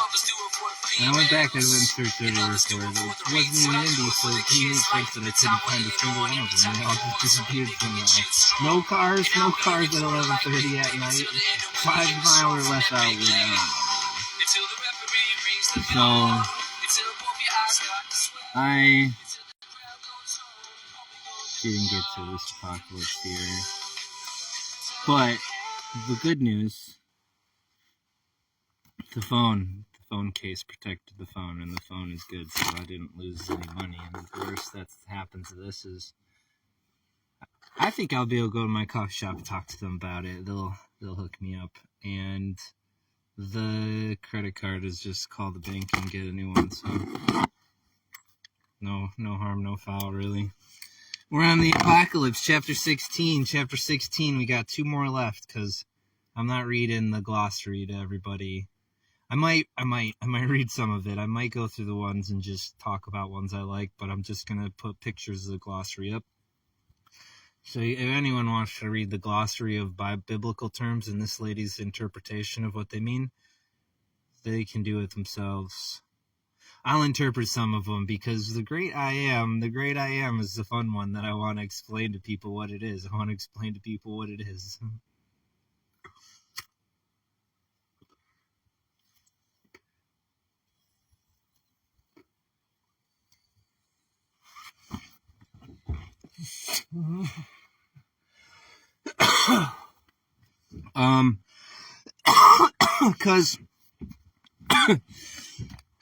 Because I went back to my college town, saw my college track coach, some friends that I haven't seen in a long time. And it was good. They care about me. Still, always and forever, which is great about them, so. But I told one of my friends when I said I hadn't talked to people in a while because I didn't know how to explain it, as everything was happening to me. To explain it could only have made things worse, so I had to not explain anything and just be whatever everyone wanted me to be, or whatever imagination every person had. And what did I tell one of my buddies? I said, I haven't talked to him since the speech, and I said I could have said more. I could have said more in my speech. I could have said more. But it was great. We watched cross-country championships and had some fun and got caught up. It was great. It was a good time. Which isn't really a segue into the apocalypse. The apocalypse is past. So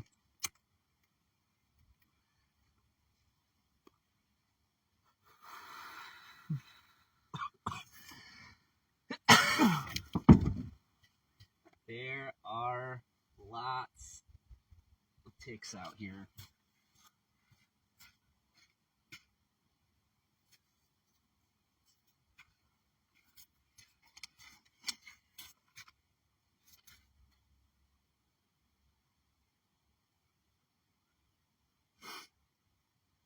They right on your face, bro. Just climb right on your face. Give you a tick bath when we get back. Alright. The Apocalypse, chapter 16. Chapter 16.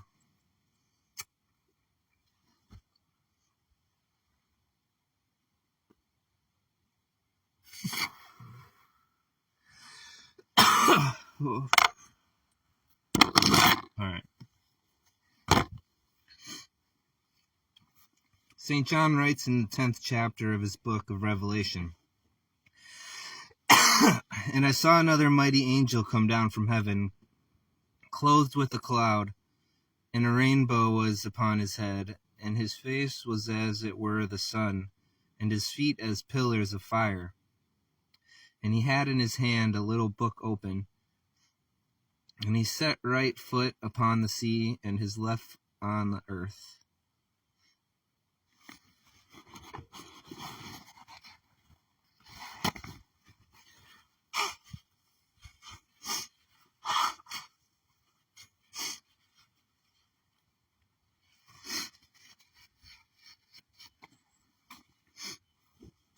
This angel or message which comes from God, clothed with the cloud, prefigures divine science.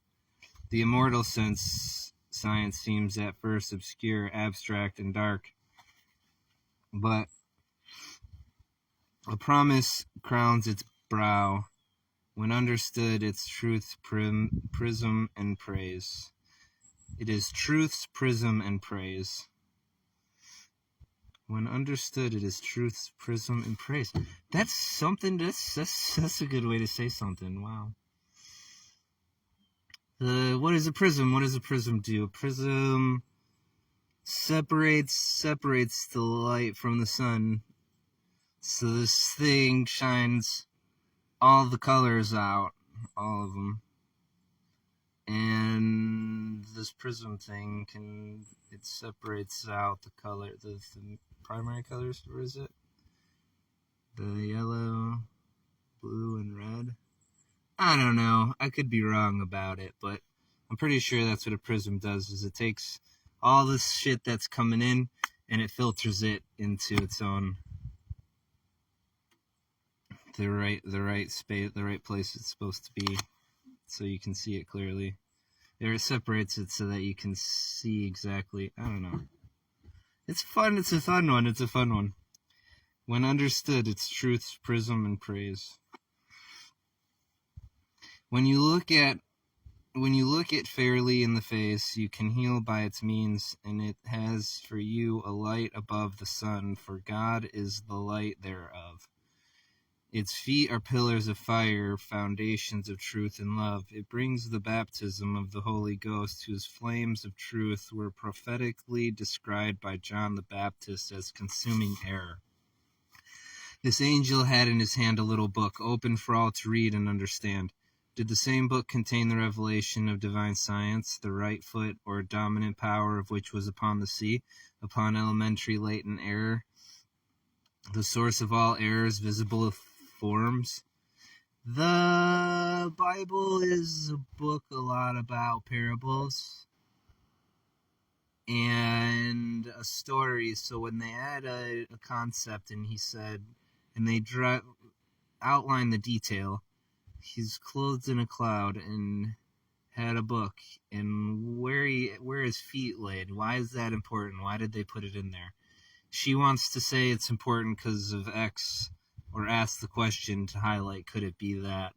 And it could also just be as simple as the writer just wanted to put a few extra lines in there to bring detail and make it more of a realistic story.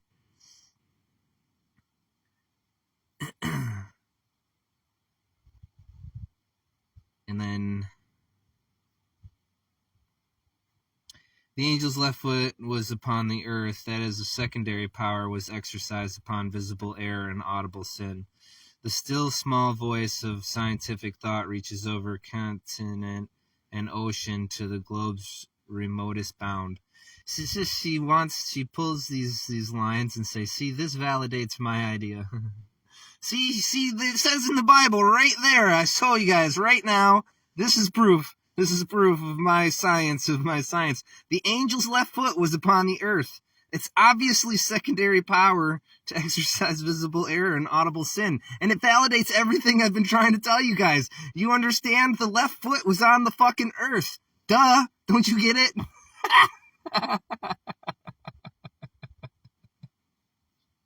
And that's what people do. That's what people fucking do. They're like, oh, this sign validates my ideas. I'm going for it.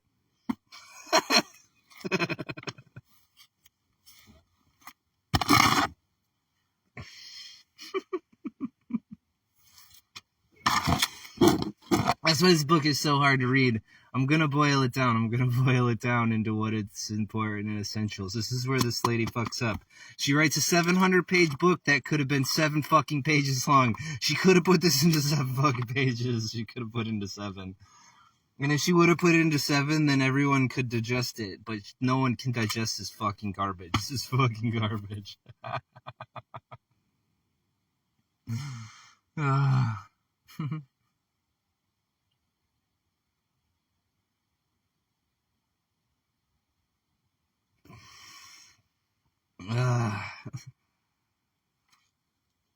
Alright, we got like 18 pages to go.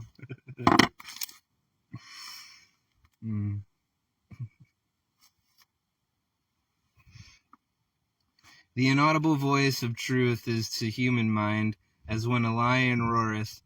It is heard in the desert and in dark places of fear.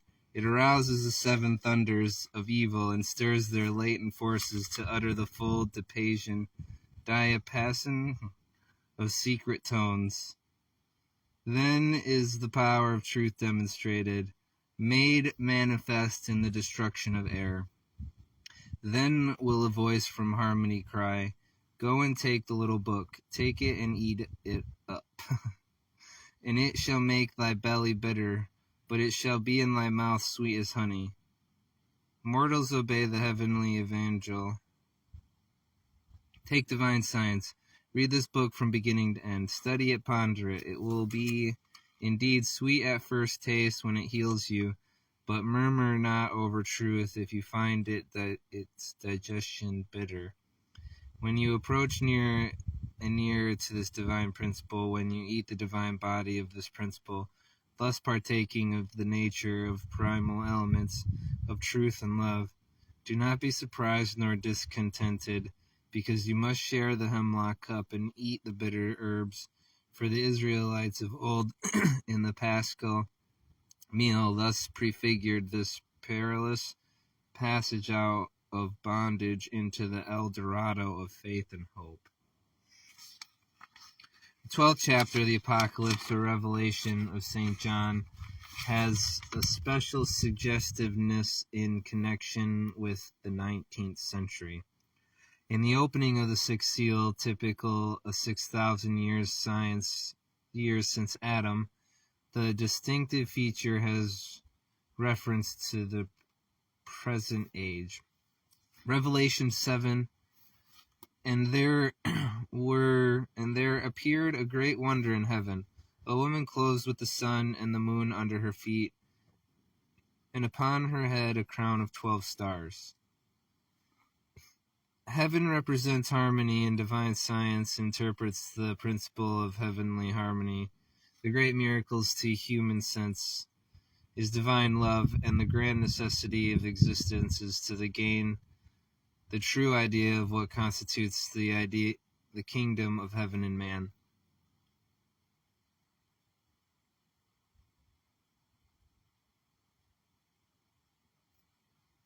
Yeah. The goal is never reached while we hate our neighbor or entertain a false estimate of anyone whom God has appointed to voice his word. Again, without a correct sense of its highest visible idea, we can never understand the divine principle. The botanist must know the genus and species of animal in order to classify it correctly. As it is with things, so is it with persons. Abuse the motives and religion of St. Paul hid from view of the apostle's character, which made him equal to his great mission. Persecution of all who have spoken something new and better of God has not only obscured the light of ages, but has been fatal to persecutors. Why? Because it is hid from them the true idea which has been presented. To misunderstand Paul was to be ignorant of the divine idea he had taught. Ignorance of the divine idea portrays at once a greater ignorance of the divine principle of the idea. Ignorance of truth and love, the understanding of truth and love, the principle which works out the ends of eternal good and destroys both faith and evil, and the practice of evil leads to the discernment of the divine idea. And that's just funny when you think about speaking in tongues, because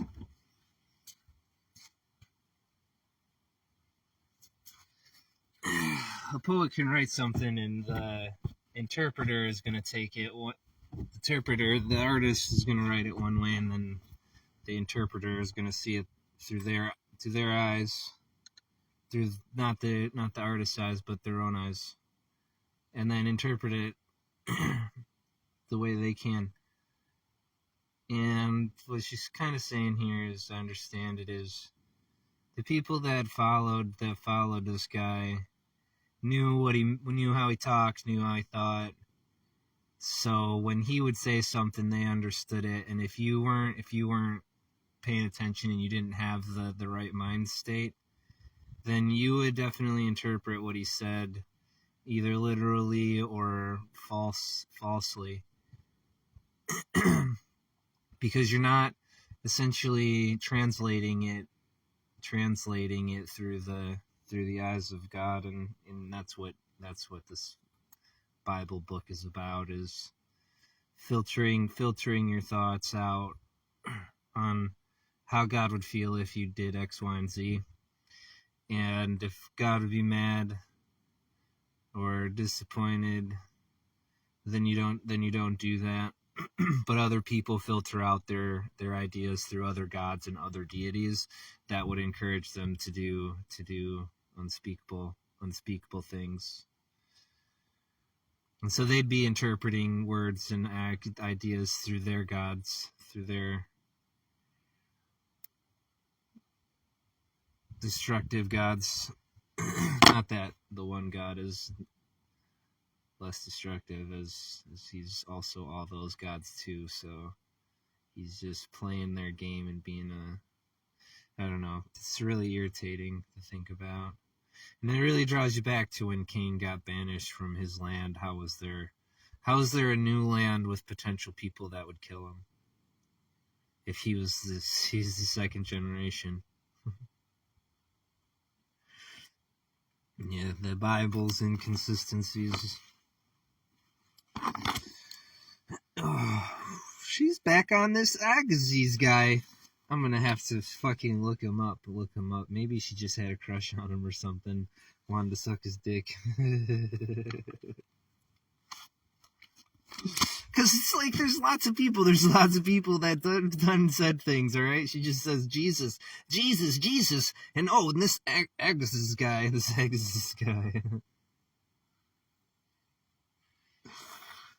As if her thoughts, this person's thoughts, and Jesus's are the only ones that anyone should listen to.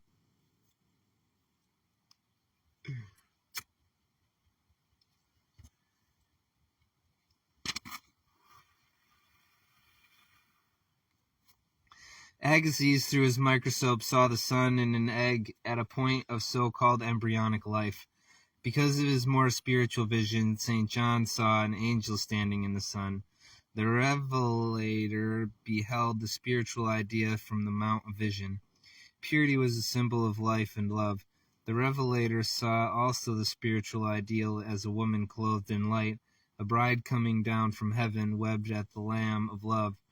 To John, the bride and the Lamb represented the correlation of divine principle and spiritual idea, God and his Christ, bringing harmony to earth. John saw the human and divine coincidence shown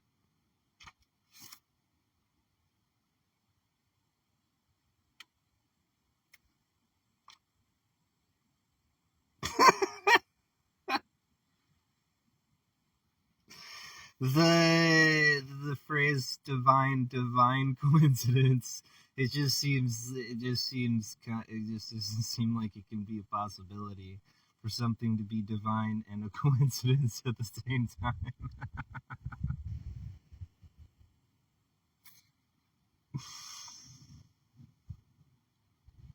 Maybe. See where she goes with it. John saw the human and divine coincidence shown in the man Jesus as divinity embracing humanity and life in its demonstration, reducing to human perception and understanding the life which is God. In divine revelation, material and corporeal selfhood disappear, and the spiritual idea is understood. The woman in the apocalypse symbolizes generic man.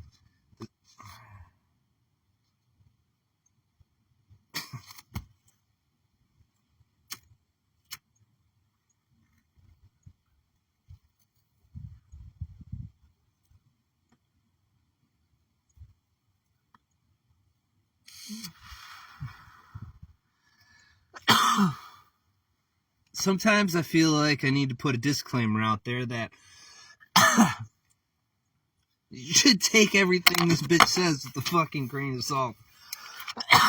Not interpret it as fact, because she just says fucking shit. Just a fucking disclaimer that I do not fucking validate or verify or agree with this bitch on a lot of things she fucking says. She's got a lot of great ideas, but then she says dumbass shit. Like, where can I get back to that? Oh, the woman in the apocalypse symbolizes generic man. Fuck you. How is that even fucking something you can say?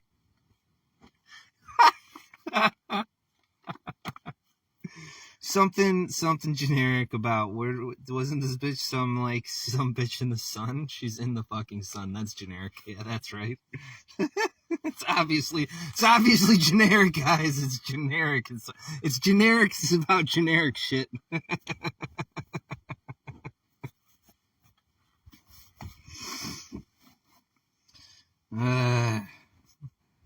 The spiritual idea of God. She illustrates the coincidence of God and man as the divine principle and divine idea. Oh yeah, God just says coincidentally I'm gonna create man. He did it. He fucking did it coincidentally in this bitch's mind.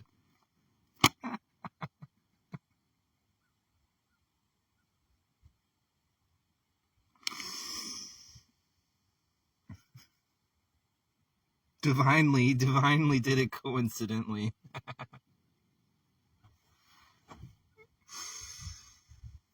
I hate this book.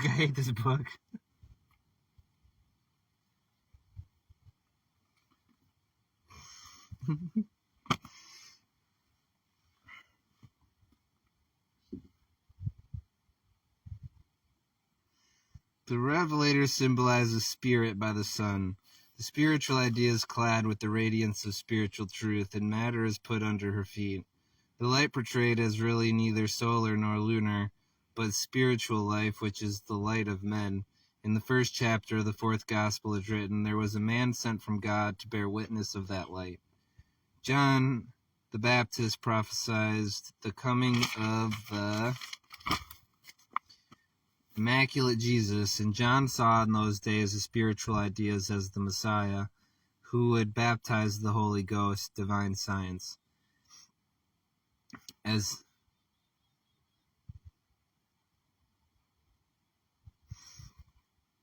Who would baptize the Holy Ghost? Ain't that something? That's something to think about, baptizing the Holy Ghost. How would you baptize the Holy Ghost? How would you do it? Fire, brimstone.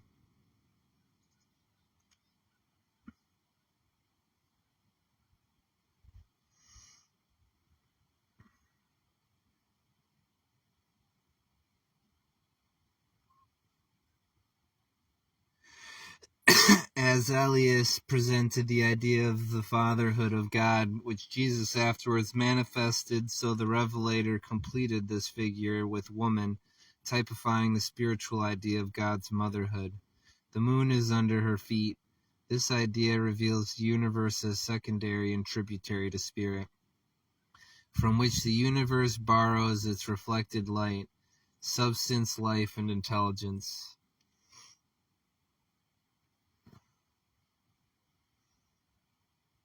And I wanna highlight, because I wanna say it as many times as I can. So especially when we get to her fruitage, when she goes through her use cases, I want to highlight that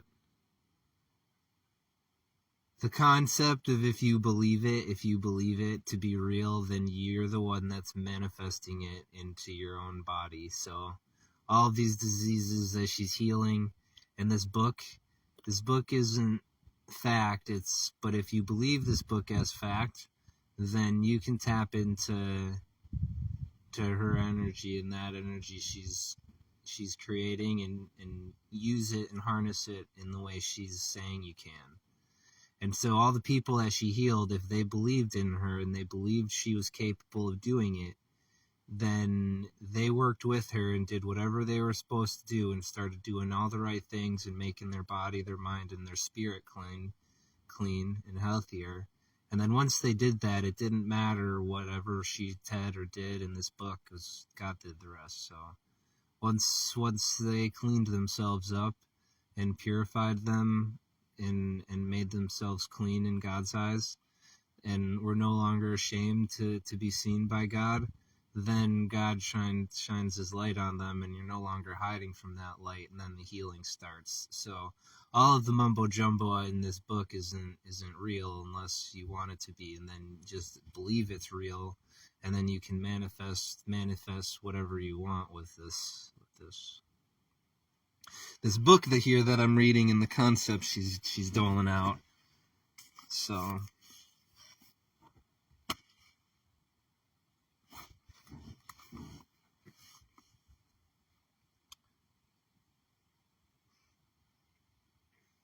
the spiritual idea is crowned with 12 stars, the 12 tribes of Israel, with all mortals, separated by belief from man's divine origin and the true idea, will through much tribulation yield to the activities of the divine principle of man in the harmony of science.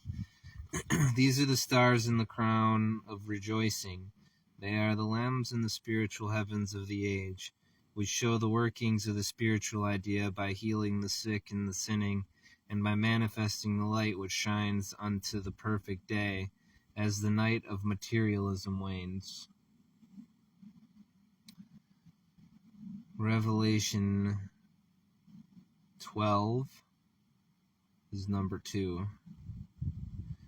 And she, being with child, cried, travailing in birth, and pained to be delivered.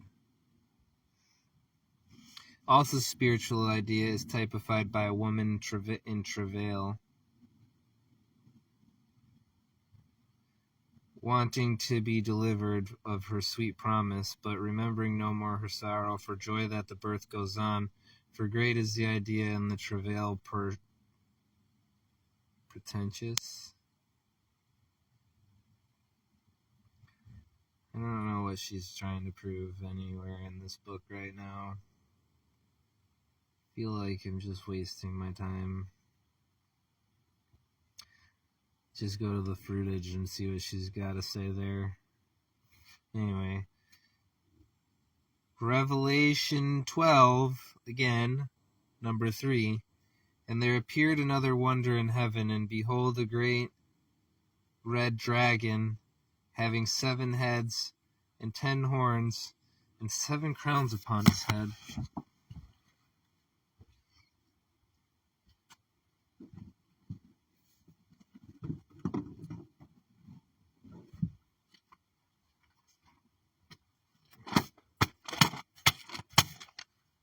I got an even bigger book.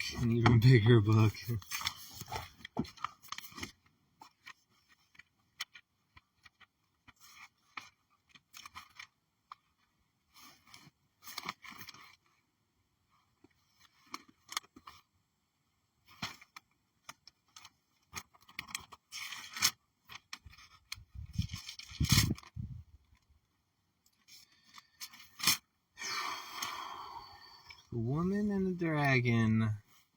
I don't know if I've read Revelations. Fuck! I'm gonna have to read this book too. It's fucking John. I'm gonna have to read 1 John too. Maybe not. This sucks.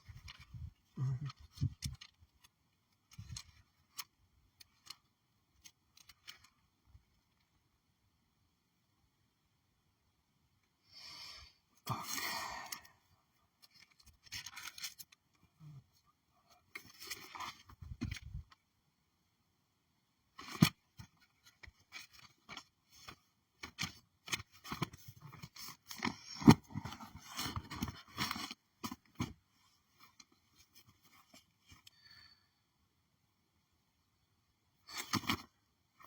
Human sense may well marvel at discord, while to a diviner sense harmony is the real and discord the unreal. We may well be astonished at sin, sickness, and death.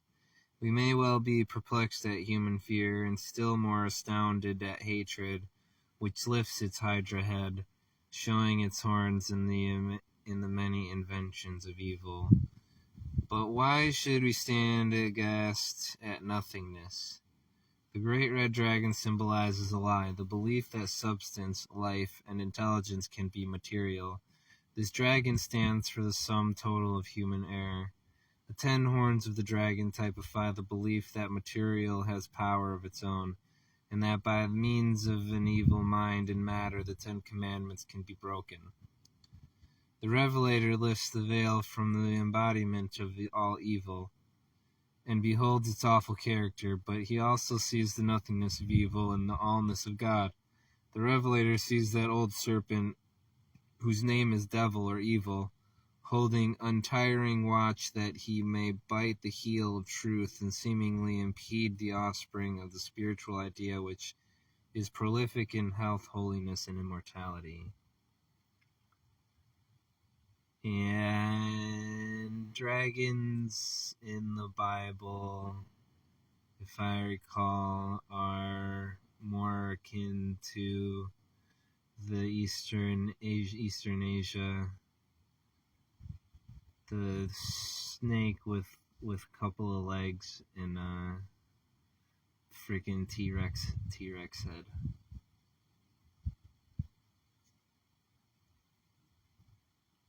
And so it makes sense. It makes sense that it would represent the serpent in its ultimate form, and that's pretty much how she describes it. So, in the Bible, anyway.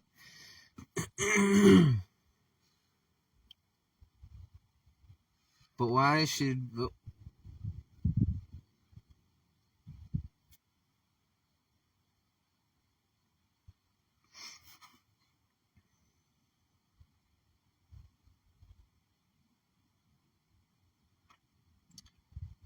Revelation 12:4, and his tail drew the third part of the stars of heaven, and did cast them to the earth. And the dragon stood before the woman, which was ready to be delivered, for to devour her child as soon as it was born. The serpentine form stands for subtly winding its way amidst all evil, but doing this in the name of good. Its sting is spoken of by Paul when he refers to spiritual wickedness in high places.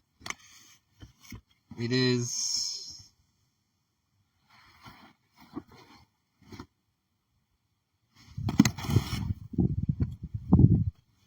windy. It's windy. Chilly.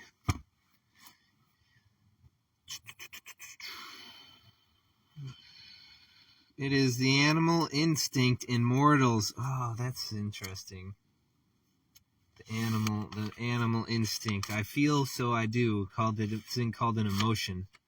That people just feel validated and leaning into all their fucking emotions, all their fucking feelings. Acting out all their fucking feelings, their animal instincts. Being justified.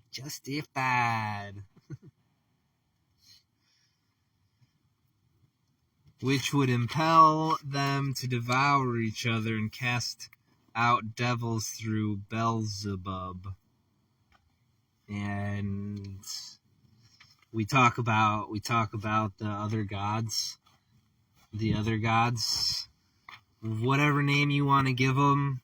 It doesn't matter which one they are. They're all almost every single one of them are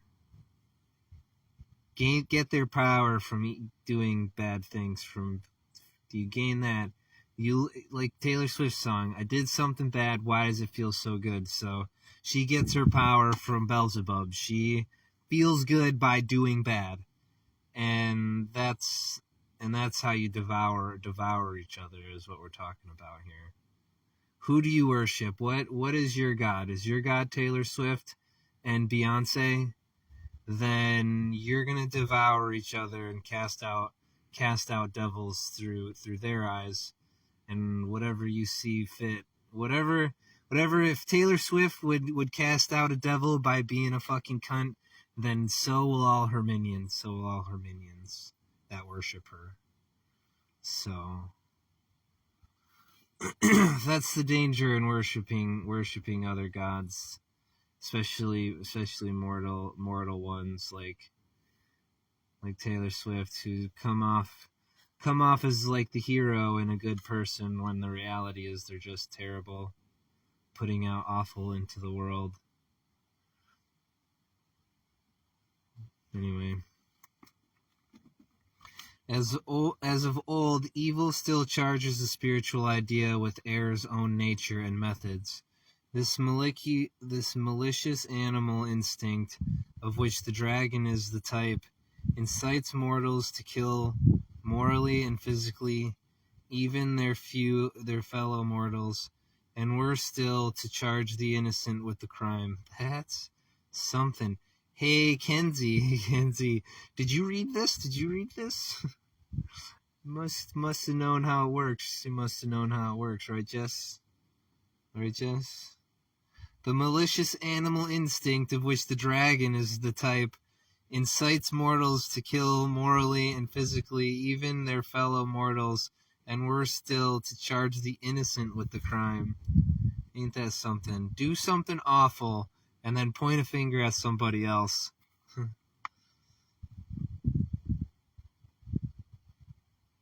Anyway, this last infirmity of sin will sink its perpetrator into the night without a star. The author is convinced that the accusations against Jesus of Nazareth and even his crucifixion were instigated by the criminal instinct here described. Obviously. The Revelator speaks of Jesus as the Lamb of God and of the dragon as warring against innocence. Since Jesus must have been tempted in all points, he, the Immaculate, met the conquered sin in every form. The brutal barbarity of his foes would emanate from no source except the highest degree of human depravity. Jesus opened not his mouth until the majesty of truth should be demonstrated in divine science. The spiritual idea was arraigned before the tribunal of so-called mortal mind, which was unloosed in order that the false claim of mind and matter might uncover its own crime of defying immortal mind.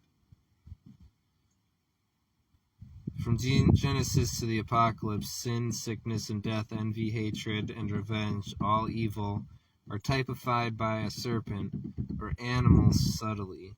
Jesus said, quoting a line from the Psalms, "They hated me without a cause." The serpent is perpetually close upon the heel of harmony from the beginning to the end, and the serpent pursues with hatred the spiritual idea. In Genesis, this allegorical talking serpent typifies mortal mind more subtly than any beast of the field. In the Apocalypse, when nearing its doom, this evil increases and becomes the great red dragon, swollen with sin, inflamed with war against spirituality, and ripe for destruction. It is full of lust and hate, loathing the brightness of divine glory. And she's got some level of interpretation of it. And I think it highlights it highlights real human beings and how they act out in the world. So when she talks about from beginning to the end, the serpent pursues with hatred the spiritual ideas, because the fire and brimstone causes the pain inside, and having to look inward and fix ourselves causes the pain inside. And so they hate the spiritual ideas. That's why Kenzie doesn't want me around anymore. She hates that I talk about these kind of things, because she wants to be in charge. She wants to be the queen. She's the boss. She gets whatever she wants, or she'll destroy everyone and anything, just like the fucking dragon. Anything that's in my way. Happy fucking wife, happy life. Yay, America. Yay, women. Yay, women. It's so fun to say, yay, women. You guys, such a good cult of humanoids.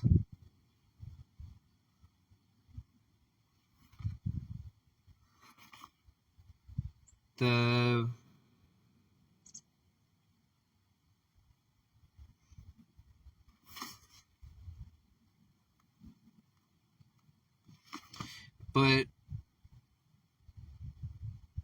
where did they talk about innocence? The serpent is perpetually close upon the heel of harmony. That's what it is. They're always searching for that place. And then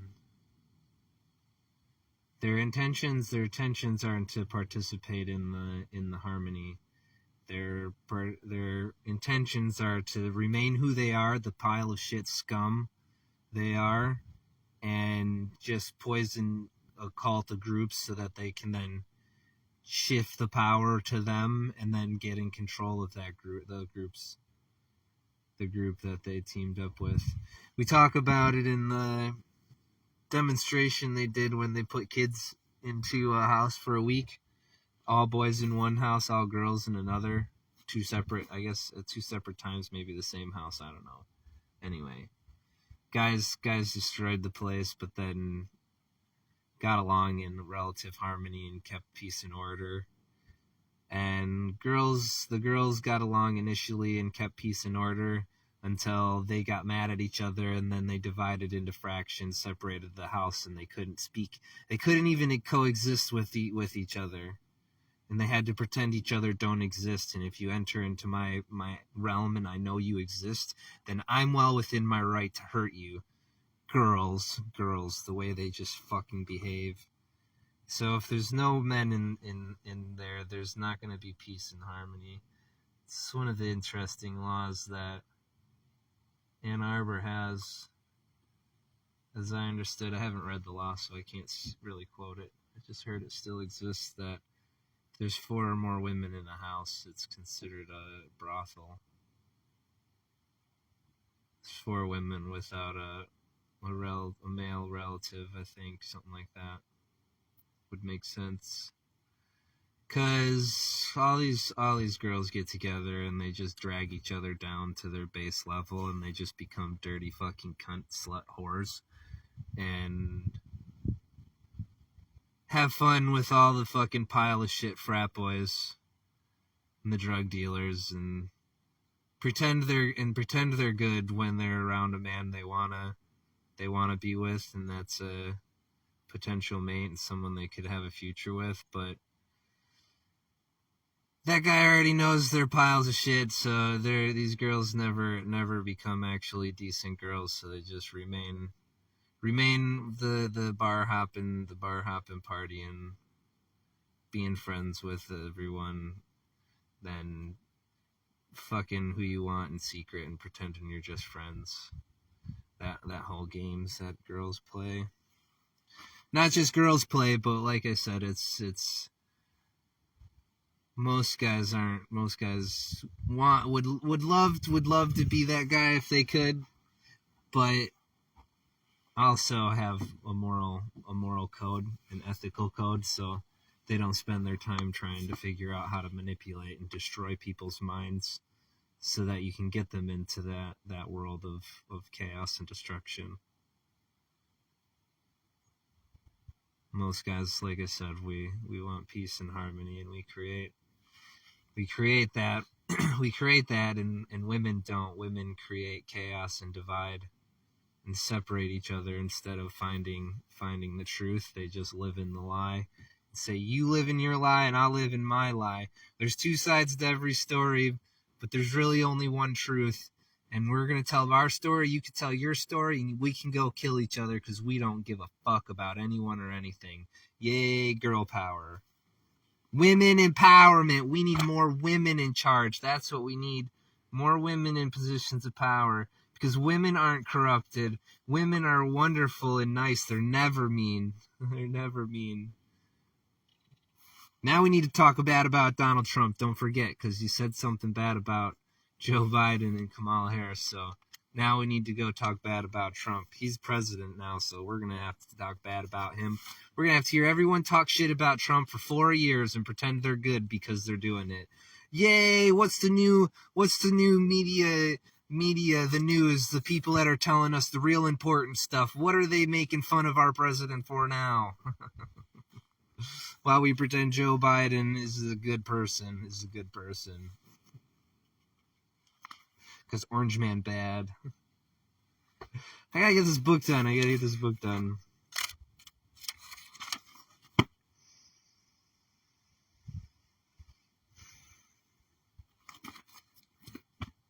5. And she brought forth a man-child who was to rule all nations with a rod of iron. And her child was caught up unto God and to his throne. Led on the grossest element of mortal mind, Herod decreed the death of every male child in order that the man Jesus, the masculine representative of that spiritual idea,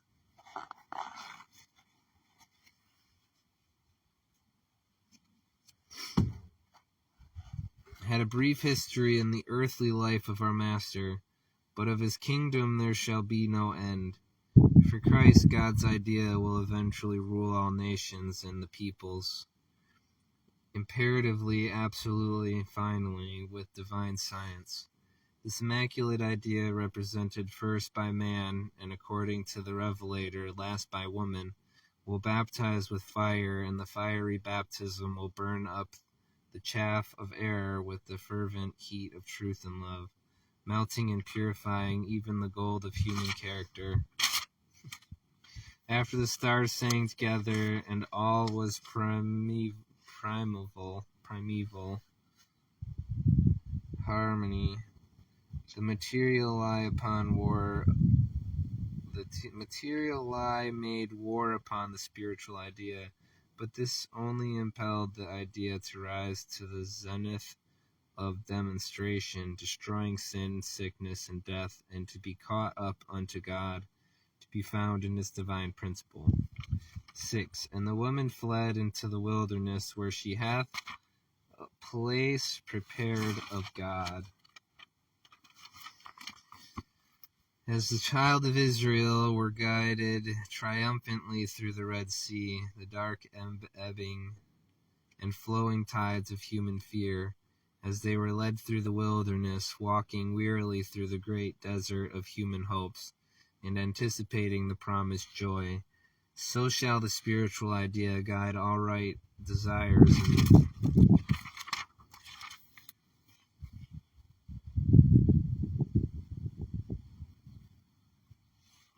in their passage from sense of soul, from the material sense of existence to the spiritual, up to the glory prepared for them who love God.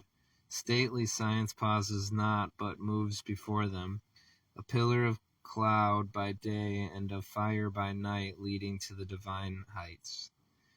We remember the beautiful description which Sir Walter Scott puts into the mouth of Rebecca the Jewess in the story of Ivanhoe. When Israel of the Lord beloved out of the land of bondage came, her father's God before her moved an awful guide in smoke and flame. We may also offer the prayer which concludes the same hymn.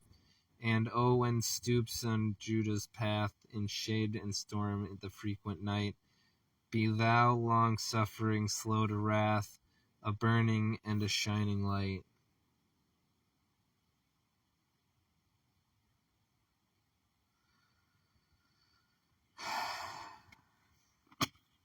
Seven and 8. And there was war in heaven. Michael and his angels fought against the dragon, and the dragon fought and his angels, and prevailed not, neither was their place found any more in heaven. 7 and 8. And there was war in heaven. Michael and his angels fought against the dragon, and the dragon fought and his angels, and prevailed not, neither was their place found any more in heaven. The Old Testament assigns to the angels God divine message, different offices. Michael's characteristic is spiritual strength. He leads the hosts of heaven against the power of sin, Satan, and fights the holy wars. Gabriel was the more quiet task of imparting a sense of the ever-presence of ministering love. These angels deliver us from the depths. Truth and love come near in the hour of woe, when strong faith or spiritual strength wrestles and prevails through the understanding of God. The Gabriel of his presence has no contests.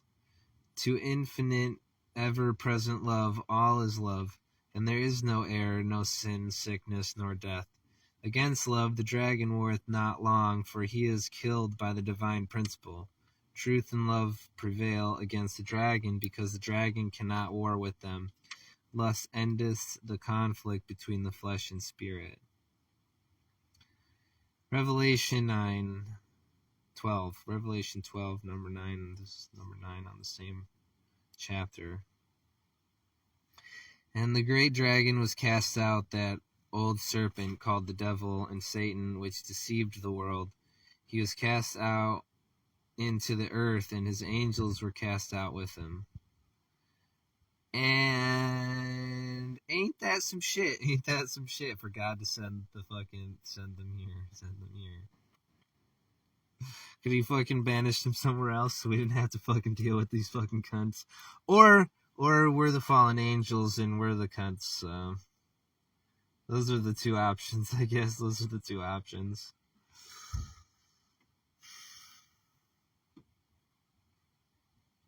Maybe we're all just blended in. Who knows? This lady says none of it's real, so maybe that's what it is. That false claim, that ancient belief, that old serpent, whose name is devil, evil, claims that there is intelligence in matter neither to benefit or to injure men, is pure delusion and the red dragon. And it is cast out by Christ's truth and the spiritual idea, and so proved that to be powerless. The words cast unto the earth show the dragon to be nothingness, dust to dust, and therefore, in his pretense of being a talker, he must be a lie from the beginning. His angels or messages are cast out with their author. The beasts and the false prophets are lust and hypocrisy. These wolves in sheep's clothing are detected and killed by innocence, the Lamb of love. Divine science shows how the Lamb slays the wolf. Innocence and truth overcomes guilt and error. Ever since the foundation of the world, ever since error would establish material belief, evil has tried to slay the Lamb. But science is able to destroy this lie called evil. The 12th chapter of the Apocalypse typifies the divine method of warfare in science and the glorious results of this warfare. The following chapters depict the fatal effects of trying to meet error with error. The narrative follows the order used in Genesis. In Genesis, first the true method of creation is set forth, and then the false. Here also the revelator first exists, the true, and then the false.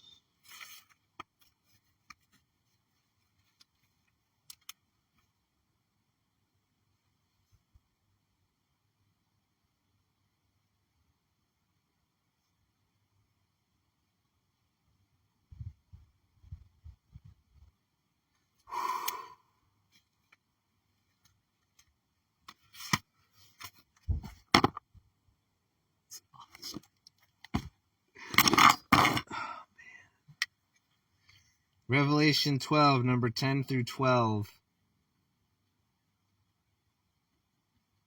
And I heard a loud voice saying in heaven, now, so I think this is chapter 12, sent lines 10 and 12, or whatever you want to call it. They're not different, just one line at a time. Some have more than one line, but. And I heard a loud voice saying in heaven, now is come salvation and strength and the kingdom of our God and the power of his Christ. For the accuser of our brethren, falling.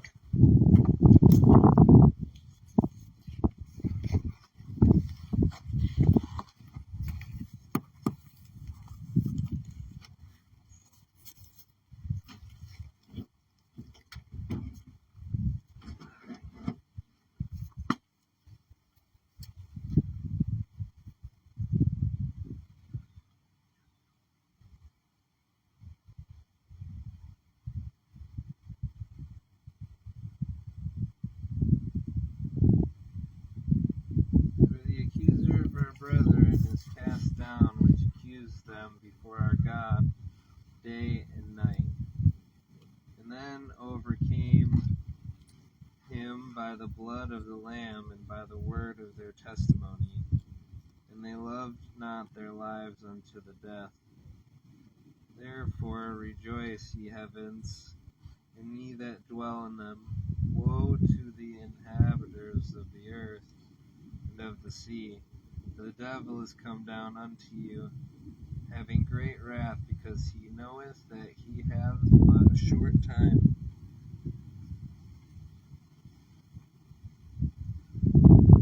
For victory over a single sin we gave thanks, and magnifying the Lord of hosts, that shall we say the mighty quest over all sin.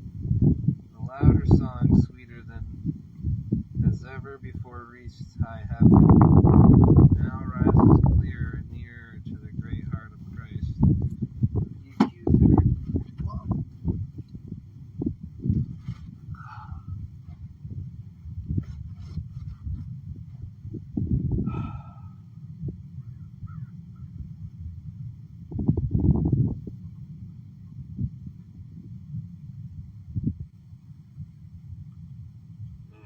Where was I?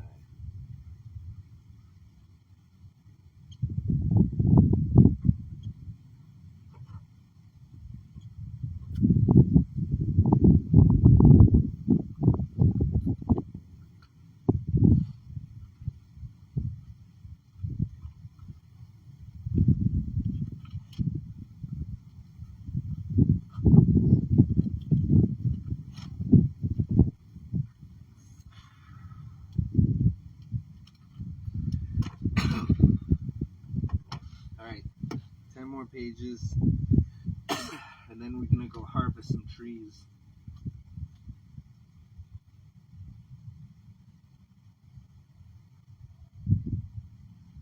I don't remember where I was. For victory over a single sin we give thanks and magnify the Lord of hosts. What shall we say of the mighty conquest over all sin? A louder song, sweeter than has ever before reached high heaven, now rises clearer and nearer to the great heart of Christ. For the accuser is not there, and love sent forth.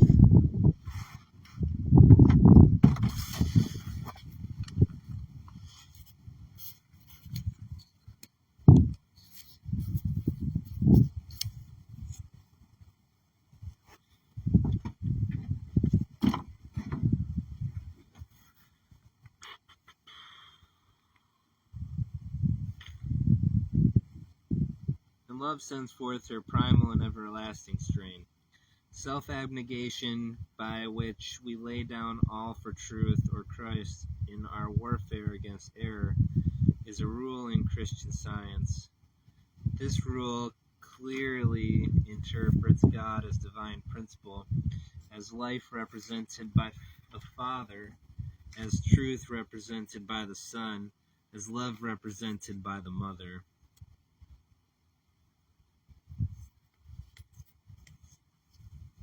That's a good one. Every mortal at some period here.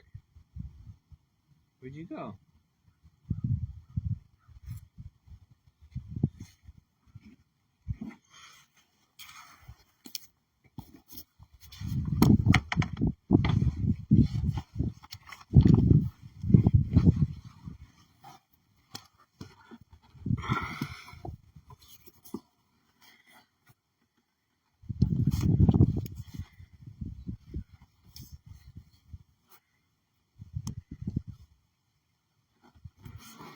He's gone there too? Where'd you go? You're back over here! Hi, buddy. Aren't you something?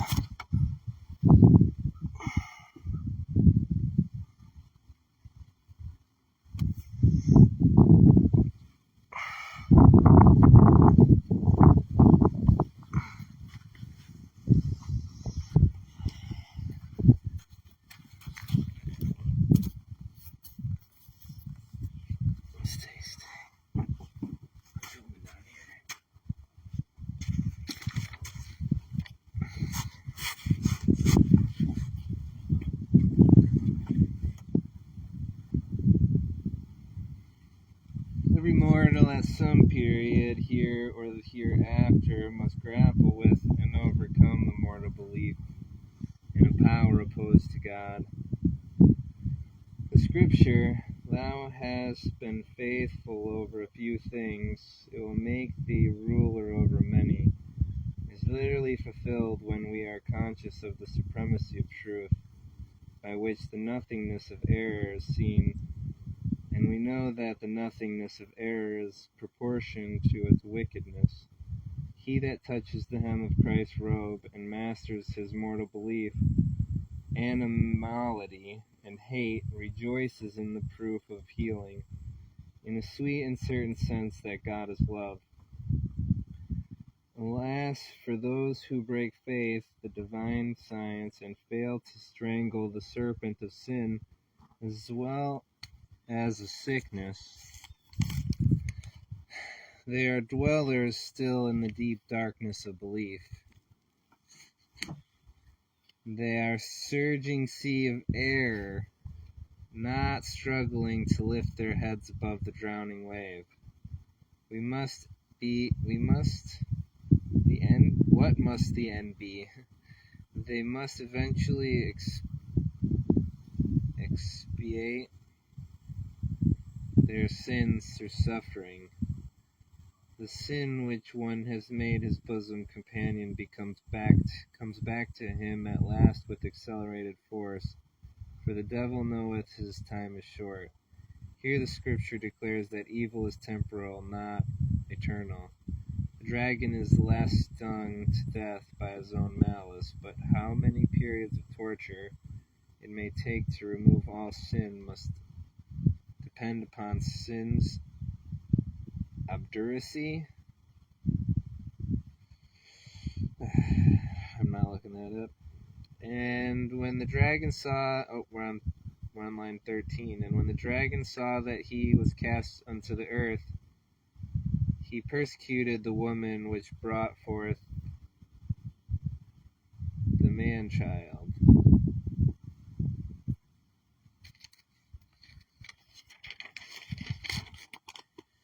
The march of mind into honest investigation will bring the hour when the people will chain the fetters of some sort to the growing occultism of this period.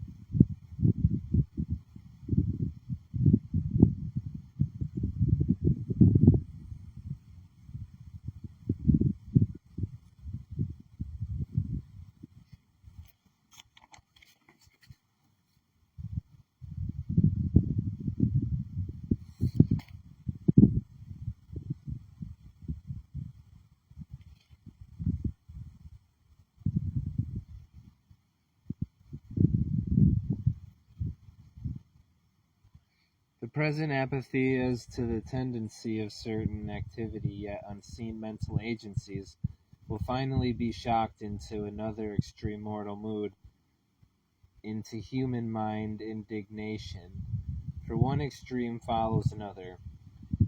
Line 15 and 16, and the serpent cast out his mouth water as a flood after the woman, that he might cause her to be carried away of the flood. And the earth helped the woman, and the earth opened her mouth, and swallowed up the flood which the dragon cast out of his mouth. Millions of unprejudiced minds, simple seekers for truth, weary wanderers, athirsts in the desert,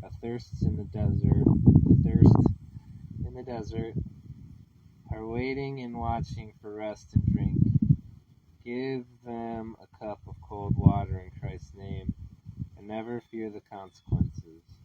What if the old dragon should send forth a new flood to drown the Christ idea? He can neither drown your voice with its roar, nor again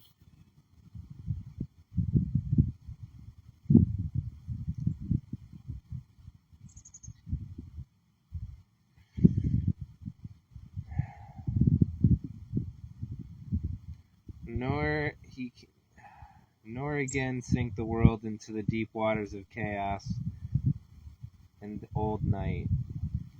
In this age, the earth will help the woman, the spiritual idea will be understood. Those ready for the blessing you impart will give thanks. The water will be pacified, and Christ will command the wave.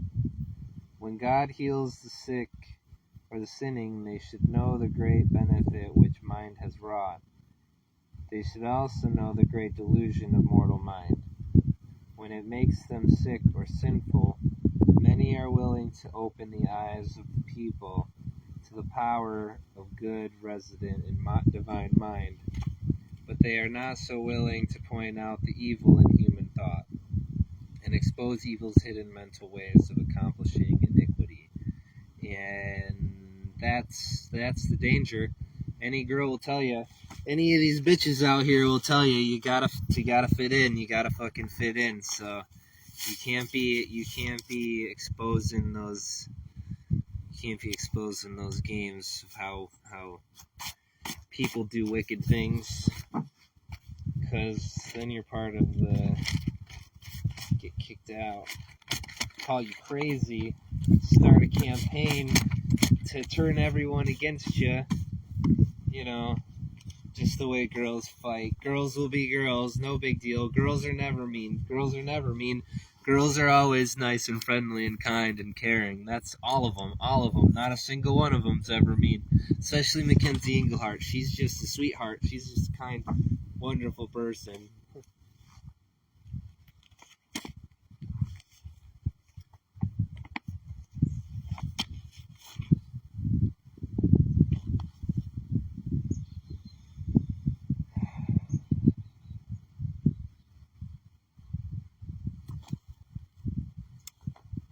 Why this backwardness, since exposure is necessary to ensure the avoidance of the evil? Because people like you better when you tell them their virtues than when you tell them their vices. It requires the spirit of our blessed Master to tell a man his faults, and so risk human displeasure for the sake of doing right and benefiting our race. Who is telling mankind of the foe in ambush? Is the informer one who sees the foe? If so, listen and be wise. Escape from the evil and designate those as unfaithful stewards who have seen the danger and yet have given no warning. At all times and under all circumstances, overcome evil with good. Know thyself, and God will supply the wisdom and the occasion for the victory over evil. Clad in the panoply of love, human hatred cannot reach you.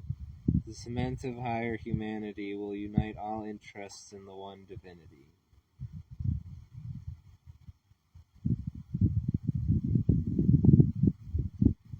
Talk about that, because nothing can hurt you when you're in love. And the evil people's game is they have to make sure you don't have love for that person anymore, so that you can do all the awful things you want to do. That's gonna hurt them.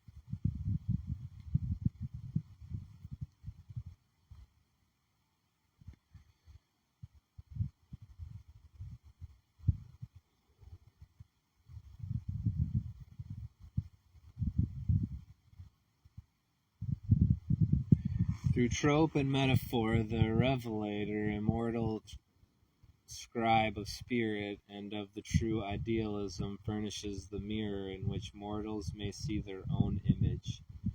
In significant figures, he depicts the thoughts which behold the immortal mind. Thus he rebukes the conceit of sin and foreshadows its doom.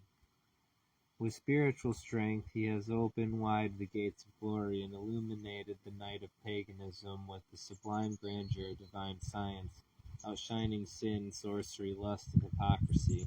He takes away mitre and scepter. He enthrones pure and undefiled religion lifts on high only those who have washed their robes white in obedience and suffering. Thus we see in both the first and last books of the Bible, in Genesis and in the Apocalypse, that sin is to be Christianly and scientifically reduced to its narrative nothingness. Love one another, John 3:23, is the most simple and profound counsel of the inspired writer. In science we are children of God, but whatever is of material sense or mortal belongs not to his children, for materiality is inverted image of spirituality. Love fulfills the life of Christian Science, and nothing short of this divine principle understood and demonstrated can ever furnish the vision of the Apocalypse, open the seven seals of error with truth, or uncover the myriad illusions of sin, sickness, and death. Under the supremacy of spirit, it will be seen and acknowledged that matter must disappear.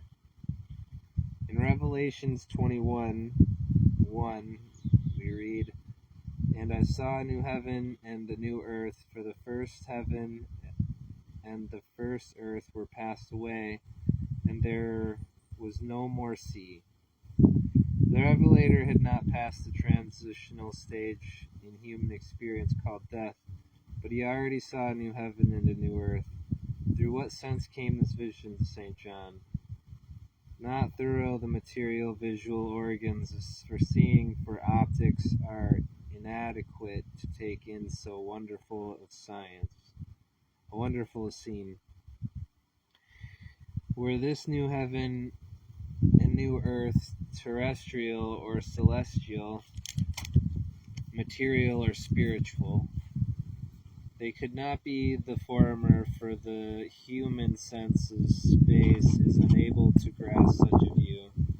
The Revelator was on our plane of existence, while yet beholding what the eye cannot see, that which is invisible to the uninspired thought. This testimony of Holy Writ sustains the fact in science that the heavens and the earth to one human consciousness, that consciousness which God bestows, are spiritual, while to another the unillumined human mind and the vision is material. This shows unmistakably that what the human mind terms matter and spirit indicates states and stages of consciousness. Accompanying this scientific consciousness was another revelation, even the declaration from heaven's supreme harmony that God, the divine principle of harmony, is ever with men, and they are his people. Thus man was no longer regarded as a miserable sinner, but as a blessed child of God. Why? Because St. John's corporeal sense of the heavens and the earth had vanished, and in the place of the false sense was the spiritual sense, the subjective state by which he could see the heavens and the new earth. Go in.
Right, buddy?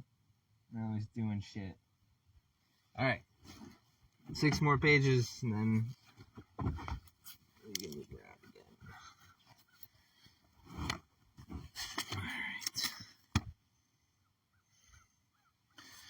Where are we?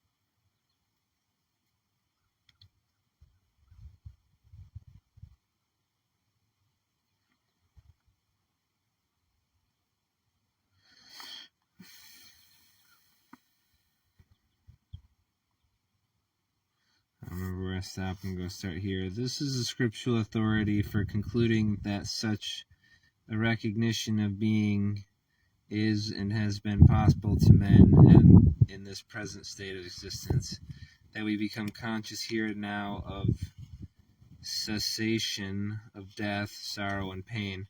This is indeed foretaste of absolute Christian science. Take heart, dear sufferer, for this reality of being will surely appear sometime. In some way there will be no more pain, and all tears will be wiped away. When you read this, remember Jesus' word, the kingdom of God is within you.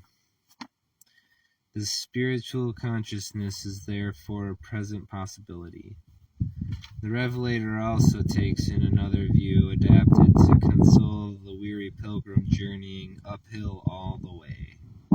He writes in Revelation 21:9, "And there came unto me one of the 7 angels which had the 7 vials full of the 7 last plagues, and talked with me, saying, Come hither, I will show thee the bride, the Lamb's wife." This ministry of truth, this message from divine love, carried John away in spirit. It exalted him till he became conscious of the spiritual fact of being and the new Jerusalem coming down from God out of heaven, the spiritual outpouring of bliss and glory which he describes as the city which layeth four squares. The beauty of this text is that sum total of human misery, represented by the 7 angelic veils full of 7 plagues, has full compensation in the law of love. Note the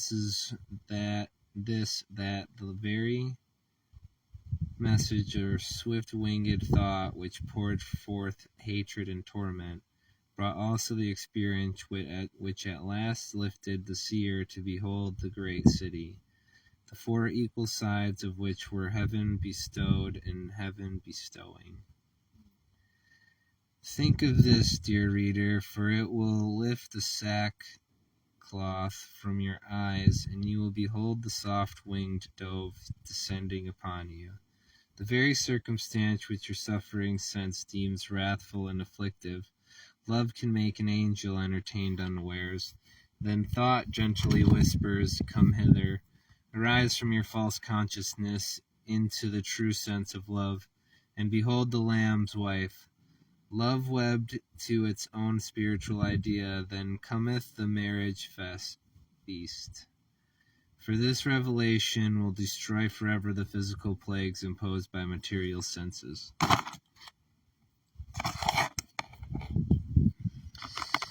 The sacred city described in the Apocalypse 11:16 is one that... Oh, I did this already.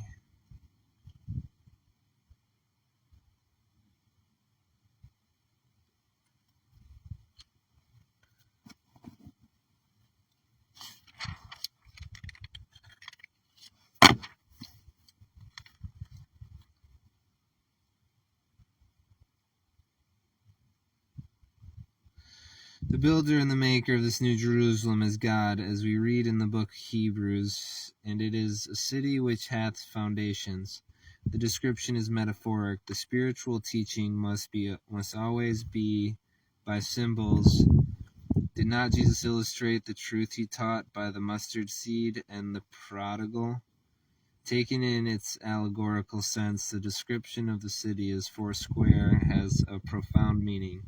The four sides of our city are the Word, Christ, Christianity, and divine science. And the gates of it shall not be shut at all by day, for there shall be no night there. The city is wholly spiritual, as its four sides indicate. As the psalmist saith, beautiful for its situation, the joy of the whole earth is Mount Zion. On the sides of the north, the city of the great King. It is indeed a city of the Spirit, fair, royal, and square. Northward its gates open to the North Star, the word and polar magnet of Revelation. Eastward to the star seen by the wise men of the Orient, who followed it to the manger of Jesus.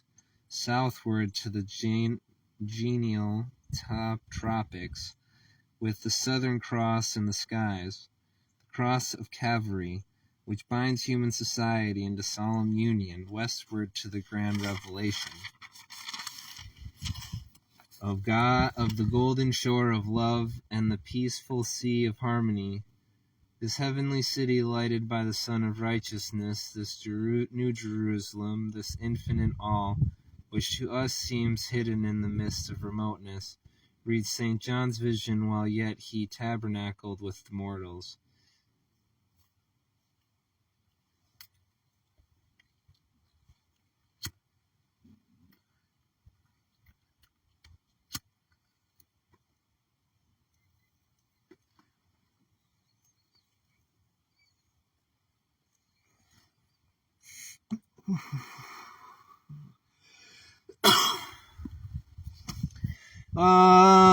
Really something to think about. Fucking God had him build the fucking tabernacle, which is a tent. This is a fucking tent that they can travel with them, a place to worship like a church. And there's this war in the Holy Land. The war in the Holy Land that they manipulate the American people. The Jewish lobby manipulates the American people into believing their war over there is a victimhood of Jews and not just a game evil people play to commit genocide and kill people so they can have one of the most beautiful places on earth. The place right along the Mediterranean Sea there. The weather's just almost always nice and no real natural disasters to worry about, just everything you could ever want in a small little area there that everyone wants, but so the people in power and money manipulate the masses into thinking they're going and fighting for God in this sort of holy war for a land when it's really just a bunch of oligarch terrorists destroying society. Like Netanyahu's getting paid to commit genocide. Anyway. The New Jerusalem, I really like that. I marked a spot on the map that I think would be a great place for it.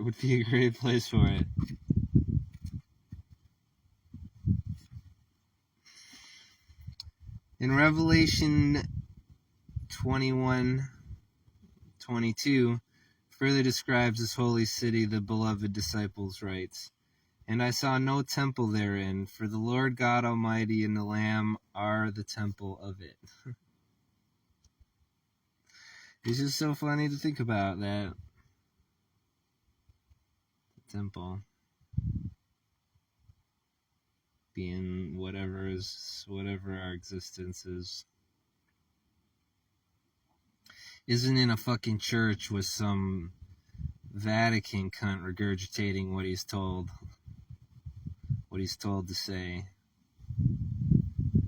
how he has to interpret this today. I went through one of their indoctrinating programs, and I interpreted the Bible the way they said, and they gave me D's all over the place, and I was right, I'm certain, on many of them, and they were just wrong because they're just trained to be wrong. They're trained to be wrong, and if you're not wrong like them, then you get bad grades. Because that's how you control people. You give them letters and pieces of paper that say a word on it. Say you did good by our cult. Thanks for paying us money to tell you that you're wrong when you're actually right. Anyway.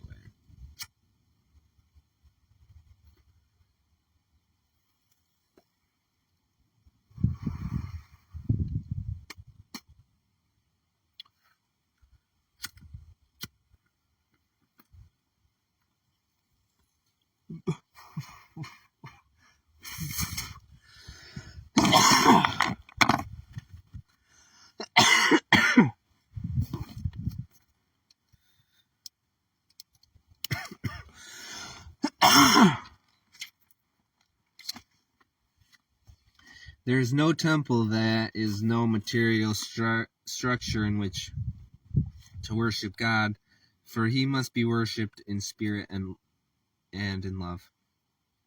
The word temple also means body. The Revelator was familiar with Jesus' use of the word, as when Jesus spoke of his material body as the temple to be temporarily rebuilt. What further indication need we of the real man's incorporeality than this, that John saw heaven and earth with no temple therein? This kingdom of God is within you, is within reach of man's consciousness here, and the spiritual idea it reveals it. In divine science, man possesses this recognition of harmony consciously in proportion to his understanding of God.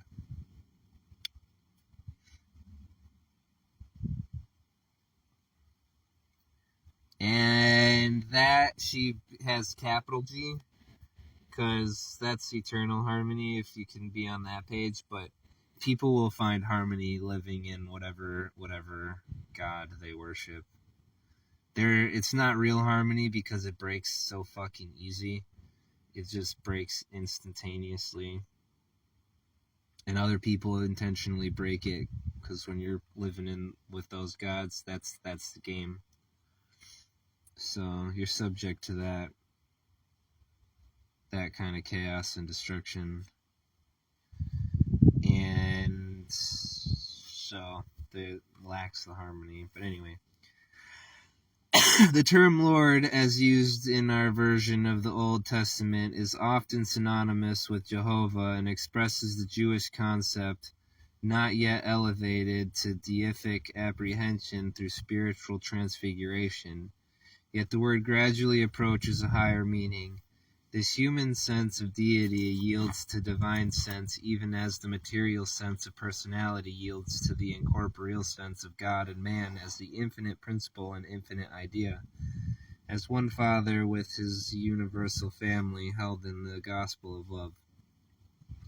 The Lamb's wife presents the unity of male and female as no longer two wedded individuals, but as two individual natures in one, and his compounded spiritual individuality reflects God as Father-Mother, not as a corporeal being.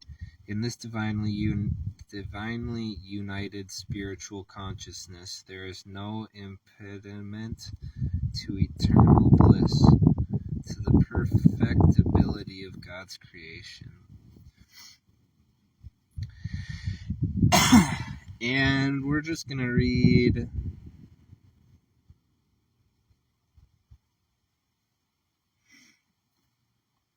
that again.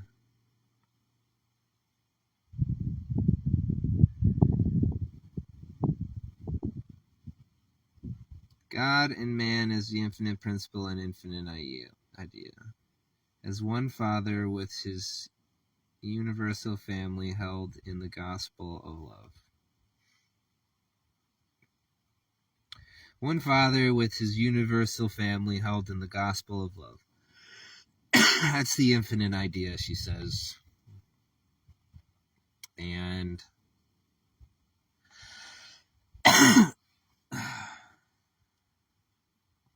that's important. That's kind of what connects us all. One of the many things that connects us all is that even the bad people that love doing the awful things and causing the chaos and destruction, and turn off love for their own lusts and their own self pleasure,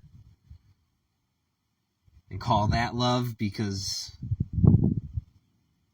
anyway, feelings.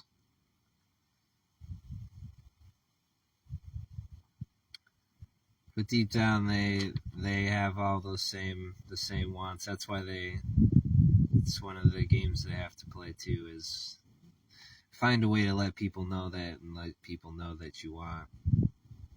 That you're a regular human being that does want to be a part of the universal family held in the gospel of love.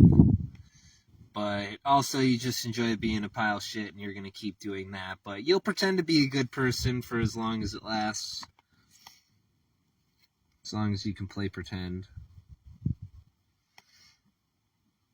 The fuck dolls and the dipsticks, what are you going to do? Everyone loves to go have fun. Yay for fun.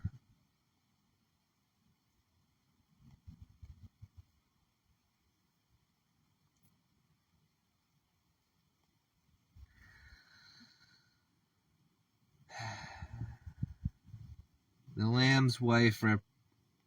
Lamb's wife presents the unity of male and female as no longer two wedded individuals,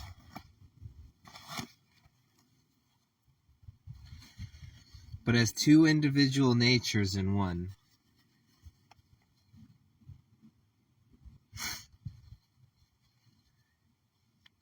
And this compounded spiritual individuality reflects God as Father-Mother, not as a corporeal being. In this divinely united spiritual consciousness, there is no impediment to eternal bliss and the perfectibility of God's creation. And that's the goals right there. Because when you... Marriage is... What's marriage? Marriage is people like each other and have hung out long enough for each other and decided they're just gonna make it official so that person doesn't go bang other people or whatever. Or they had an instant emotional connection, and so they want to bond and make it official in the government's eyes for some reason. For some reason, it's super important if you pay the government to make it official, and that you make a big show about it, spend a lot of money, do it in a big building designed by evil people to pretend they're good and pretend you're good and all that good stuff, and have fun thinking you're blah blah blah blah blah. Anyway,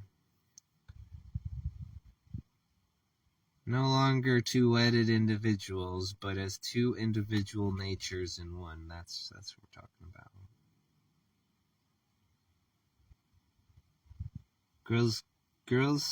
Girls are fucking downright awful, and they play this game of drag men down by highlighting why men are inferior to women, rather than seeing that's why we need each other. The girls know they need guys for X, Y, and Z, and they use men for that, but then also have the superiority complex. So there's no way to actually connect and be one, because girl needs to be more superior, needs to be right all the time, and needs to be happy, and blah, blah, blah, blah, blah. It's all about happy fucking wife. And so they're two wedded individuals. That's what they are. And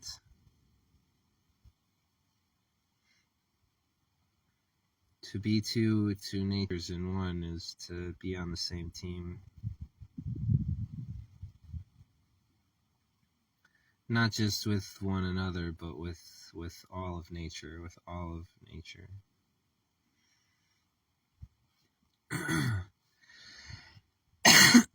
And so guys and girls together is great. When you don't let the wolves in sheep's clothing and the snakes and all the predators cause all the chaos. Make people happy about being awful. Feel like they're doing good thing, just like Hitler got all his squad to feel like they were the good guys. They were the good guys.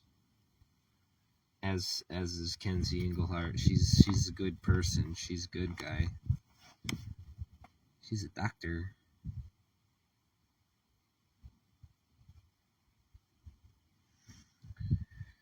And then, divinely united spiritual consciousness, there is no impediment to eternal bliss, to the perfectibility of God's creation. That's what it is. That's what it is. That's the divinely united spiritual consciousness. There's no impediment to eternal bliss, to eternal bliss. And they destroy it. They destroy it by the feminism, by making a superiority complex, by attacking men, by creating this war against men, or white and black, and who you choose to do perverted stuff with, what sex they are, and all that good stuff that the LGBT queers care about.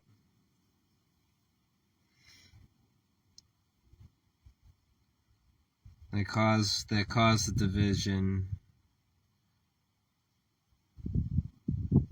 and the impediments to the eternal bliss. But united spiritual consciousness.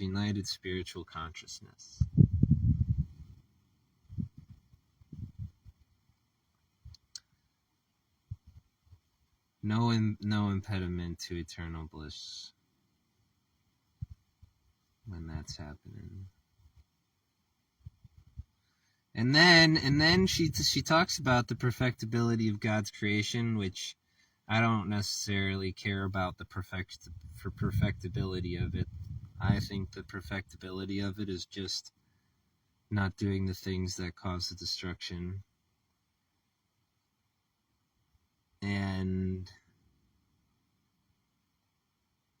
But the perfectibility of God's creation concept maybe is what my thoughts on that are. What are we capable of doing as a collective if we stop sabotaging each other?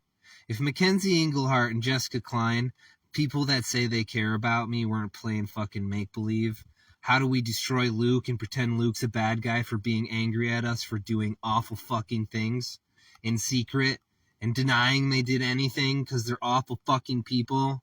If they weren't destroying my family, if Jessica didn't relentlessly spend her whole entire childhood and adulthood destroying our family so she could be happy, what can she do and get away with destroying our family so Jessica can be happy? And what does Ed have to do to destroy our family so Jessica can be happy? I wonder what our family could have been if Jessica wasn't such an evil fucking cunt pile of shit. And if she wasn't such an evil fucking cunt pile of shit, then I wouldn't have had to say all the terrible things about evil cunts. And then I'd still have all my other friends, because everyone wouldn't have thought I was talking about Kenzie, who's just like Jessica, a pure evil, dirty fucking cunt pile of shit. But I could have handled that one because I had people on my side until I started talking about Jessica and feminism, the feminists. Then they were like, wait a second, he's talking about Mackenzie. And I'm trying to tell everybody, I'm not talking about Mackenzie. None of it was about Mackenzie. Just because she's an evil fucking cunt doesn't mean it was about her. It didn't work though. She still got to file her PPO and make it all about her. It's all about Mackenzie. Yay, women. I got 2 pages. Let me get this done.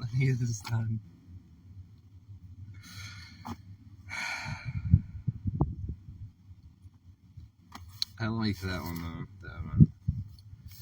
The spiritual holy habitation has no boundary nor limit, but its 4 cardinal points are, first, the word of life, truth, and love. All right. Second, the Christ, the spiritual idea of God. Third, Christianity, which is the outcome of the divine principle of the Christ idea in Christian history. Fourth, Christian Science, which today and forever interprets the great example and the great exemplar. This city of our God has no need of sun or satellite, for love is the light of it, and divine mind is its own interpreter. All who are saved must walk in this light. Mighty potentates and dynasties will lay down their honors within the heavenly city, its gates open towards light and glory both within and without, for all is good, and nothing can enter that city which defileth or maketh a lie. The writer presents feeble sense of Christian Science. Wait, before I go into that paragraph, I wanted to talk about number 4. She just threw herself, her cult into this mix. And that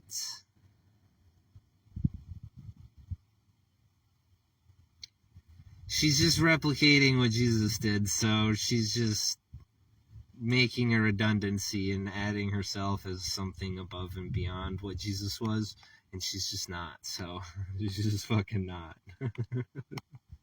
So the first three make sense though, because God created the earth, life, truth, love, all that good stuff. And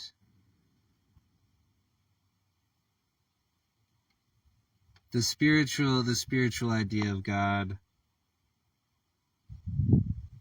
I think number 2 and 3 and Jesus can just be joined together. Not Jesus, but Christ. So the Christ consciousness of living in the light of God.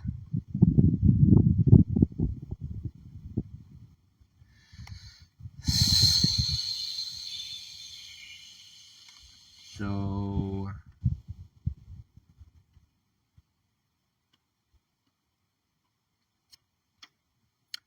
the writer presents feeble sense of Christian Science, closes. This is the concept of Jesus still was. He was a teacher too. He taught it to people. So did Moses and all the others. They all had their following, and they all delivered messages from God. The books in the Bible. But there's also the representations of the occult arts that don't get put into the Bible. The people that used the power to manipulate minds. Like there was one guy that made way in a town, and apparently he got a bunch of bitches to fuck him. Even married women, and their fucking husbands, apparently their cucks, thought it was an honor that this guy would want to bang, this honor to make a cuck of them. And there's guys out there like that. There's certainly guys out there like that. So That's who we're talking about, worshiping other gods who you can get real human beings to believe that it's some dude to believe it's an honor to let another guy bang his bitch. I'm so lucky.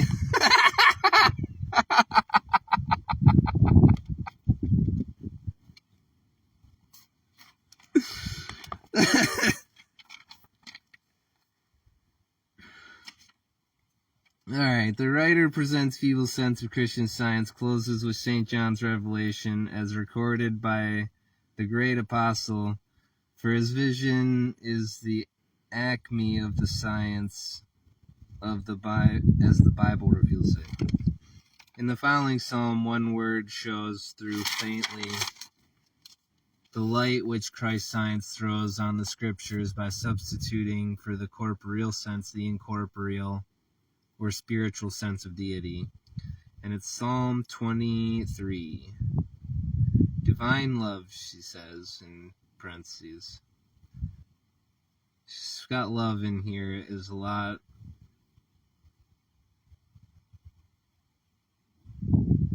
She puts love into parentheses, or whatever these box type things are.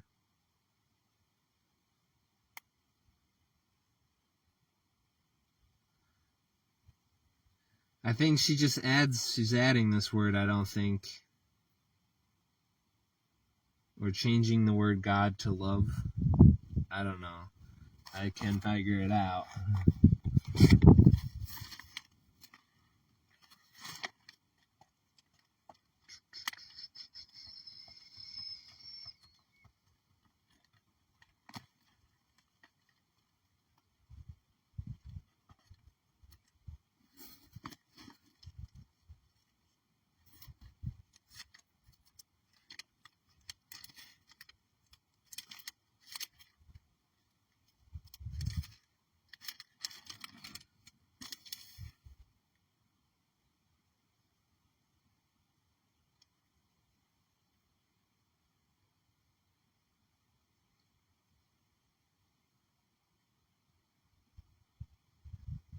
Yeah, so she says divine love is my shepherd, and this says the Lord is my shepherd.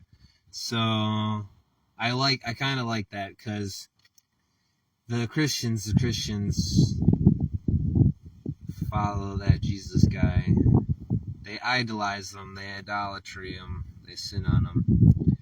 And then you change that word from the Lord, some human that people call God, even though he said he was the son of a man, but they say he wasn't. For some reason, the Vatican has regurgitated it down everyone's throat that apparently him saying he's the son of man meant he fulfilled the prophecy, rather than him just saying, listen, Joseph wasn't my dad, but I'm the son of a man anyway.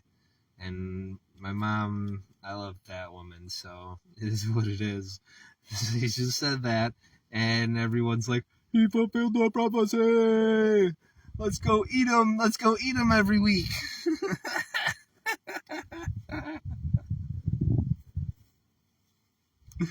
So if she changes it to divine love is my shepherd, then you're understanding Jesus was putting out a love into the world, and he just wanted to heal and make it a better place. And in order to do that, he had to go and war with the devil and teach everybody and blah blah blah. Anyway, so she changes the Lord is my shepherd.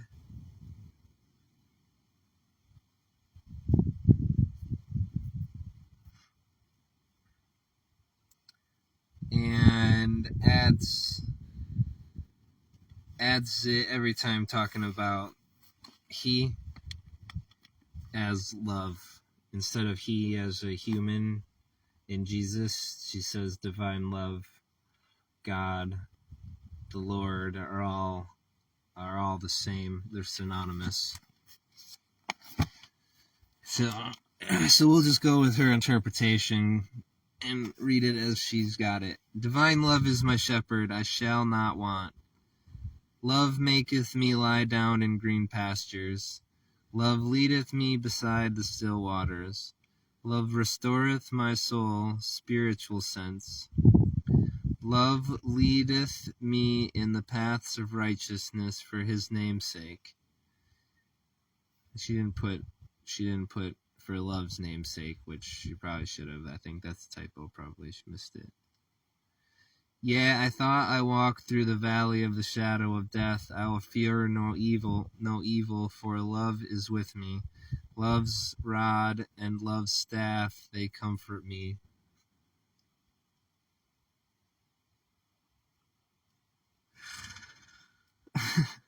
Love prepareth a table before me in the presence of mine enemies. Love anointeth my head with oil, my cup runneth over. Surely goodness and mercy shall follow me all the days of my life, and I will dwell in the house, the consciousness of love forever. And that's pretty great.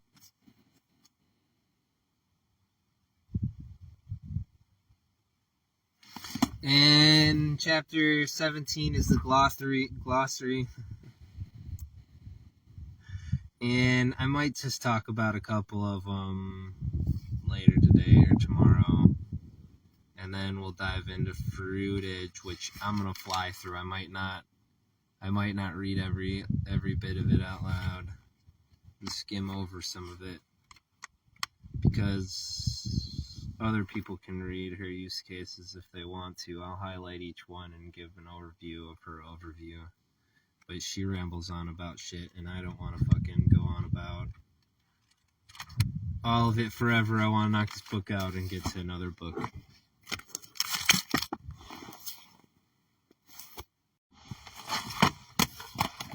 Alright. We got... This is my shit that I wanted to do. I said my agenda and have a list of goals, and I never really always get to all of them. I always stack them more than I can manage, so that I have stuff to do. But deadlines need to be met, and if there's no deadline, then it doesn't matter if it gets done today or tomorrow. But I want to get as much stuff done every day, so. But rest is important. And I hammered it hard the last couple of days and crashed early last night.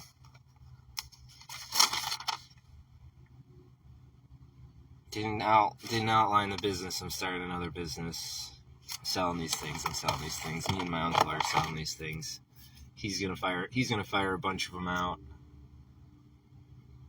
I'm gonna collect the wood today.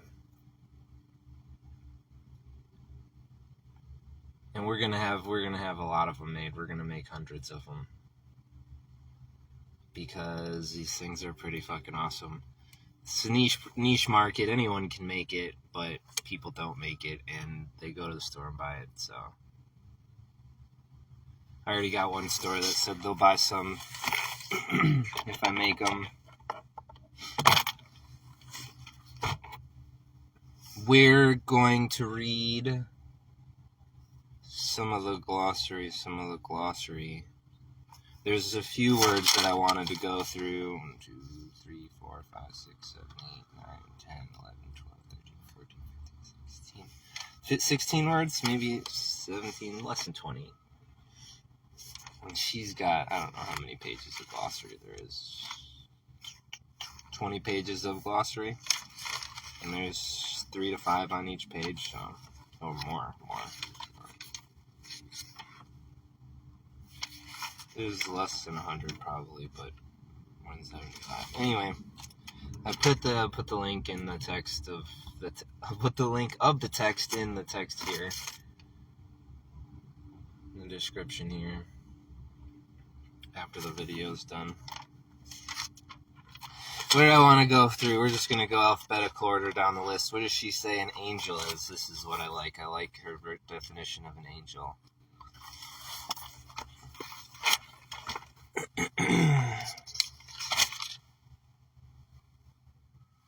Angels, God's thought passing to man, spiritual intuitions, pure and perfect, the inspiration of goodness, purity, and immortality, counteracting all evil, sensuality, and morality.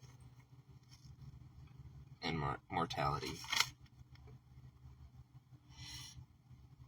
And that's just a little taste of divinity that we get to see through human expression.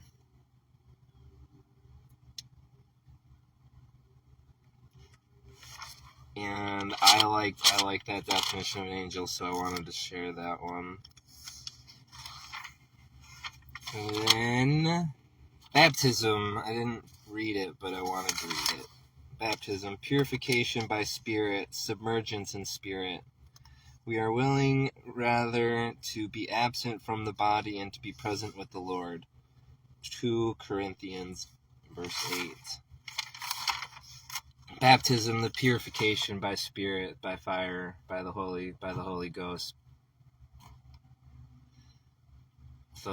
That's baptism. The Catholic religion dips you in water and says, "Bye, you're now part of our cult. Now you can eat our Messiah, and you're one of us now. Yay for you." And that's not what a real baptism is. A real baptism is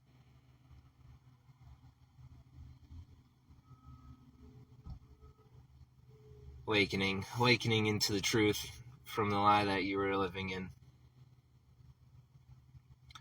And in order to pass through that, it tends to create a state of cognitive dissonance. And the state of cognitive dissonance is a painful internal feeling of fear and anxiety and confusion all at the same time. And it hurts. And when you get to the other side of that and you come to the truth, then all that goes away and you feel a lot better. And the whole world becomes a better place because you're a better person now. No longer living the lie and forcing everyone to live in your lie, and all the pain inside that you had directed towards that lie every time that lie came up no longer exists. So now you can be at peace, and that's what a baptism is her definition, and I like that as well. Children of God, children of Israel. Where does she say on that one? The representatives of soul, not corporeal sense, the offspring of spirit, who having wrestled with error, sin, and sense, are governed by divine science. Some of the ideas of God beheld as men, casting out error and healing the sick, Christ's offspring. And that's something to think about. The children of Israel, the Jews think that they belong to Israel, and the Muslims think that they belong to Israel, and that the Holy Land is theirs, and whatever name they call it is. Who gives a fuck? They're a bunch of fucking piles of shit scumbag douches. So the children of Israel are people that have wrestled with error, wrestled with God, and come to the truth and back to the light. So they're now governed by the divine science, as she calls it, but by the Holy Spirit rather than by the corporeal senses, as she calls it, which are the human physical senses, the sensual urges, the lust, the craving for, the want for more and need. And the children of Israel are the ones that have gone through the baptisms, studied the religion as well, not the religion, but the Bible and the Torah, and try to understand what God is. So the Jews get a head start because they are born into a cult that teaches majority of it right, so they get to have a lot of the valuable skill sets without actually having to earn it. They were educated into it, so sure, they earned it by learning it, and if they live it and they live by that faith, then they'll go and be happy and prosper and bring to their community great things. But when you use it for bad, then you can also do great things and do it in the name of God, like Netanyahu is, and the Jews do today. So, but we were just as guilty as Americans, because we had a Biden as president, and he's just as corrupt and evil as Netanyahu and Zelensky. So I don't want to shit on the Jews to say America's not any worse.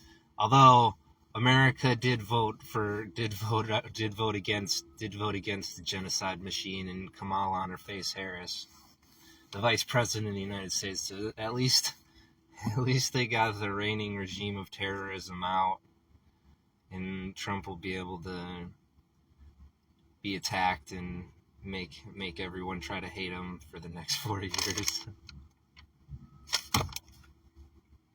Christ, what does she say Christ is? Christ is the divine manifestation of God which comes to flesh to destroy incarnate error. That's the Christ consciousness. That Jesus incarnated. We'll get to Jesus in a second. The devil. Evil, a lie, error, neither corporeality nor mind, the opposite of truth, a belief in sin, sickness, and death, animal magnetism or hypnotism, the lust of flesh which saith, I am life and intelligence and matter, there is more than one mind, for I am mind, a wicked mind, self-made or created by a tribal god, and put into the opposite of mind, termed matter, thence to reproduce a mortal universe, including man, not after the image and likeness of spirit, but after its own image.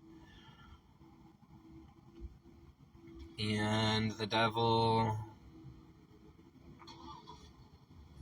is what do you want to call it? A fallen angel, a god on earth. And it's just human beings that are being fucking scumbag piles of shit. Some gain more power and do more evil, and it's just human form. So all of this as a human being. So like when Mackenzie Engelhardt decided to destroy my relationship with her husband, say I'm not welcome in his house anymore because she doesn't like me, and make up a bunch of bullshit and then go spread rumors and be a fucking cunt. She was being the fucking devil. She was being the fucking devil. And my sister is the fucking devil all the fucking time. And if I call them the fucking devil for their fucking devilry cunt behavior, then I'm the bad guy, because they're the victims, because look, they're nice, and girls are never mean. Yay, yay, yay, girls! Yay, feminism. So anyway, the devil is just a human doing evil things with no fucking conscience or care for the truth or reality or life or happiness or anything but getting what they want. What does she say? Life and intelligence and matter, there is more than one mind, blah, blah, blah. A wicked mind, self-made or created by a tribal god and put into the opposite of mind term matter, thence to reproduce a mortal universe, not after the image and likeness of spirit, but after its own image. And so Kenzie's got a version of what she wants the world to be, and she wanted to make sure I wasn't in that, I wasn't welcome in that, so I'm the fuck out. So her, after her own image, if you don't make her happy, you're the fuck out. And she's going to make sure everyone hates you, because she's just going to be weaving her web of lies and making you the bad guy. Because girl power, yay, women! She's the victim, oh man, isn't that great? Isn't it great how evil Jessica Klein and Mackenzie Engelhardt get to be and pretend to be good fucking people? Yay, women! The firmament, that's one I wanted to read. She defines it. And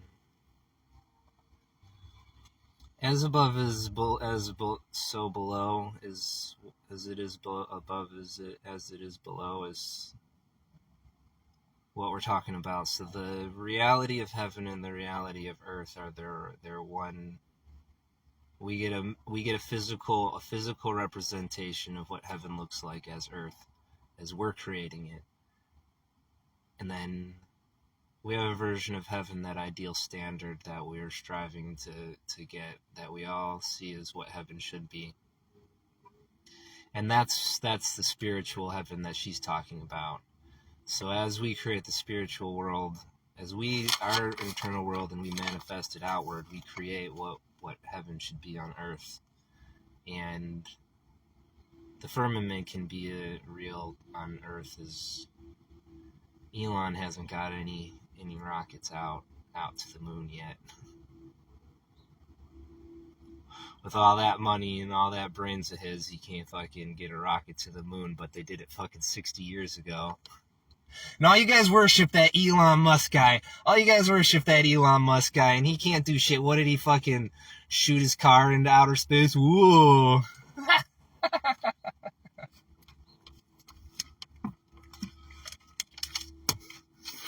Anyway. The firmament, spiritual understanding, the scientific line of demarcation between truth and error, between spirit and so-called matter.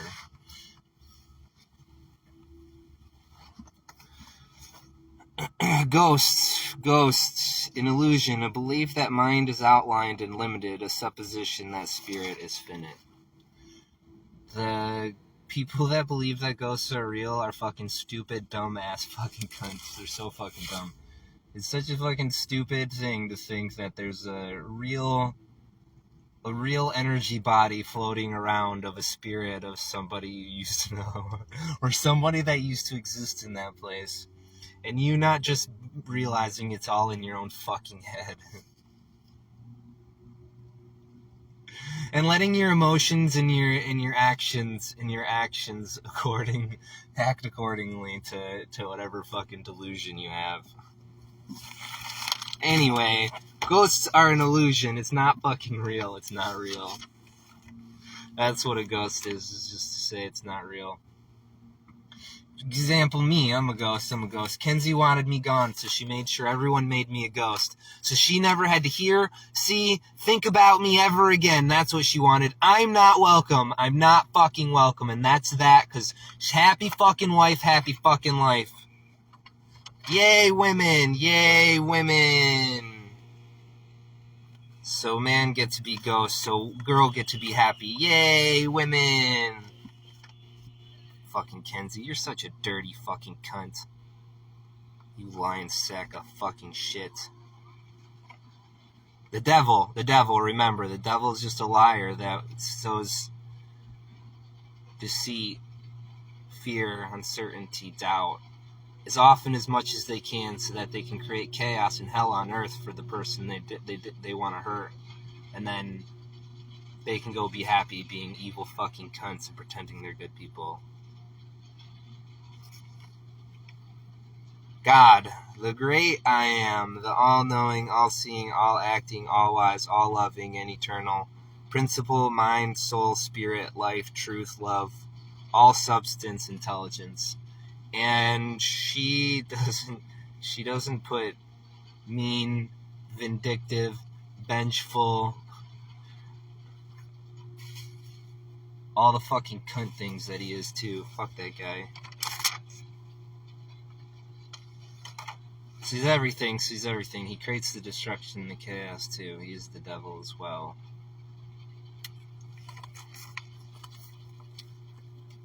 And to think of him as anything less than everything and not put all those things in there is just to not give him all the credit he fucking deserves.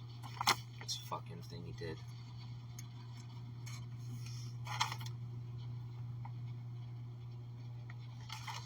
Heaven.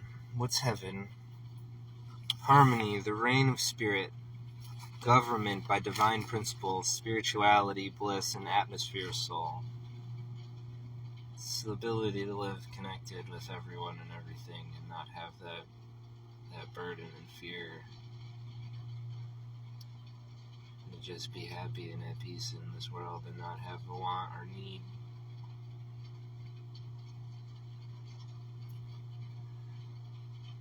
Just seems like we could have it if everyone wasn't such a fucking cunt.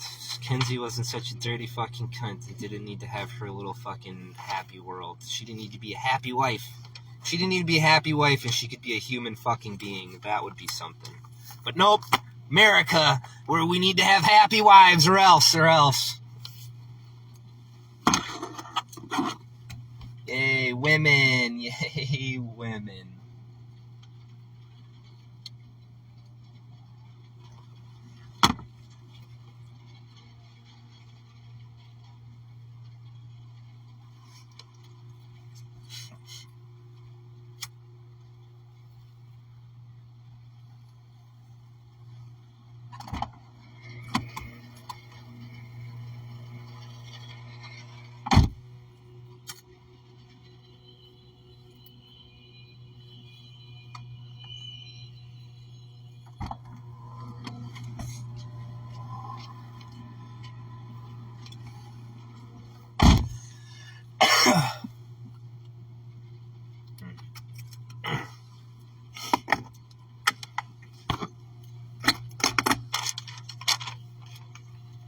Where am I at? Where am I at? Hell. What's hell? Mortal belief, error, lust, remorse. Living in remorse without repenting and atoning for it, so that you have to suffer the feeling of remorse. For example, if you made a commitment to do something and you didn't get it done in time, you're going to live with this remorse and this regret until you get it done, and you just got to get it done. And if it's too late, you got to find a way to make it right. And if you don't, then you have to suffer in that negative emotion around the person you let down. Hatred, revenge, sin, sickness, death, suffering, and self-destruction, self-imposed agony, effects of sin, that which worketh abomination or maketh a lie. That's hell. That's hell. That's the world that you create for everyone. When you do those things, hell on earth. The Holy Ghosts. Divine science, the development of eternal life, truth, and love. I don't like it. What's Holy Ghost?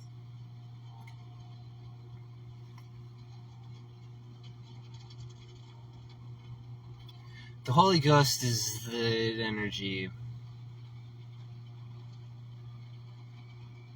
It's the energy. It's how does the energy manifest inside of you? But not just inside of you, from external sources as well. So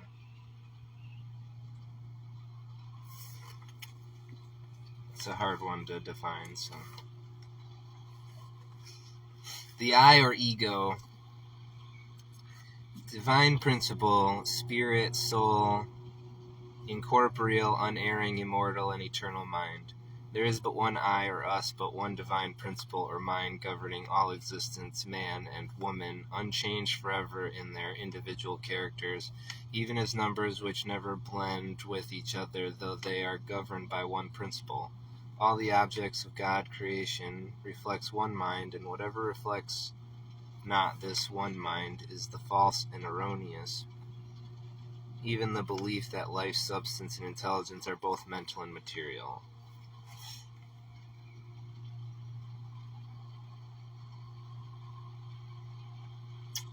I don't know if I fully agree with that. I think the ego is just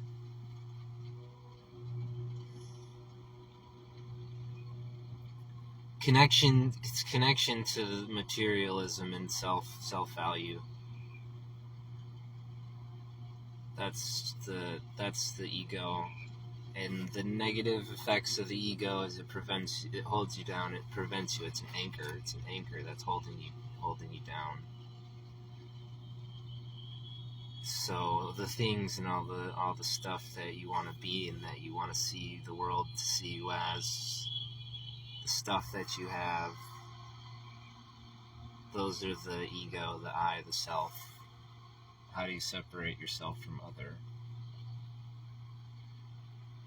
And they hold back the connectedness. The house should be as empty as possible, with only the essentials that you need, and you should live in the world, not in your house. But everyone doesn't.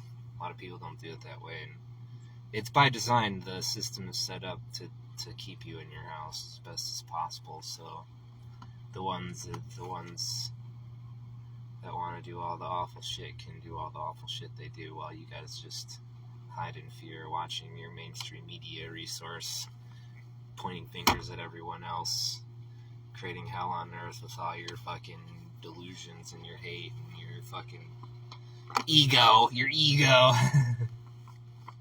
that they just feed you, and they just gas you up to feel empowered, to lean into that ego and do whatever you fucking feel like.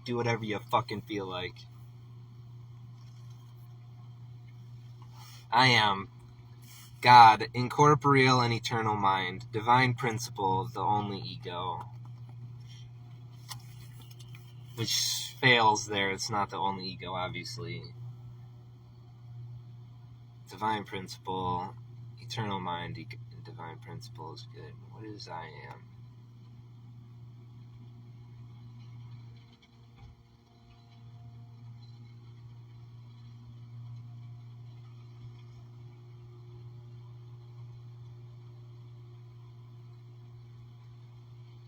maybe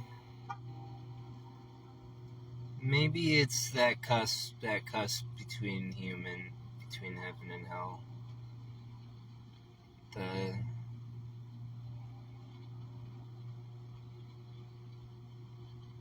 To be able to know God, to know God, to be able to communicate with God, and to know that you're speaking God's word,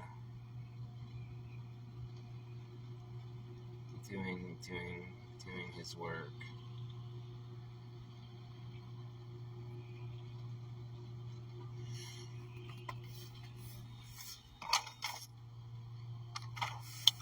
So lead into Jesus. The highest human corporeal concept of the divine idea, rebuking, destroying error, and bringing to light man's immortality. That is also the Christ. So she uses Jesus, but it's better termed the Christ consciousness there. I didn't like her definition of Christ. It's better to make Jesus was just the man version of Christ, which is the highest human corporeal concept of the divine idea. And Jesus lived that version, lived that out, and got all the powers of God because of it. So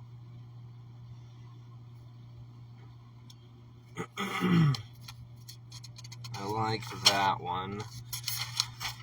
And then prophet, a spiritual seer, disappearance of material sense before the conscious facts of spiritual truth.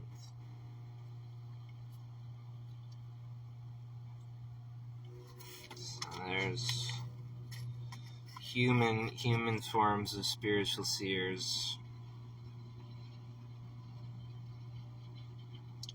I think humans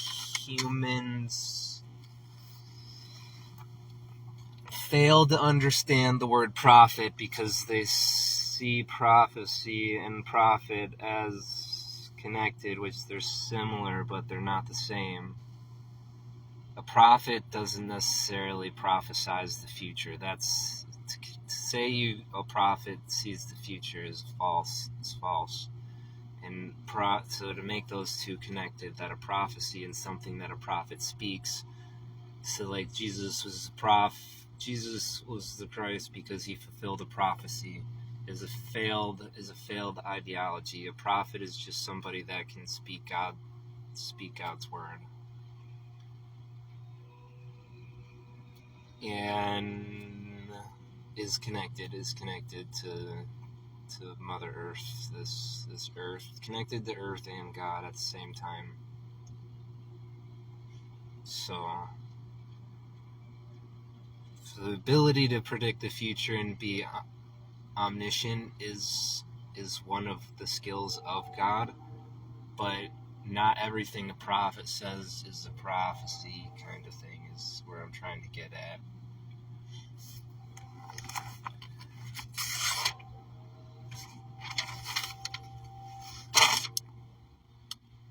The last word was the sun, and I don't know why they didn't have the moon in there. But I guess the moon is just kind of like the sun, but just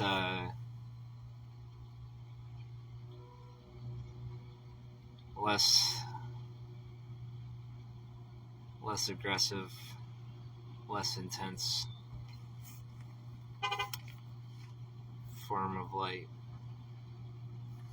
The sun is the symbol and soul governing man of truth, life, and love. So, I don't know. I don't want to think about it any further than that. Those are the only words I wanted to get into. Felt the urge to talk about of that chapter because I don't want to read all of these because a lot of them are like. She goes into. I hate when they say this person's name has this meaning. It's not real to say Abel's name is. What does she say Abel's name was? We'll just talk about that one at first, because that's when I stopped. Watchfulness, self-offering, surrendering to the Creator, the early fruits of experience. Which is bullshit because Cain did that fucking first. Cain did it first, just Abel did it better. So fuck you to say that that's what Abel means in the Bible. God was just, I don't give a fuck about your gift, Cain. Abel's gift was great. Good job, Abel. So I hate when they say that the names mean that. You can say that in your own heart and believe it and name your kid Abel because Abel gave a great gift to God or whatever. But to try to say that that's a universal truth is just fucking stupid. So I'm not reading all of it. I'm just not going to do it. You can read it yourself. I shared it in a link. I'll share it with the link after I stop this live. Just right now. Alright, Ace is out about somewhere. And I'm going to read this book. 100 pages to go. My uncle built one of those dugouts. He got a successful one. He worked on mostly some of the scrap wood and the smaller ones. The one he made is so tiny. It'll work. It works, so it will knock out a few of these today.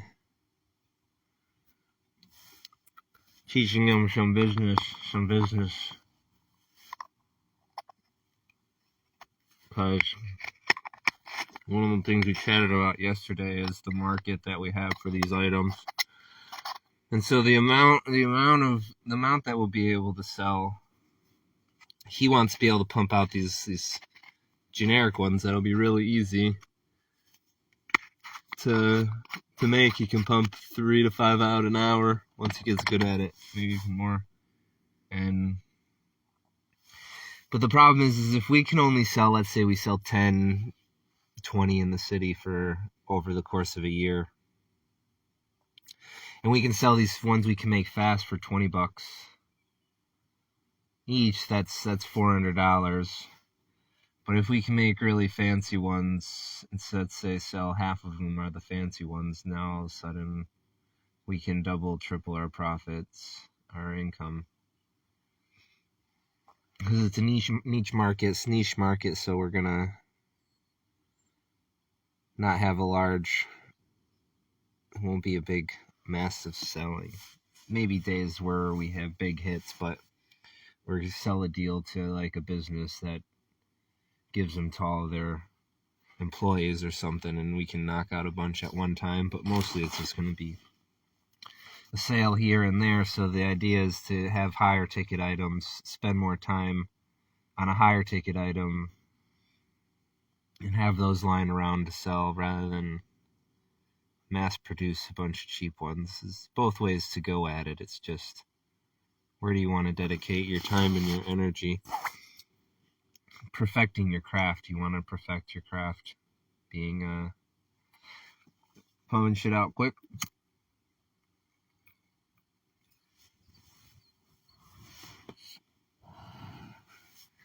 Or fancy anyway.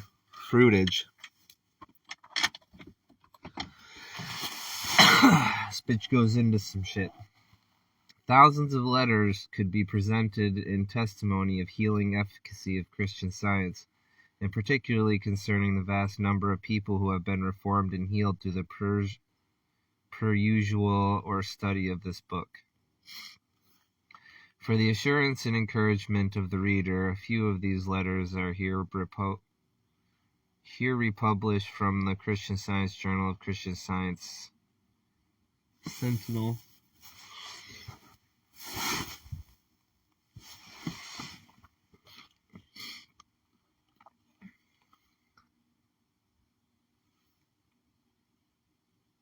The originals are in the possession of the editor, who can authenticate the testimonials which follow.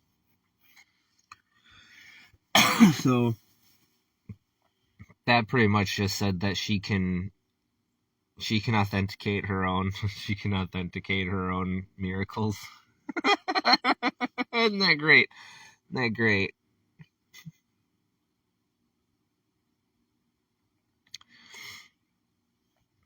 Rheumatism healed, rheumatism here. Jimbo Slice Jimbo Pavlachik, that's it. Jimbo Pavlachik, all caps, all capitals, because the Pavlachik family is so fucking great.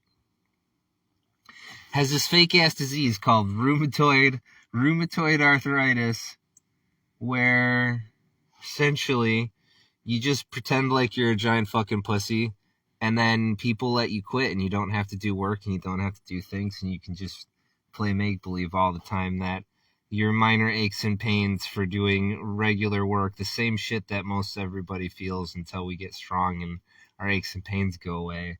That weakness, that being a pussy, he gets to use it as an excuse because the doctor called it rheumatism. Oh, isn't that great? Isn't that great? Somebody that was indoctrinated that gets paid to give him drugs told him it's a disease so they can get rich. Isn't that fucking great? Instead of just hitting the fucking gym, making your hands and your body fucking strong. No. Just stay a pussy for the rest of your life and have doctors give you drugs and have extra excuses to fucking quit and pretend it's not because you're a fucking pussy. And the problem is everyone just coddles these fucking people. They fucking coddle them and no one fucking tells them it's straight. So when I tell him it's straight and I call him a fucking pussy because that's what he's fucking being, it's like, oh, all the family's like, how could you? Why would he want to talk to you? He's been dealing with this disease his whole life. He's been a pussy his whole life. And everyone's just been coddling him like the little baby back bitch he is. Instead of telling him to stop being a fucking pussy. Anyway. Rheumatism healed, she says. I was a great sufferer from a serious form of rheumatic trouble. My hands being affected to such an extent that it was impossible for me to even dress without assistance. Isn't that great? This girl turned into such a fucking pussy, she couldn't even fucking grab onto a fucking piece of clothing and move it around. That sucks that you'd fucking put that on yourself. That you'd play that game and make believe with the world to fucking do that to yourself. One of the guys I met in jail, one of his handler, she seemed more like a handler than an ex-girl or current romance. And anyway, the guy said it's his girlfriend. She needs him to take care of her, to help her throughout the day because her hands are so messed up. And it seems more like just a ploy to get people to take care of her. And then you can go down that line, it just gets worse and worse and worse, because when you get your needs met by other people by manipulating them into thinking you need them, then it becomes a habit and it just becomes a part of your life. And this rheumatism could just disappear if you stopped being a fucking pussy, took care of your fucking self, got healthy and got fucking better, and then found better ways to get your fucking needs met than pretending you're a fucking victim or you're a fucking victim of some imaginary fucking disease called rheumatoid arthritis. Fucking, what a joke. What a fucking joke. Anyway. I went to the different health resorts for the benefit I hope to derive from the baths and waters that were prescribed by physicians but found no permanent relief. I was placed under an x-ray examination and was told that the joints were becoming ossified. I then consulted a celebrated specialist who, after a thorough examination, said my condition would continue to grow worse and that I would become completely helpless. At the time of a copy of Science and Health with Keys of Scriptures by Miss Eddy was loaned me, I read it more from curiosity than the thought of any physical benefit. As the truth was unfolded to me, I realized that the mental condition was what needed correcting, and that the spirit of truth which inspired this book was my physician. My healing is complete, and the liberation in thought is manifest in a life of active usefulness rather than the bondage of helpless individualism and suffering. I owe to our beloved leaders, Miss Eddy, gratitude which words cannot express. Her revelation of the particular rather than merely theoretical application of Jesus' words. You shall know the truth, and the truth shall make you free. Proved to be my Redeemer. I did not even have to apply to a practitioner, but am most grateful for the helpful words of loving friend EBB.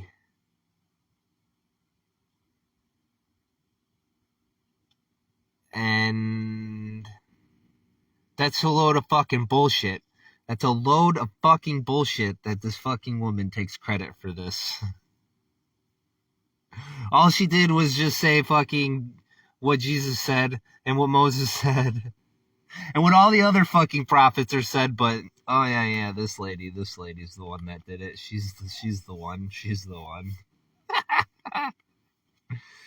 Astigmatism and hernia healed. All right, so I'm not even gonna read the fucking fruitage. I'm just gonna go through what she said, cause all this is gonna be are hundreds of fucking douchebags that said, I stopped being a pile of shit and I took better care of myself, and I owe it all to Mary Baker Eddy, to this fucking dumb bitch for writing a book. You finally read something and took care of yourself and stopped being a pile of shit. So now you're healed. Wow, isn't that magical? And it's all this lady. It has nothing to do with you being a better person and making the world a better place around you so that your outside world and your inside world are healed. No, that's not it. It's this lady in the book.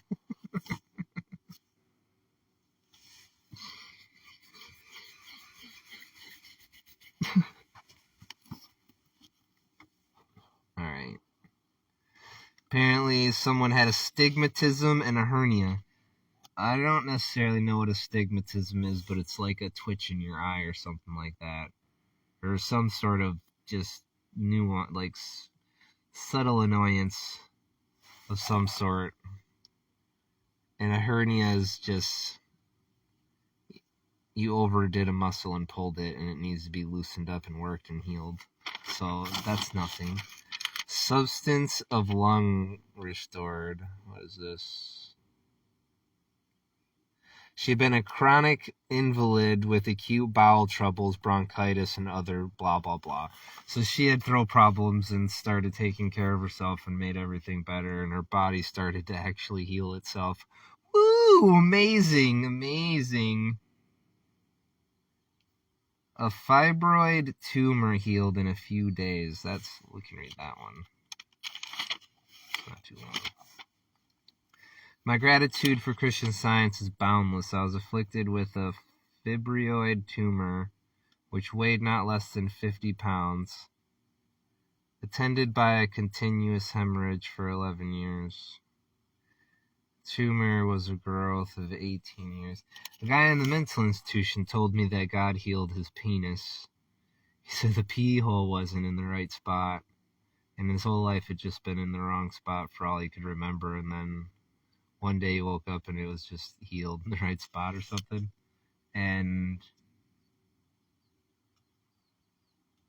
that God did it and told him that he did it and that he needed to go on the straight and narrow so that he could, anyway. He started wanting to make the world and his inner world and his outer world a better place. And God healed him. The same as this fucking book is just telling you. This whole book could have been boiled down to one fucking page. Fucking, this guy took it upon himself to make himself and the world a better place around him, and God decided to heal him of the thing that was annoying him and irritating him. Not a big deal. Fibroid tumor healed in days. I want to see where the 50 pounds disappeared in 2 days. That's what I want to see on this Texas lady. No Texas lady would ever lie, because women are always nice and always tell the truth. So 50 pound tumor disappeared in 2 days. Let's go. Where is she going with this?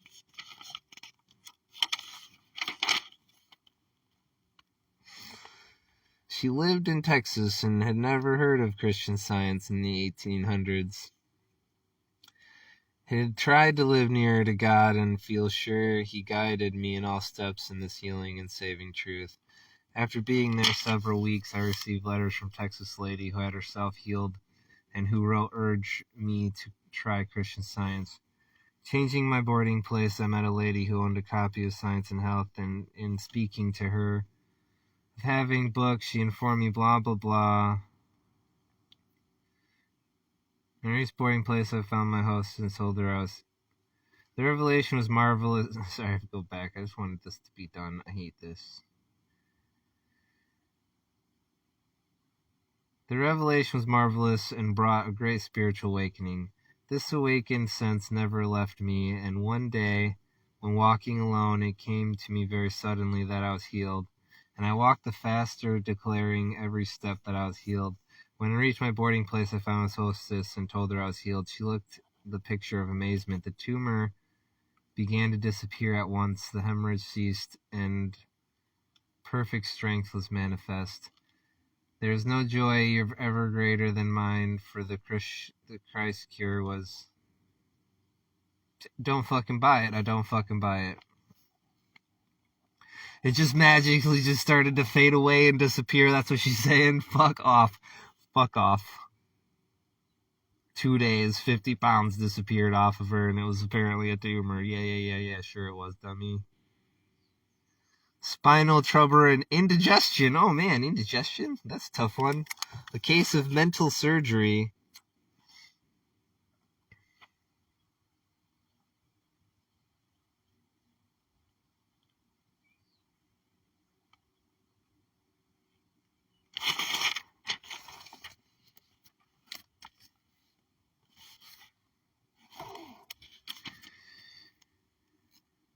Cataract quickly cured.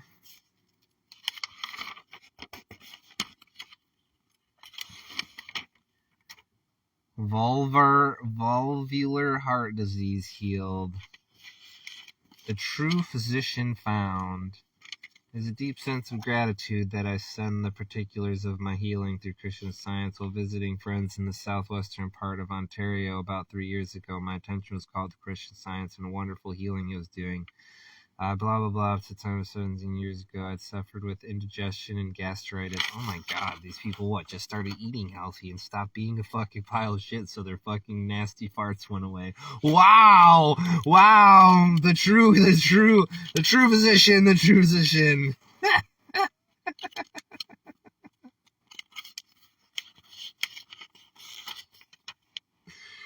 I'm not doing it. I'm not reading these. Everyone can read their own. A remarkable case. Healed rheumatism and Bright's disease. Intense suffering overcome. Grateful for many blessings. Freed from neurasthenic and other troubles. Health and peace attained. Relief from many ill. A helpful healing, many ills overcome. I'm done. I don't think I'm going to even finish it. If anyone else wants to go, there's a word index. And she healed asthma. She healed ungratitude. She healed Bright's disease. An expression of loving gratitude. A disease for liquor and tobacco. All these things are just human vices.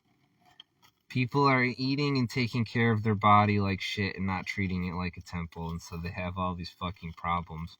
And when they go to read this book, they realize that they're being a pile of shit. They look inward and they fucking fix themselves. And I'm not buying Katara of the stomach. Depraved appetites. That's a tough one. A new life, ever presented help found, health and understanding gain, restlessness of existence destroyed. That's a good one. Born again. I see none of these severe eye trouble.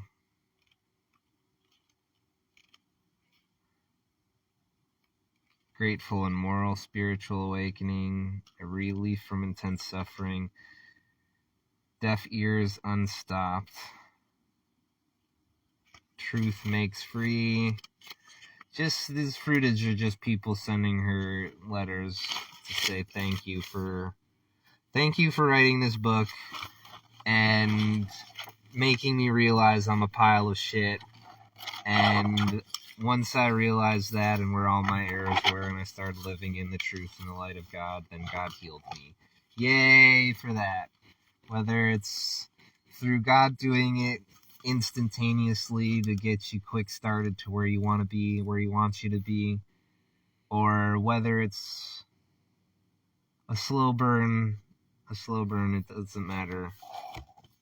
This lady didn't do it. All she did was say, start repenting in his tone, stop living life in a lie, start taking care of yourself and the people around you, and then God will do the rest. And she wants credit for it, and